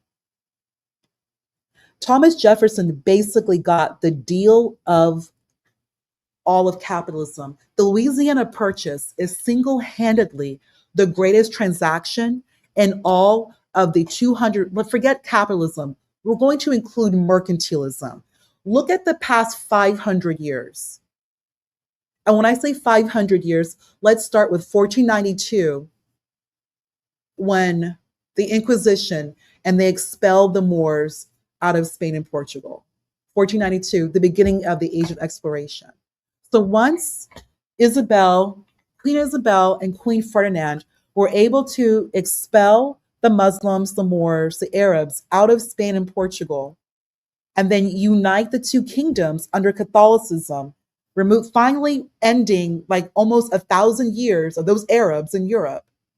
That is what began the Age of Exploration. They then financed Columbus, who was a Moor, by the way, he was from Italy, to come into the Americas. And then we know he landed, the Nina Pintana Santa Maria, landed on Hispaniola. So if we start there, 500 years, the Louisiana Purchase is the single greatest transaction. Jefferson immediately doubled the size of the United States with one buy. Just one buy. You have the 13 colonies, which is the United States. They then, I know, eventually took Florida. So Spanish Florida was annexed into the United States. Then Jefferson let me see how much this costs, because it's still a hell of a deal. It's still it's incredible. Jefferson negotiated when the French were at their lowest, because the French were dealing with these Haitians, and the Haitians put that voodoo on them. Imagine the Haitians putting voodoo on you, scaring the hell out of you. You're seeing ghosts. You want to get the hell out of there. Thomas Jefferson comes in, probably with a whole bunch of quadrants, these light skins, and he gives you the deal of the lifetime. You know what? I'll go ahead. I'll help you out, Napoleon. I will take your buy. I'll take it for you. Louisiana Purchase. Let's see. The United States, yeah, I was right. The United States paid France $15 million for the Louisiana Purchase in 1803. And that was 828,000 square miles, working out to 3 cents per acre. The final total reached 27.26 million. Now think about that. Put that into, adjust for inflation. It's still absolutely incredible. I had to adjust this for inflation.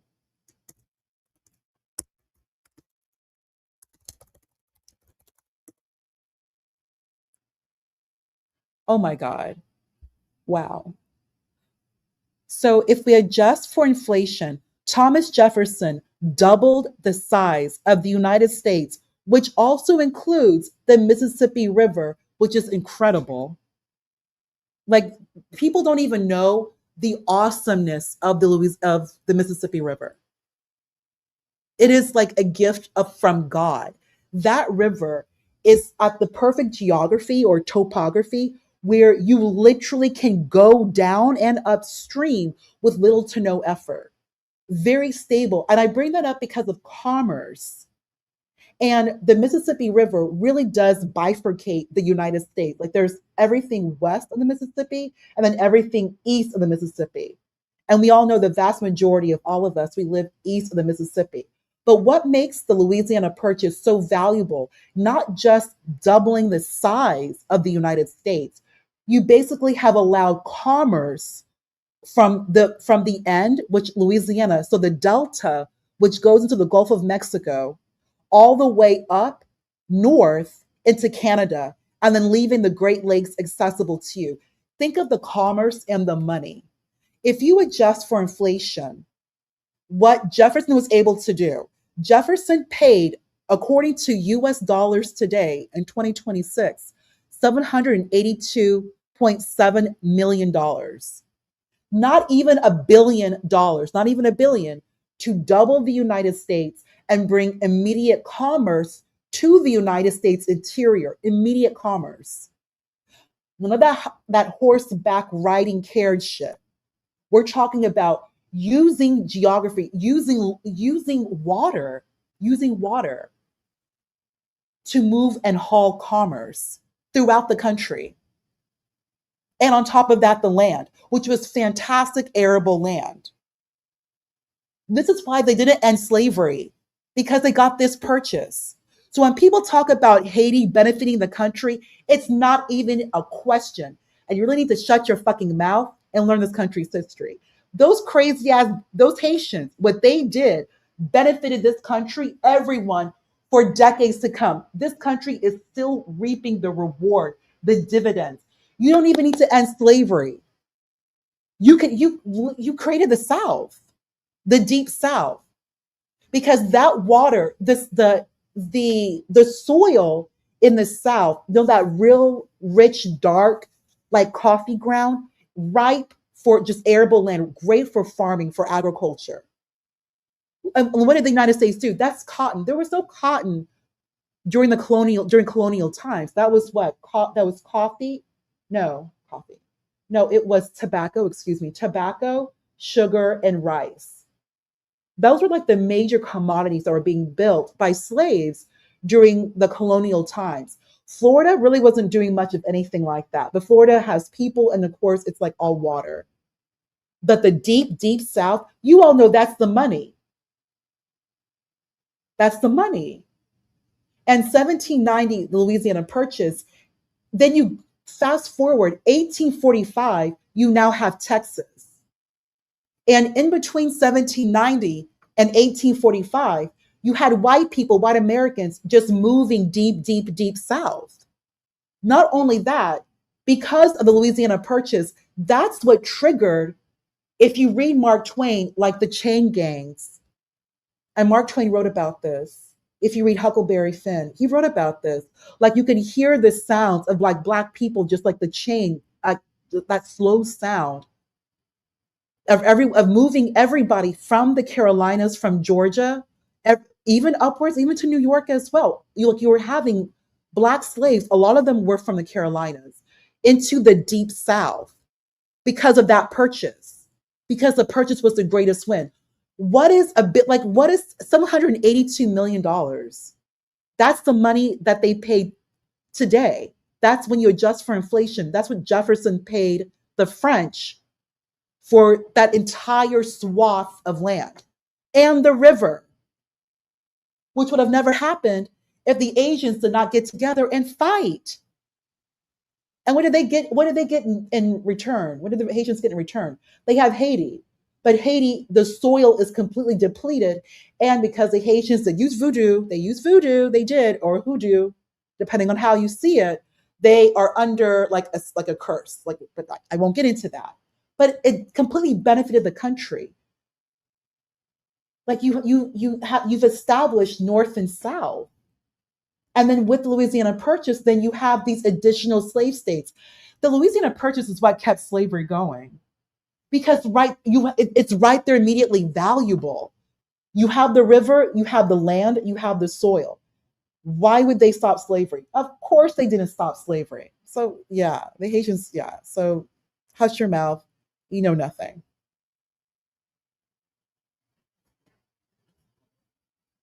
What the hell is Tartaria? Not a Haitian. I'm not Haitian, Big Kahuna. I know history. Big Kahuna, you're smarter than that. Come on. I'm not Haitian. I know United States history very, very well.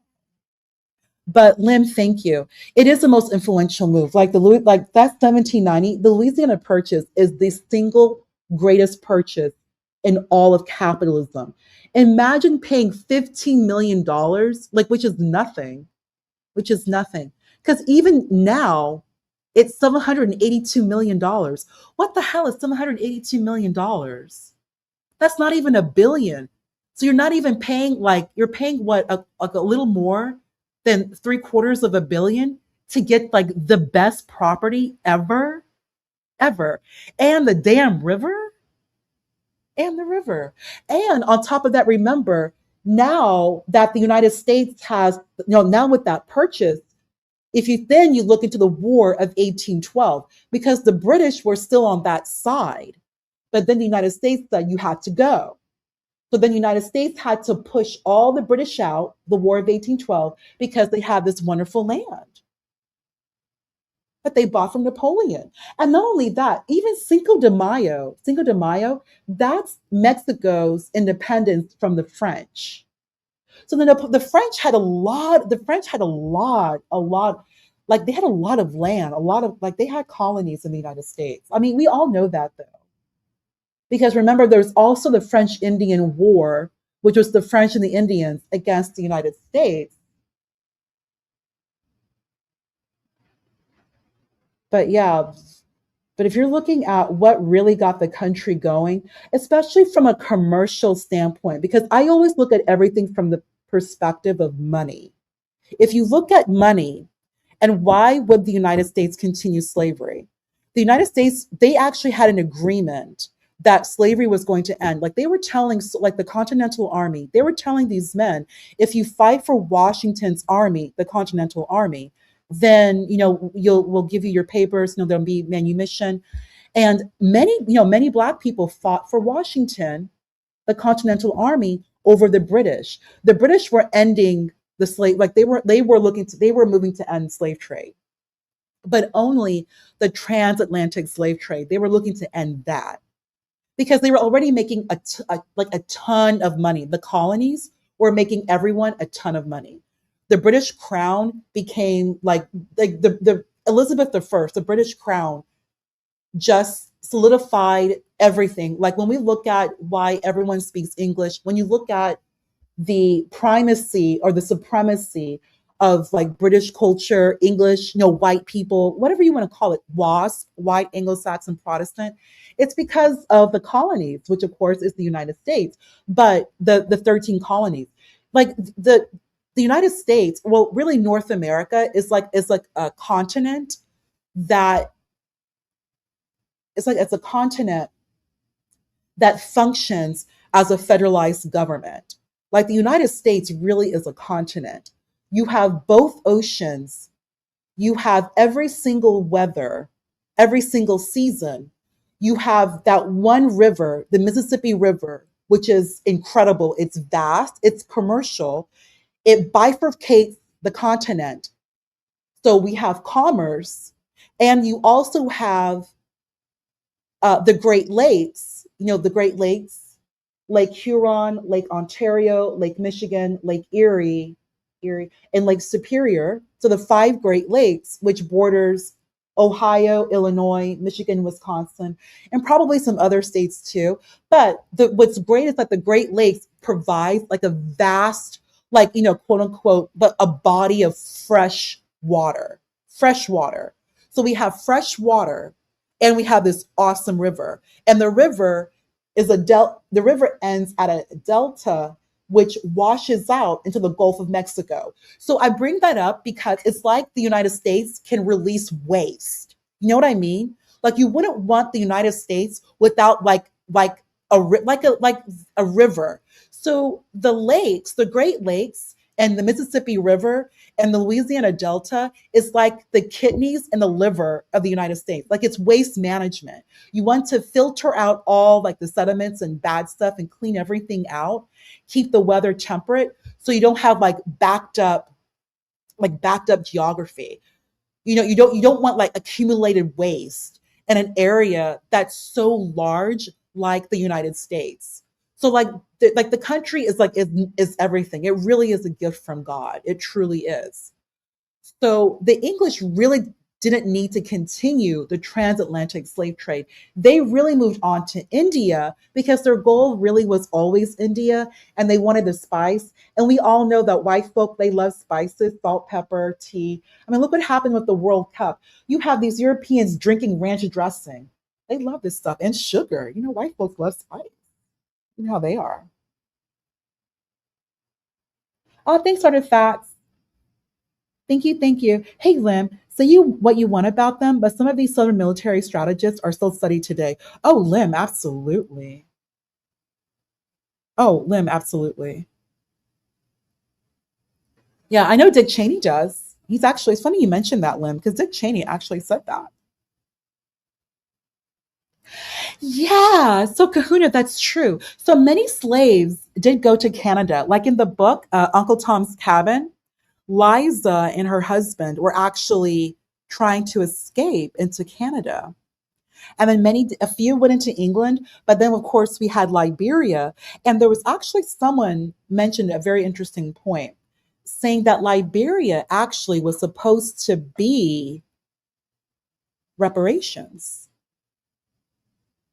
that the actual reparations to be paid to the Black American, to the slaves, was let's go ahead and give you your own land, but in Africa, where you're originally from, which many went, but but it's still like Africa, still like a whole other continent where you're not from. Like that's like, because I bring that up because during the Revolutionary War, they were supposed to give Ohio to the freed slaves. So if the British had won, they would have given Ohio, like all the slaves would have just had Ohio as their own like little state government, their own government. Artifacts, I'm not saying you're illiterate. No. Yeah, but those Europeans were drinking ranch dressing. Brian, did you see that? Like they do like ranch dressing. They do. I didn't know that. They love ranch dressing. Like I hope let the Europeans come by more often. They were clearly loving the country and everyone it was enjoyable. And they like to spend money and shop. Like everything's expensive in Europe. They can come here, shop, eat, chill, go see a game. They can go like watch football. Ooh, that'd be like the Europeans during the Super Bowl. That would be dope. Let them see like real football. Oh my gosh. No, I did not say you were literate, facts. No, of course not. Oh, Lim, a lot of people can't fathom just how brutal that war was and the blood that was shed. There's still feelings attached to that today because of the large scale loss of life and large uprisings are unlikely. Lim, are you referring to the Civil War? Which war you are referring to, Lim? I'm sorry. Lim, which war were you referring to? Which war? Let me know. Let me know which war, Lim. The United States is always fighting wars. I don't think, what do they say? The United States has been at war since like the War of 1812. The United States has like, you gotta keep freedom, gotta keep the peace. Win for USA for suppressing weaker people and stealing their land. Lim. Lim, even though when the United States takes people's land, like when the United States took Texas from Mexico, like Santa Ana, they who was that? I think that was Monroe. Monroe is another president, low key. He did a lot for the country. Like Monroe, Monroe got more land, so he went to war with Mexico, took it like he just took Texas. So all of the Southwest, that was Monroe. President Monroe, the same like Monroe Doctrine that we learn in school. And when Monroe took like what was like the Battle of the Battle of the Alamo, I think it was that. And like they fought Santa Ana, I think it was it's been a while, Texas history. But that Monroe it got Texas, New Mexico, Arizona, Colorado, all of that, and I think Nebraska, I think Kansas and Nebraska. So that was a good buy too. That was a good purchase too. Oh, and Monroe, he took the land. He took the land like he took it like you're my bitch, Mexico. He took it. He really did. And he did throw like 15 million at them, like a hoe. Like, here's 15 million, like goodbye.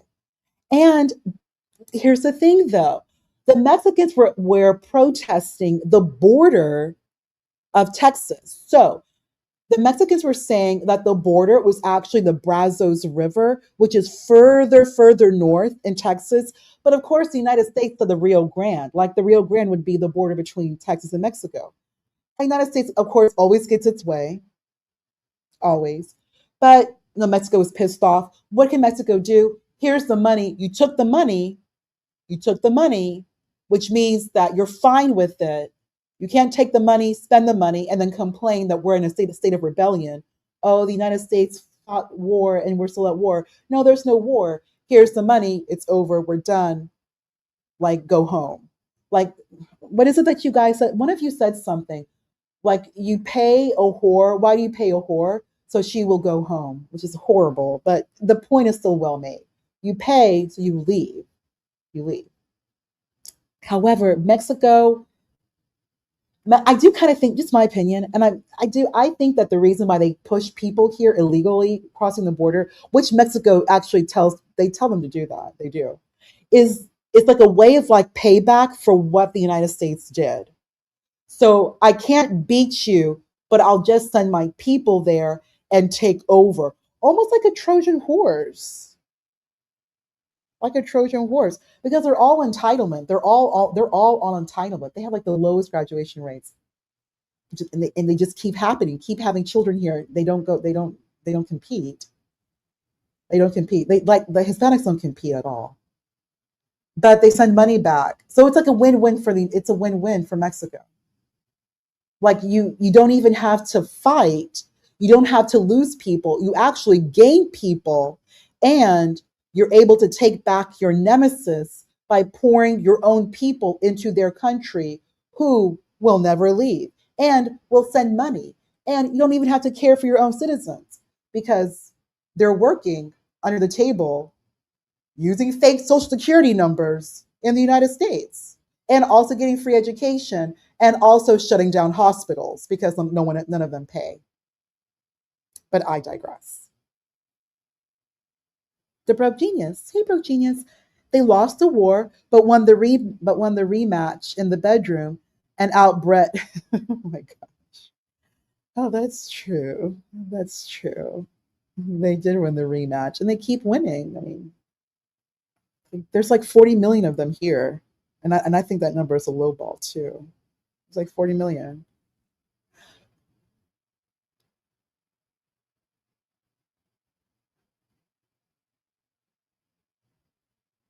Well, and we've only seen peace, quote unquote peace, for like 18 years since our history. Wow. Wow. I wonder what 18 years that was. That's something to, I'll look that up. Oh, well, I know most Americans died per capita, like statistically, most Americans died during the Civil War. During the Civil War. It was like the worst war ever. I think that's what you were talking about, Lynn, the Civil War. Yeah, that was horrible. That war was horrible. Yeah, so Lim, when you think of the population of the country at that time, if you look at the population, so by the 1865 census, there were 5 million Black people, or 5 million people like Black, 5 million. Hey Jeffrey, it is boring. I'm here. You know I'm boring. You know that. You should know that by now. Feed them and they will come. Yeah. Oh, they came. Have they not come, Chris? 40 million of them. Have they not come?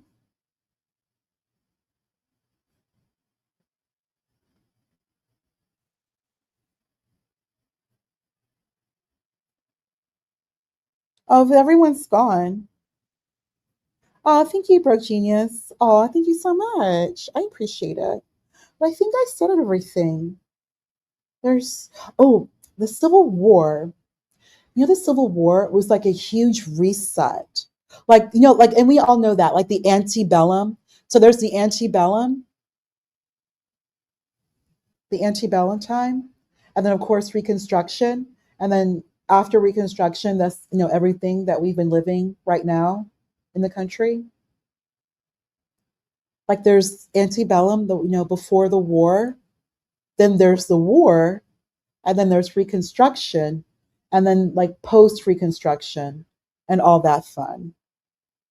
Oh my gosh, hey Crown, how are you? I know I wasn't going to come up, but John was speaking about something very interesting. I wish I would play what I have the link for, but it was initially about it was initially about the black immigrants. Well, the FBA, ADOS, they're kind of pissed off at Godfrey the comedian from Chicago, who is so funny. His Trump impressions are so funny. Oh God, I can't. No, I don't want to let Prox up. You all, that this is Friday. You all just want that Prox foolery. Hey, Crown. Sounds like a peaceful way to wage conquest. Like Tima, you mean like sending 40 million of your people into the country that took your land? Yes. Oh, thank you, Jay Cavassier. Thank you so much. I appreciate it. I think John may be napping. DC Slim, ooh, call John. You want to call John, talk to John? But yeah, so let's see. The United States Reconstruction, like, so since with the recent SCOTUS decision, I know many of you are pressed, which is understandable. I do suggest reading Clarence Thomas, his dissent. We have to love Clarence Thomas. We have to. Like black people, you have to love Clarence Thomas. First off, this man is he's brilliant. He's Catholic, educated, like questions to ponder. He grew up very similar to me, and my dad is familiar with Clarence Thomas. My dad actually knew him. Well, not like personally, but like black Catholic people. Like when you're black Catholic in like in the United States, there's like not that many. I mean, there's a lot, but not that many, especially if, like college educated. Like, it's just different. It's a different kind of energy vibe. So, like, yeah, but he was like, no, like Clarence Thomas was known, great orator, great student, great student.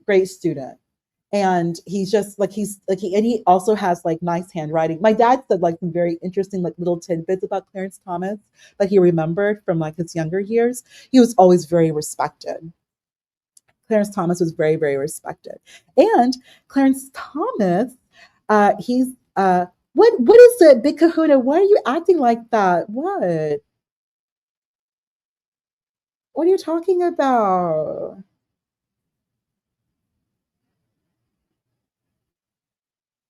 I will not speak Spanish and be happy. Hell to the no. Heck no. Y'all don't piss me off with that. I'm not speaking that language. First off, Spanish, they really don't have spelling. Did you all know that? Like they don't have spelling. It's a very like okay, English language is incredible. Like the English language, it takes so much from Latin. Like you can create so with Latin, like the French, Spanish based like the Romance languages, Latin based languages, there's a great robustness with these languages. Like Latin is a beautiful language to learn. It would actually help many of you if you learned Latin from like from science and humanities and like law. Like if you're going to law school, you do want to take like a good Latin class. Preferably Wheelock's Latin. Oh, you want to chop it up? Hey, Universal, can you let DC Slim up? Universal, do you want to come up with DC Slim? Proximity to whiteness, Chris. Oh my gosh, I think some of you are getting back from work. You all know I finish my work early. This is why you got to start work early. I start work at 5 in the morning. I start work early. So by like 10 o'clock, I'm basically done for the day. And I do all my meetings early in the morning as well. So like I'm usually done for the day. And then I go back to work later in the evening. But I am going to be heading to the Big Apple, to the city, back to the city, New York, in a few weeks, actually. In a few weeks, I'm going to find a safe place to live, and I'll be bringing my car, and I will be heading to work, which is like so awesome to be back in New York. New York. Do I sound like a New Yorker? How do you wait? New York, New York. Yeah, but that's where you make the money. The money, that money. Yeah, money. If you really want to make good money, like really, really, really good money, it's in New York City. Oh, DC Slim. That's why I want to chat about that.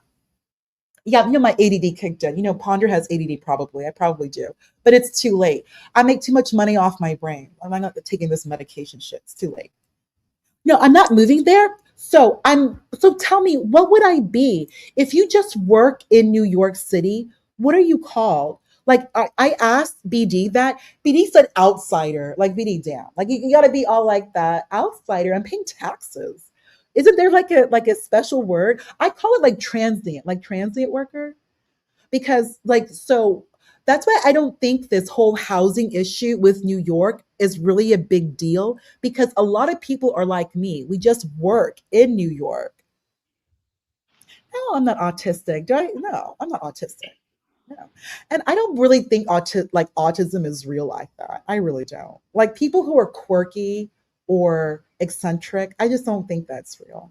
But if you're like someone who can't leave people alone, I don't think autistic people they violate people's space. Like I've heard that they're just more quiet, or they focus on one thing. I don't know. But I don't care. Big Kahuna, I think Brian was just probably asking in good faith. I don't think he was trying to be rude. But yeah, do a little bit New York work. And the previous topic I was talking about was, it was history, reconstruction. So, and DC Slim, I'll definitely ask you about this too. Like with this whole recent, the Supreme Court finally adjudicated the 14th Amendment. The Supreme Court did its job. The Supreme Court is here to interpret the law. So the Supreme Court has interpreted the law. It was a very close decision. It was 5-4. By the way, good faith, thank you, Chris. By the way, the Supreme Court are all Catholic people. They're all Catholic educated. They're all Catholic. So, oh my God, Yeti, how are you? Yeti, yay, hey Yeti. So if you all are upset with the Supreme Court, then you should all go to Catholic school so you can also go to law school and then hopefully become an appellate judge, and then maybe make it to the Supreme Court. Because currently, many of you are illiterate. You go to public school, which is weak. Sorry, too bad, so sad. And then you don't go to college, and then you complain about what's happening in government. But you can't join government if you don't have the education and you can't read. And many of you just can't read. Just not like that. Ponder can. Wow. I'm the ponder. Wow, I read all the time. It's true. Hey, wow, DC. Hey, DC. DC, since you're here, I was thinking about just enrolling at the law school in DC, Clark. Why not? And it's a Black law school. It'll be good for me to be around Black people. Okay, Chris. I'll go on mute. Hey, Hello, Ponder. DC Slim. Yes, DC Slim. So I worked in DC too for a little bit. So what's your gripe with Black people? Like I don't have a gripe with Black people. I'm Black. I'm 100% Black. I'm 10 so p.m. Black. I am 10 p.m. Black. Because I need you and John to kind of distinguish the Blacks that y'all are speaking of. Because you say Black and you say that's a broad statement, but I think the Blacks that you're talking about is only 20%. That's degenerate.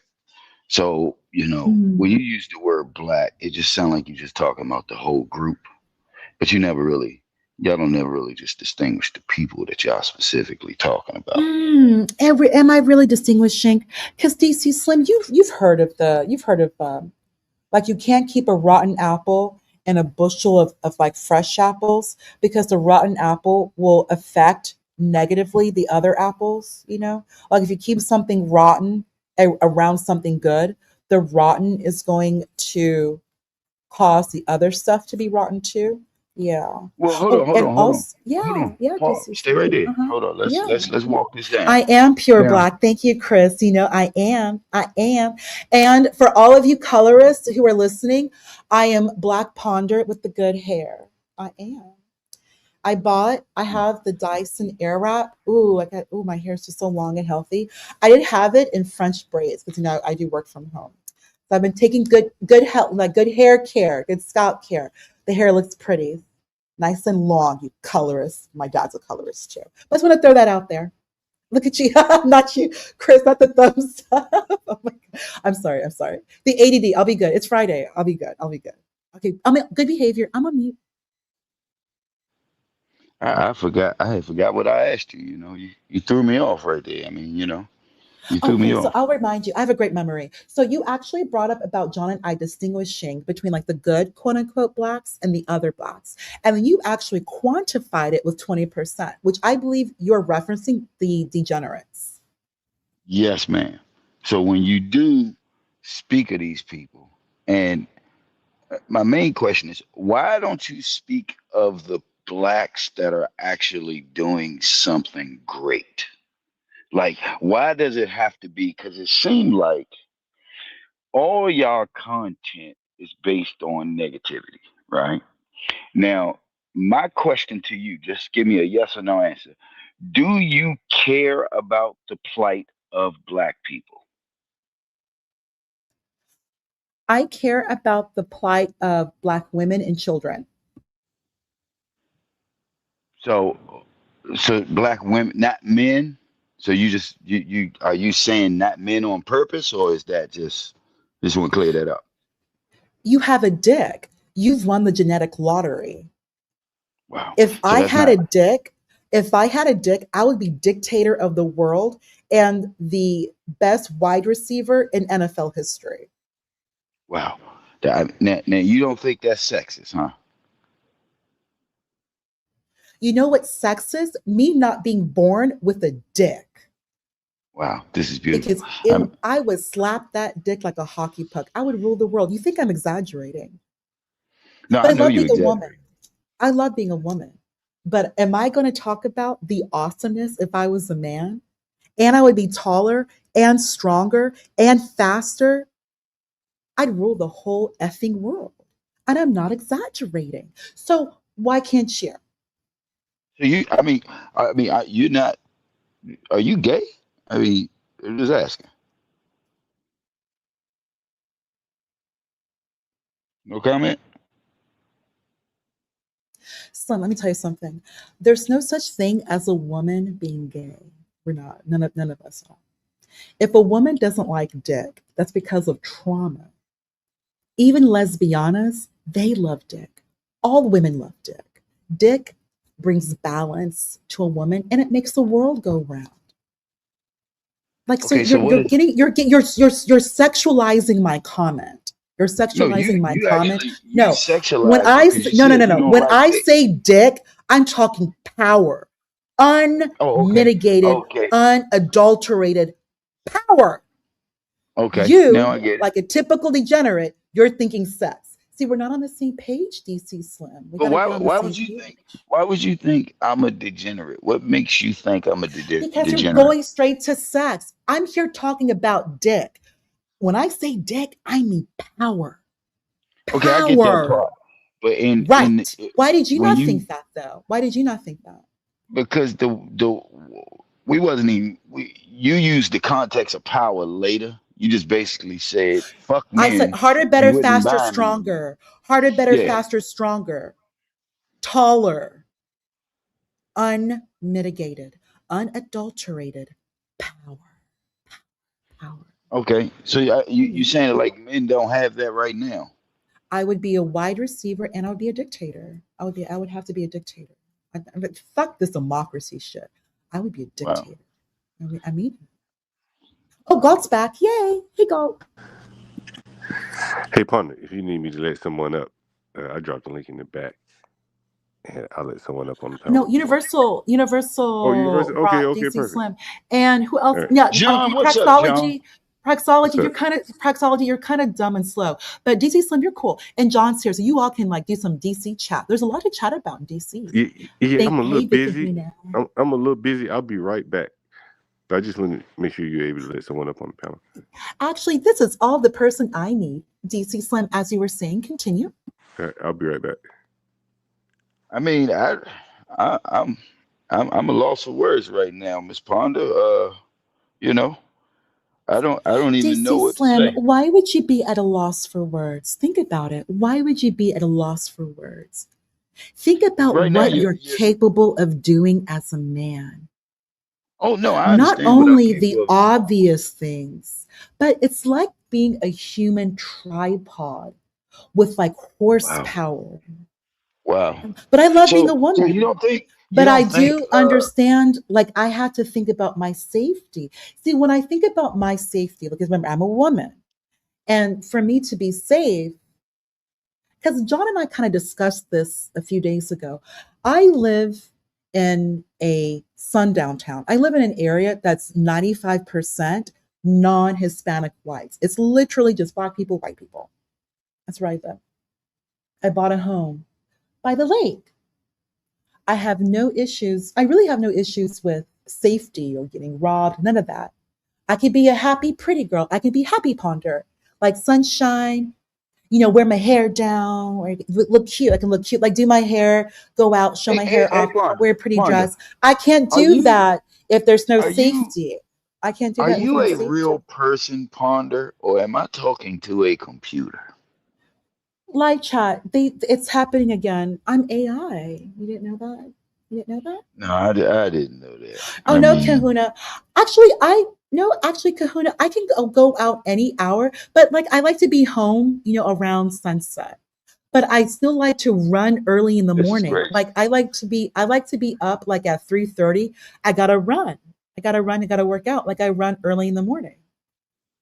And I mean, Chris, I'll be honest, like the police. But here's the thing though, I don't see sun downtown necessarily as too much.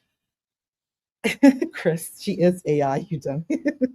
I don't see it too much as a negative, but the city that I live in, it does have a history. It does. It has a history. The county that I live in has a history. But by the grace of God, things have been okay. Things have been okay. Plus, like I mentioned to you, I think one of the reasons the sheriff's office likes me is because I brought them those Toll House cookies. I saw some of the police officers. So when I first moved where I live, DC Slim, I saw some of the police officers, but the lake where I live is actually owned by the federal government. So I think some of the police officers were kind of hanging around to kind of like, just chill, relax, and not patrol or whatever. So I just started talking to them and they were friendly. So I was just like, I just moved here, bought a house. I was feeling neighborly. So I made some cookies. I don't eat cookies, but I made them. And I think they're nice to me now. They're nice. So things have been okay. Things have been good. Things have been good. And my HOA is wonderful. My neighbors are wonderful. But I had to pay for that. Like that's what I mean, like safety. Like as a woman, like I can't just live in the hood. Like men, you all can have like a nice car and just like live in the hood. Like I remember seeing that a lot when I was younger. Like who does like like you can be like like the HNIC. You can you could be the one pushing weight and everyone knows it's you because it's you have the nice car, but you live in the hood. Like you can do that. Like I cannot live in the hood. I cannot, as a woman, we cannot even live ground floor in an apartment. I would never. We have different safety issues. You don't know what it's like to have a safety issue. You don't know that. Yes. Hey, Ponder. Right. I think you envy ghetto life. I think you would like to be a part of it, but you can't. You're just not cool enough. Now, you sound like you're very intelligent. If you're not an AI, right? No, But I am. you sound like one of the people that would like to step into the ghetto, experience it, and leave when you choose. You sound like you would like to be a part of this because you speak of it a lot. So I smell envy. It's not safe for women. It's not safe for women. It's not safe for It's women. not safe for no, it's not. No. Okay. It's not safe for women. So the crime rates for women is not high in suburban neighborhoods. DC Slim, you are a man with a dick.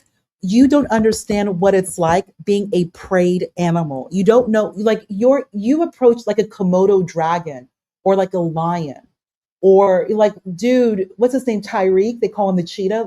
He's a cheetah. He's like a jaguar.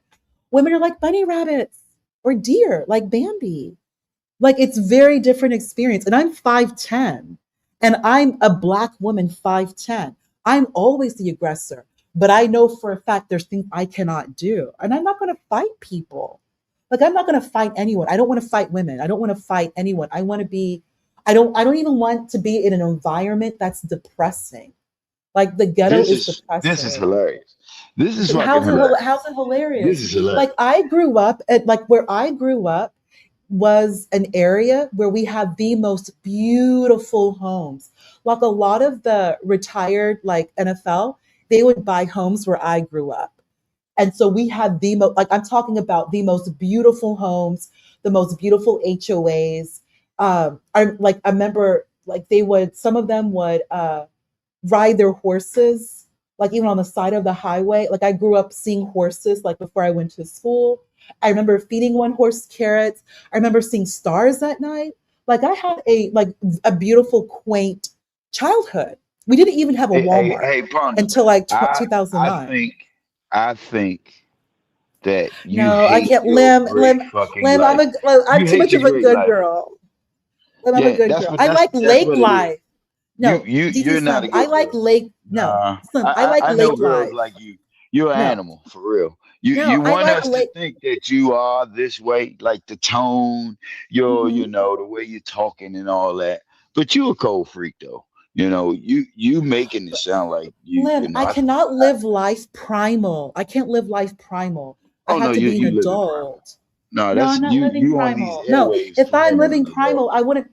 No, I have like 2 jobs. I'm about to start work in New York City in like 2 months, about 2 months. Like end of August. Like I can't be primal. Oh, And I'm about to work in New York City at which I don't understand. So I had to figure that out. Like I can't, so no I had to kids, plan. I have to be an adult. no kids, Fonda. Slim, stay focused. Slim. No, because Slim, you brought wait a up the minute. ghetto. Wait a minute. The ghetto Hold is on. not safe for Hold women on. and children. Why Hold don't you on. explain Get why back in the car, I want to be in the let's just Hold say on. Get back in the hypothetically. car. I need you to get back we in are the getting car. back. No, we are getting back. We are getting back to what you said. You're diverting. Let's just say hypothetically, I want hood life. Hood life is not safe for women and children. It's not safe for a woman. It's not safe, and it's not pretty. It's not pretty. Hey, Fonda, you want to know a secret? I'll tell you I want to something wear a crazy. dress. I don't want to In look the hood. hood, Fonda, in the hood, 85% of those people just live there. They are not committing any of the crimes. So are you saying, and I want to make sure you answer this correctly, the people that just live in the hood, who's actually providing good education and whole all the good stuff that you're asking for, but they just happen to live in the hood, are they bad people too? I never said they were bad. I never brought up good people or bad people. I just said it's not safe for women and children, and it's not pretty. I want to look at prettiness. I want to look at shop. I want to go sometimes get gelato. I want to go walk to the bookstore. I want to go walk to the library. I love reading books. I want to be able to like sit outside, enjoy the weather, and like read and chill. In a pretty dress. So that Like don't that's what I want to do. happen. I want to be Telling me I want to be able to wave like at a woman and her smile back, or like maybe not say anything at all. But I don't want to fight women. I don't want to Hey, be in an Fonda. environment where I'm Hey, fighting Fonda. anyone. And I Hey, need to see Fonda. prettiness. I don't want to see like boarded up stuff. No. Yeah. Partner, I think you might got to go see a doctor, champ, because I Why do I think need to see a doctor? yeah, you might need to see a doctor because Why do I I don't, need I to see a don't. doctor?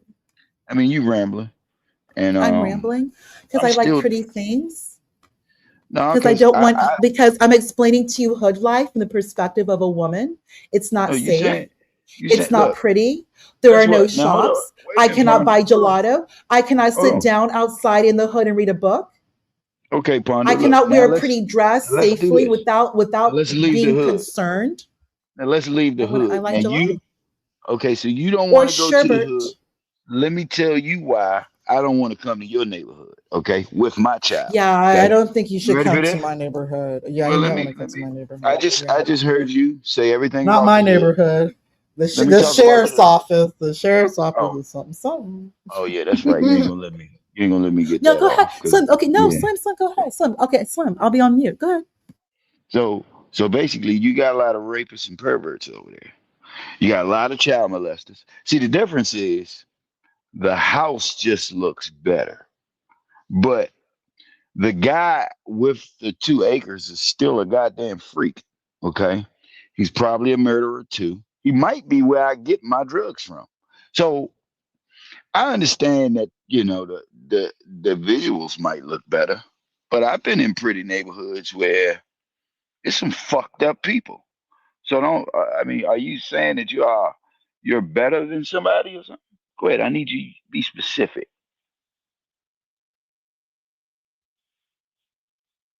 Well, number one, there's married couples, majority married couples, and number two, drugs. Come on, Slim. Why would you be buying your goody where I live? That's not cool. No, because the person who provides the drugs for the hood usually lives in your neighborhood. Okay, so why are you letting someone else run the dope game? DC Slim. Okay, now you brought No, up it's not. It's something not very about. important. No, No, DC no, Slim. no. We're You not are diverting. moving the Why is goalposts. someone else? I Why thought aren't you you are running the way too dope game? intelligent for this, Why Ponder. are you not running the dope game? No, DC Slim. You're way DC into Slim. it. What? No. Why are you buying anything? What? First off, you shouldn't be buying anything. You should be running So wait a minute. kilo. You should be running weight. Why Hey, are you Ponder. not running weight? Why are you Hey, buying Ponder. like off the block? Why aren't you Hey, pushing weight? Ponder. Like this, I keep asking this question. Ponder. Why aren't you pushing weight? We're Why are not you going to talking my about. neighborhood to buy anything? Why aren't you running the dope game? Answer me that. Riddle me this. Riddle me that. Why aren't you running the dope game? So I think the pretty talk and the professionalism that you present is a fraud. So I want you to stick to this Why topic. are you not running the dope game? Why are you coming So to why are my we talking about neighborhood the dope to game? buy your goody? Why No, aren't but you pushing I'm in weight? your neighborhood. I'm Why in are your you not neighborhood pushing now. weight? Why are not Wait a enough minute, men Ponder. from the hood, like real hood niggers? Why aren't you all pushing weight? Why Hey, did Ponder. you all let? A lot of them Why are did you pushing all let weight. Trey weigh? Why did you A let lot of them pushing Los weight, Ponder. Gringos in California? Why did you let the Mexicans? What's going on here in DC, Providence, Hey, Texas? Ponder. I need Why you to get back in the are car, the Ponder. Mexicans pushing weight? What happened? Why aren't you all Can you doing get it? back What in the happened car, in the Ponder? 70s? Because No, I'm getting because right in the 9/11 conversation. happened. Hold on, Why Slim. are you going to Hold on. my neighborhood to Ponder. buy your stuff? Why aren't you pushing weight? Why aren't you running the dope game?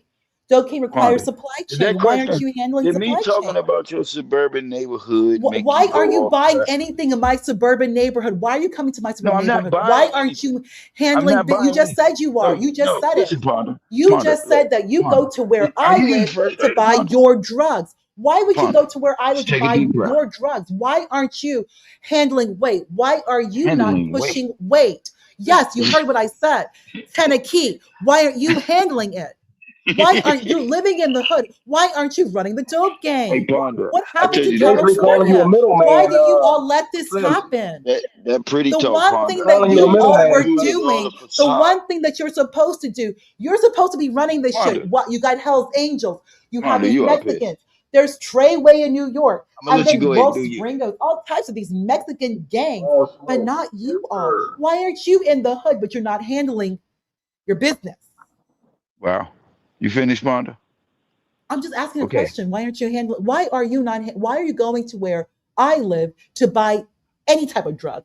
You're supposed Okay, to be Ponder. running You're weight. supposed to be intelligent enough to know you don't ask No, the I'm question. asking a very good question. All Why right. can't you do it? Why is somebody So else you having to do everything for you when it comes to what good are and you talking vice? about? No, I'm See, asking. this is There's the okay. No, fraud I'm that you asking a do. very good question. I'm Hey, asking a Ponder, very good question. you There's revealing your no. I'm asking a fraudness very right good now. question. No, I'm No, asking a you're very not. good You're not. question. I'm asking a good No, question. No, you're trying to You're No, no, trying to no. send this There's no conversation grocery back to the store. black There's thing no again. grocery store. There's no No, you can't industry call that is. nobody a There is fraud no without industry proving completely proof. black owned. Black women have to Okay. go to everybody else to get everything that we need. The Hey, one thing Ponder. that black Understood, men should Ponder. be doing is running weight, and you don't even run weight. The one Wow. thing that you That's weren't understood, doing, Ponder. you Listen, lost that. How did Ponder, you? you So already what happened? you are a So now you're provocateur. going to where I live in white Not society to buy No, your necessarily, he didn't. Ponder. drugs. You're Listen to me. buying drugs off Not white. Oh my necessarily. God, this is just it's baffling. It's baffling. Okay, I'll go ahead. No, y'all. Hey, Ponder, Listen, you should the just be big book quiet for a weight. minute, Ponder. Listen, the big after 9/11, Slim. You know, a lot of those packages they stopped coming. That's why a lot of hustlers stopped hustling and started getting 9 to 5s because that shit really happened during 9/11 when they shut the ports down. All right, that's for Hey, all bro, major hold on. cities. Listen to this. Listen to this. Let me throw this at you. Hmm. I am not talking about no drugs being sold in the hood. I am. I'm gonna tell you. I don't know if you caught the context. She was just in the hood talking about the hood. So all I did was get in my car, right? Drive to suburbia. So I'm in suburbia. Now this is just Can me pulling my praxis be car. dropped? Praxis is not Hold on. serious. Can praxis Hold be on. dropped? Universal, thank you. Okay, hold on, partner. So now I'm in the suburban neighborhood, right? I get out my car and I just stand there and I'm looking. Now, these are beautiful homes, probably. Okay, I see snow bunnies running up and down the street. They got the little dogs, and it looks great. Okay, but man just killed his wife. It is another man 2 houses down who's been molesting his 3 children. Okay. Now, like I say, we don't know none of this in suburbia because it's inside of the beautiful home. Okay. So now, to sit here and make it look like just because you live in a nice neighborhood and the people in that nice neighborhood are not weird. Yeah, homeowners association is the reason why we're not selling drugs on the corner. I will agree with you on that. But don't try to make it look like those are fucking better people. Okay? And this ain't got nothing to do with me selling no damn weight. Do that make That's a good sense? point, Slim. That's a good point, Slim. Um, I'm, you could just I'm hit a. saying It's just everybody is frustrated. Listen, you could just it's just frustrating throughout. I think with these people, like they just dealt with certain things and been in certain situations where they allow themselves to be traumatized, right? And when you're doing something repetitive, you know what I'm saying, something that you and Panda, I think her father, I believe her father is black too, so she comes from those environments. She understands where we come from well look, and how we let's get have out of this those conversation, environments. So brother. Let's have this conversation. Watch this. And let's be real. Let's be super brutally honest. You know and I know that everybody in the hood ain't doing that. Some of those people that live there are there because of their income. They are not participating in the crimes. They are not, some of those kids are college bound. Okay. Now, like I say, the visuals is not good, but it seems like to me, and I'm gonna say this, and I got a lot. I'm about to piss some people off. You got three kinds of black people out here. You got the niggas who think they blacker than other niggas. Then you got the black people who think they better than everybody, other niggas, okay? That would be like the Ponders, the Johns, the Sales, the Angry Man, all of them type of dudes always got something to say about black people. And they use the word black, but they are fucking black, okay? Then you got regular black people who just out this motherfucker living. But what I seem to see is the content creators are only focusing on the degenerates. That's where the money at, I guess. Just coming on here all day talking about a small percentage of people. Because you know, and I know, that the majority of black people are functioning fucking great out here. Am I right or wrong? no, you have a excellent point. And you know, when you look behind all the veil, when you look behind the mask, right, you understand the playbook though, Slim, right? And I'm sad to say that our people have to get a dose of reality before a lot of us kind of get to executing plays. We got to kind of see what we're doing to ourselves. We kind of got to see that we are portraying a negative stereotype, right? Okay, my income is low, so I'm living in a certain environment, right? Do I portray the image that everybody else portraying in that community, or do I be me, how I was raised, right, and just continue to be me and not try to act like nobody else? I think the problem is a lot of us just we're gullible, so we lean into our culture instead of trying to figure out how do we get out of it and be a better person. Because 9 times out of 10, these narratives they only get pushed for moments. They don't get pushed unless you're stagnant in your life. That whatever narrative they're pushing on here, it affects you because you're still stuck in that, and so you're going to believe that they're talking about you. You're going to believe that everything that these people are doing is actually about you. No, they want to beat it into your head that look, it is the stereotype, the how this thing looks. It can actually look better if you guys kind of help each other out in this environment. It actually can, you know, be a little bit more, professional. Like, you know what I'm saying? And also, listen, DC is different, bro. DC had an underground world, right? So I don't believe that you separate the professionals was doing the same things we was doing out on the streets. If you know that, Slim, professional was buying the drugs and all that shit when we was in DC back in those days. So For sure. you don't separate. You know what I'm saying? I don't separate that. The problem is what we did was like we destroyed our underground, right? Because a lot of niggas was doing a lot of crazy shit, right? And we can go down the names of a lot of the niggas that just went beyond the pale of crazy, right? And I think that destroyed our underground. And so now what you see is everything being on display. Oh, this is what it is. No, we all cultures had an underground, bro. Where they, remember like the Harlem Renaissance. Them same white people will go up there and patronize our same culture, bro. You know what I'm saying? So But I just what think if I that. told you this? hmm Go ahead, my bad. No, go ahead. What if I told you this? Okay. Now understand, hey, look, I'm just keeping it real with you, and I hope everybody listening about what I'm saying. All right. All right. Black degeneracy is a great business. Okay. So we have a great community. Now, you familiar with DC and PG, right? Born and If raised, you are, absolutely. okay, so you know Bowie is thriving well. Them successful niggas Absolutely. over there is doing great. We talking $1 million houses. Now you already know, like I tried to explain to John, Fort Washington, this is where niggas, if you're a black person and you want to succeed, this is probably the spot you should be in. Okay. Now Oh, absolutely.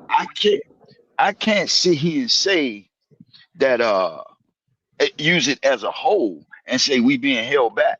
First of all, let's do this. What the fuck are we as a group? Because all I hear is black, right?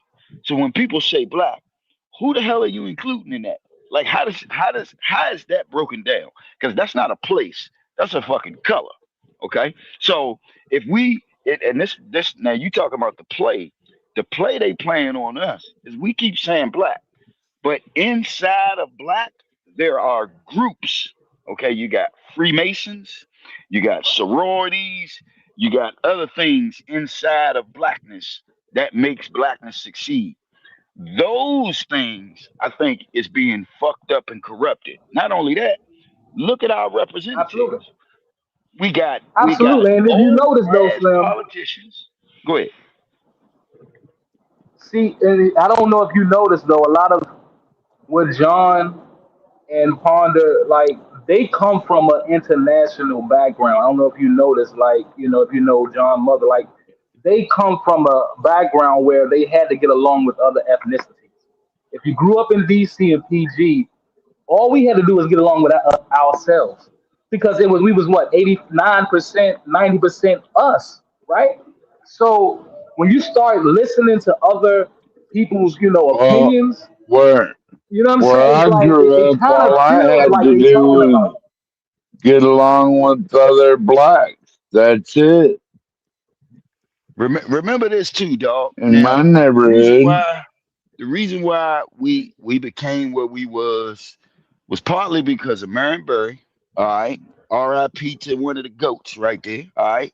What I'm saying is, in today, where black people, you have no Look, you can't, and it's not the hood gonna be there. So don't blame the hood. You have no real leadership or Yeah. representative. Who No black wants to person. live in that shithole? Black people Hold have on, 12 man. Black people don't have everybody else has a representative. It would be a state, I mean a country, a flag, or a group of people that stand on business and putting money into it. Our That's true, problem is, Slim. That's watch this. Watch this. This uh-huh. is where we fuck up at. We all united. All right. Mother cop shoots somebody. All right. Attention is brought to the whole thing. Everybody's gathered in one place, right? But then somebody will come in and sabotage the fucking momentum. Okay. They'll turn it into what will benefit them. Now, we also got the Jay-Z's in them, right? Who don't put back into the fucking system. Okay. So we got Italians, dog, we got mob figures who own buildings to this day. Why the fuck is no drug dealer buying property? Okay. You see what I mean? I'm not here to, I think black people need to start thinking like white people. Okay. And I hope you understand what I mean by that. Dog, No, you no, no, no. already, Listen, but you missing this part. The policy makers, especially. Okay, I lived in PG County majority of my life. You had one policy maker. You had this one politician, Slim, who been in control and been in power for about 40 years, bro. I'm dead serious. He was a senator from but Maryland. I think that's he it. Hold up. retired But this guess year. what? You know why that Bro, is? that whose That's fault is because, that? You ain't a black. hold up. Now, Hold you up. ready? He's You ready? he's controlling a predominantly black community. Hold up. He's controlling a predominantly black community. Where are the professional blacks or the blacks that's pretty much paying their taxes in this community? Where are they at? And then where are they responsible at for this man being in power for 40 something years and doing absolutely nothing? I You want believe to his hear name is something crazy? Steny Hoyer. Steny PG. Hoyer, but he's our Yeah, I know representative. exactly who you're talking about. PG is a blue state, dog. Is a blue spot. That's a Democratic joint. Okay, so you got to Understood. remember that. That's why the Now, color one thing thing. about That's why the Democrats, color thing might go out the window because he's a white nah, that's man. not really it. You know what Democrats? Why that happened? Democrats is the only motherfuckers where you can stay in that joint till you 99 years old. Now, look, That's you can do understood, the but you're same not thing. making the community better. Listen, But Slim, my mother that's was a what I'm trying to tell politician. you, because they getting Wherever paid I went off. at, we made a change, Slim. Listen, I'm just being real with you. Where I come from, my mother, everywhere she went, she was a leader, bro. And it's sad to say, but yeah, my father is a blue collar brother, so he go to work every day. He's a boomer, so he don't really get into the politics of stuff. He just want to get the job done. My mother was an intellectual, bro. She went to school, right? So everywhere she went, she was a leader. So she was in. When we lived in Bladensburg, she was on the council. When we lived in Sea Pleasant, she was on the council. She passed laws, and I got to see her do that in real time, real action. You see that light But on see, Central Avenue by look, Addison Road Station? My mother yeah. helped put that light there because two people got Hold up, killed right there. hold on. Stay right there. Watch Mhm. this. I'm not My saying you mom's wrong. out on the motorcycle ride tonight, boys. What I'm saying to you is, Right. okay, Uh-huh. now watch this. Understand me.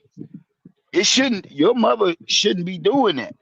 Look, I'll put it to you. Let me try to make this better. All right, because I'm a free thinker. All right, watch this. Why do you think white people and other groups are more powerful than we are? Just give me one reason. Matter of fact, give me two.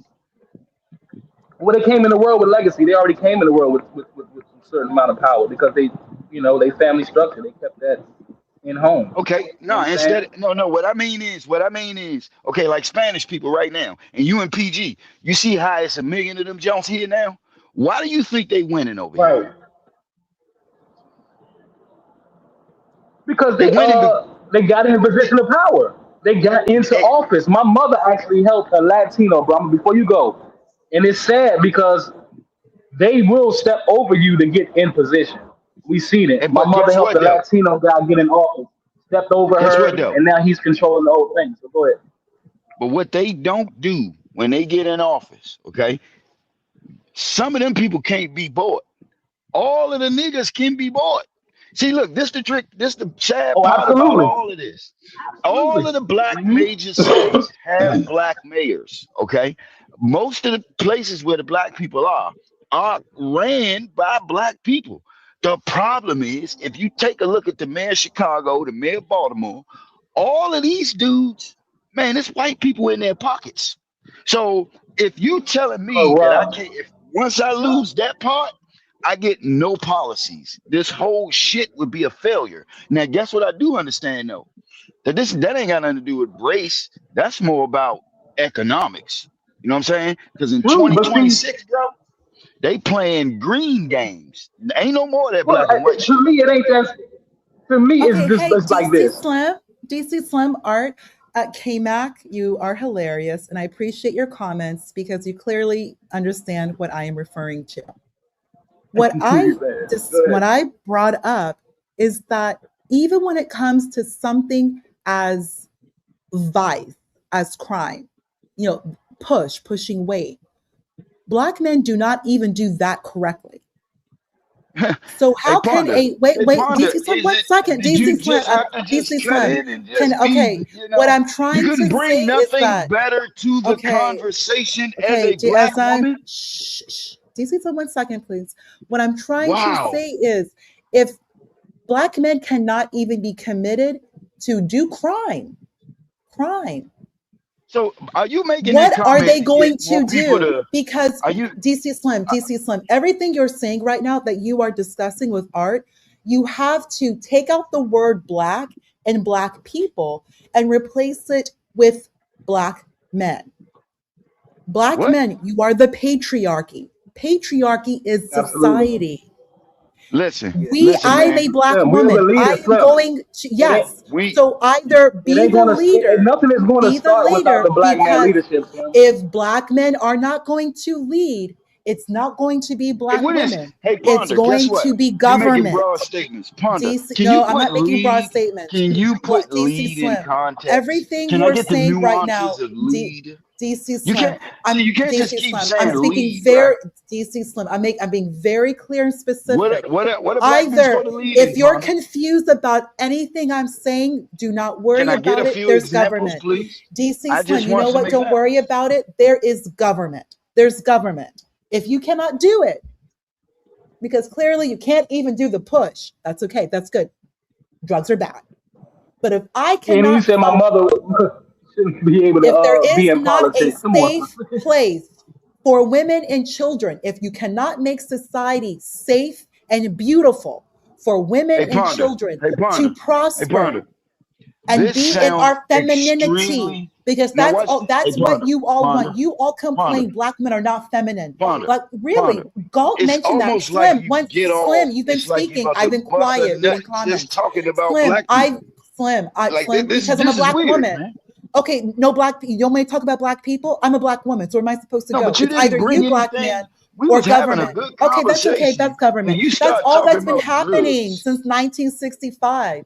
Talking, You conversation. trying to I need send John action. clicks and lights If up? you're not going Is to that what bring you doing? action, then I will go to government, because that's what Black women have been doing. And you all complain then. You complain about that Nah, I too. tell you this. I Government. tell you what you You doing. have to fit. You Okay, trying to Slim. bring attention to Either the it's channel going to be you because this or is it's going to fake. be government. No, I'm telling you No, what's going to No, happen. Do you Slim. understand You got what's to going refute her on? she argument, Have gaslighting. Slim. you been You got to be listening to professional, what Slim. Galt has been saying the past few lives? Either it's going to be you or it's going to be government. Did you listen to what Galt Okay, said? What so we were discussing? Slim, listen, 1 second. Ponder, Slim, listen. you're interrupting. Like, and you do that. Just no I'm need trying to to figure interrupt. out Wait when a you're minute. gonna stop because you Okay, rambling. then just wait. I'll stop. EDD is going. The Ponder bot. I'm fully charged. When right now, what's happening right now? You have these Black immigrants. You have these Nigerians who don't give a damn about any of this white supremacy. These Nigerians don't give an F. Them They are Nigerians professional have not been athletes. here, Ponder. Wait, it doesn't. They're here Stop now. the fucking Slim, cap, Ponder. why are you interrupting? They're here Because right that's a now. lie. You're Slim, lying. they're Slim. Thank you. Slim. The people who are here right now, number one, I'm just speaking Hey, about the Nigerian immigrants. I'm just speaking about these, and I'm bringing this up because you have a lot of non-Black people. And I brought up one example. I don't know if you're familiar with him, but there is a white guy named Sam Harris. He's an atheist. He has a very big platform. He's an author, all this good stuff. And he keeps bringing up these Nigerians. And his argument is if these Nigerian Black people who are blackety black, black, if they can come here and succeed the way they do, which they do, understand all the other black people who cannot compete or will not compete will be pushed out. And what's even very insidious about these Nigerians and these other black immigrants is that they're black. It can just be a slow replacement. And those who can't compete can just be pushed out and replaced with someone else. And it's just black. Remember, they're black. This is not like the Asians and like the Hispanics where it's another group. There's no other group. Black is black. Am I allowed to respond?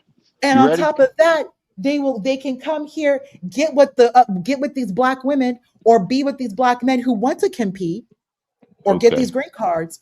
And then those black people who are finding it too difficult, those who are, it's just white supremacy, I just can't take it anymore. You're repeating yourself. Don't worry about. If it's too hard for you, don't worry. Somebody else can and will do it. Listen, and it's happening right that's now. how she feel. That's how she feels. It's That's how it's not how I feel. This is not feelings, Art. It's not feelings. It's the fact that I'm speaking reality. Slim. It's the Slim and Art. It's the fact of reality. Let me speak. No, I'm not done yet. Oh my goodness. It's the fact of reality. You're repeating yourself. Right, it's happening right now. Is that somebody else Let me can tell you do what's going on. What Let me tell you what's going on, partner. Please, Slim, you've been speaking Partner, for like please don't say the half an same hour. thing again. No, Please don't Slim, say the same thing then again, clearly partner. I need to repeat it because maybe it's not getting through your ears and into It's not getting through my ears. that cortex, into the cortex, right there, your brain. Slim, you have to understand something. If it's not going to be an environment for women and children to thrive, because that is the bulwark. You said it again. Yeah, because you want to create excuses. I'm going to keep on saying it because you clearly don't seem to get it.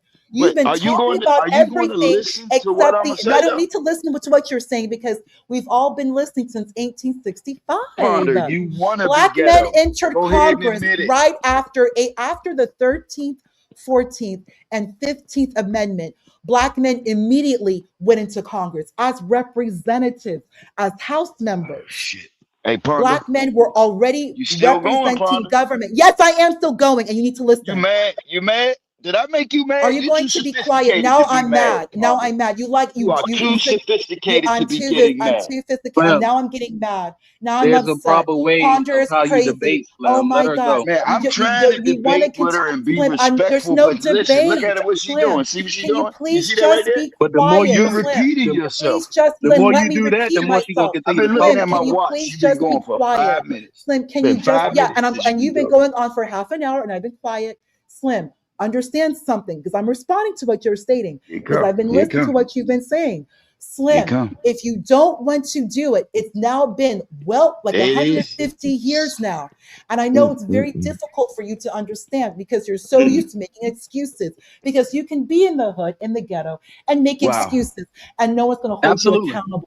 And you're not obligated to anything because you're in the hood. And the women there, they are in a position where there's very little that they can do because they're either caring for you or they don't have the means to get out. Like myself. And I don't think she's speaking I to have you the specifically, education. No, I'm not speaking let to him her keep specifically. going. Not at all. Her keep yes, going. good. Let her I need to keep keep going. going. This is beautiful. Excellent. Keep going. I'm going to keep going. Run it. I'm going to keep on going. If you're not going to do it, someone else will. And it's been now over 150 years. And with all these immigrants coming in. And you have said all of this at least 10 times already. And with all these immigrants who were here. Yes, I am. Yes, I am. With all these Indians and with these Asians who are coming in and they make way more money than everybody. Asians are between the ages of 30 and 40. These men are making Slim, please be quiet. I don't care. I don't care. You're a man. I don't care. That sounds so stupid. I don't care. Yeah, it sounds stupid. This is why I say you're a fraud. You come on here with your little proper talking voice. But you're dumb as a box of bricks. Slim, can you please be quiet? Can you please be quiet? Can you please be quiet? They're not going to Can you please be They're quiet? not going to procreate with an Asian man. Can you please be quiet? Can you please be quiet? Can you please be quiet? Can you please be quiet? I'm Can you not please be being quiet? quiet. You Can a you please fucking be Ma'am, ma'am, that was fraud. quiet? You incorporated Can with you just please like let the me rest of them finish? people. When Uppity I ass won't nigga who finish. think Yes, he I know. better than Uppity, yeah, I'm everybody else. uppity, hasta You would diddy, I'm love crazy, to I'm be mad. you I know mad all of because you it. ain't Okay, got can I no please, can ghetto you please be spice quiet? in you. Can you That please might be be quiet? what it Because ghetto is. spice, you mean dick, because that's all you Nah, are. nah, nah, Ego nah, and dick nah. and cum. Nah, That's it. nah. That's Ego, probably dick, what you and need. cum. You You can't need some even dick. do the push. That's your So as fucking opposed problem. to the You see what I push, mean? you're now Yeah. just fucking. You're just Now I see sex. why That's you all sing. you are. Okay. Now I see why Slim, you can you sing. please be quiet? Keep Can you going. please be quiet? Keep Great, going. thank Yeah. you. Slim, it's now been at a position because these Indians and these Asians who now make the median is 100,000 a year income. This is Wow, black people income don't that make is that much money. reported. Can you please be Niggas don't make that much quiet? money. Can you? No, you don't. Can you please be quiet? Just don't. Just don't Wow. I can't interrupt me. Can believe you this. please stop This interrupting is me? beautiful, Can you man. please stop This is interrupting me? beautiful. Can you please stop interrupting me? Hell no, I'm Stop. not gonna stop CT interrupting your Slim, ignorant you ass. have. This is You why are reading ignorant. comprehension You're is stupid. a big problem with your kind. You do not know how to listen. Thank you. Oh my God. With these No, I'm Indians not gonna and these stop doing Asians, so you're anything. not. So you're going Okay? to keep on interrupting. No, hey, look, You're listen, going to Ponder, keep let me on. tell you something. Okay, you're I have going to lost keep on all respect interrupting. for you. Yeah, I'm That triggered. pretty Yeah, I'm little, absolutely triggered. that I'm little not voice pretty. and Yes, posture thank and you, all of Matt. that shit you doing, that shit is Universal, fake. Can we You put him in need the some dick back in for your a life, few minutes? Ponder. Universal, That's what you need. Universal, where Cause are that'll you? Can you calm please your put ass him in the down. back? Universal, can you put him in the I back? don't do Because he that. just, I really don't Nah, like they should I put don't like your to ass in the back. interrupt Your ass people. need to go in the back, Ponder. All right? Because you fucking up Universal, the can you please just conversation. put him in the All right? back so I can You just just been on finish? this motherfucker rambling the whole time Yeah, about I know I'm blacks and rambling. shit. That's all the fuck you do is come I on know, here I'm and talk rambling. What about is black it? people with your I know, I get it. Okay, great. Thank you. Thank you so much. Thank you so much. Thank you. Awesome. Now, with these Indians and these Asians, the median income for their men between 30 and 40 is 100,000. Think about that. These are prime working years. Prime working years for a man. These Indians and these Asians make $100,000 median income on W-2. That is reported income. So these men are able to pass E-Verify, be employed, work on W-2 as a worker, which is how all Americans work. The vast majority of all Americans work on W-2. So these Asians are able to work in these companies, work in these corporations, and the median income for middle-aged adults between 30 and 40 in the Asians, Indian, Asian, Chinese, Japanese, etc., Korean, Vietnamese, 100,000.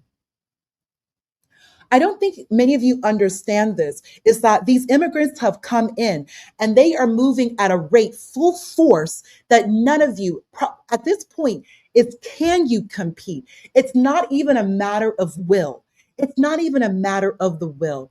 Nietzsche, the wonderful Prussian philosopher, Nietzsche, he wrote about the will. But I don't think he could ever foresee what we're going through right now, what is occurring in reality. These are not Ponder's feelings. These are numbers. These are statistics. Just like Wheezy said, men lie, women lie, numbers don't. Statistics don't.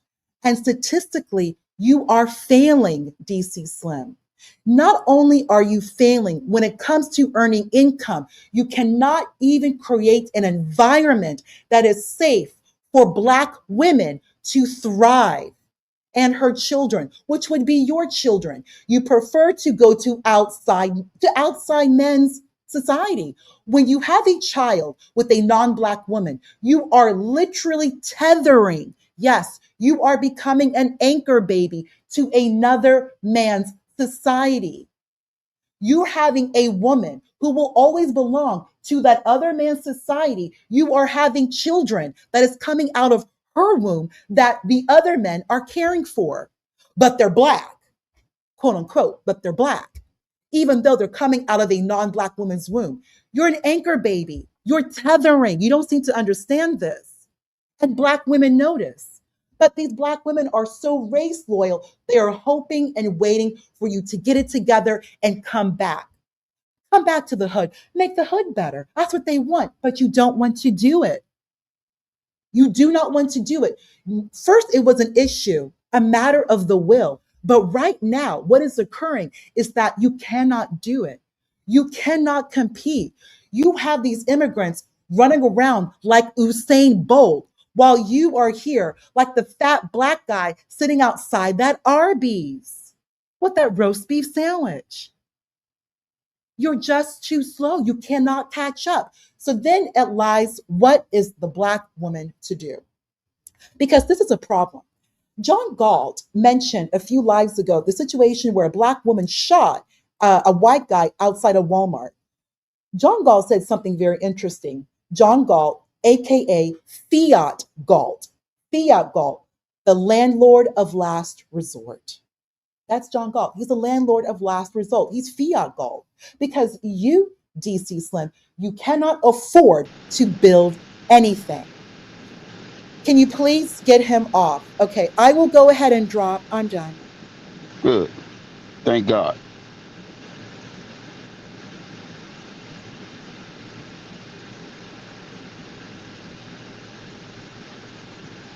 That's you, Art. You still there, Art?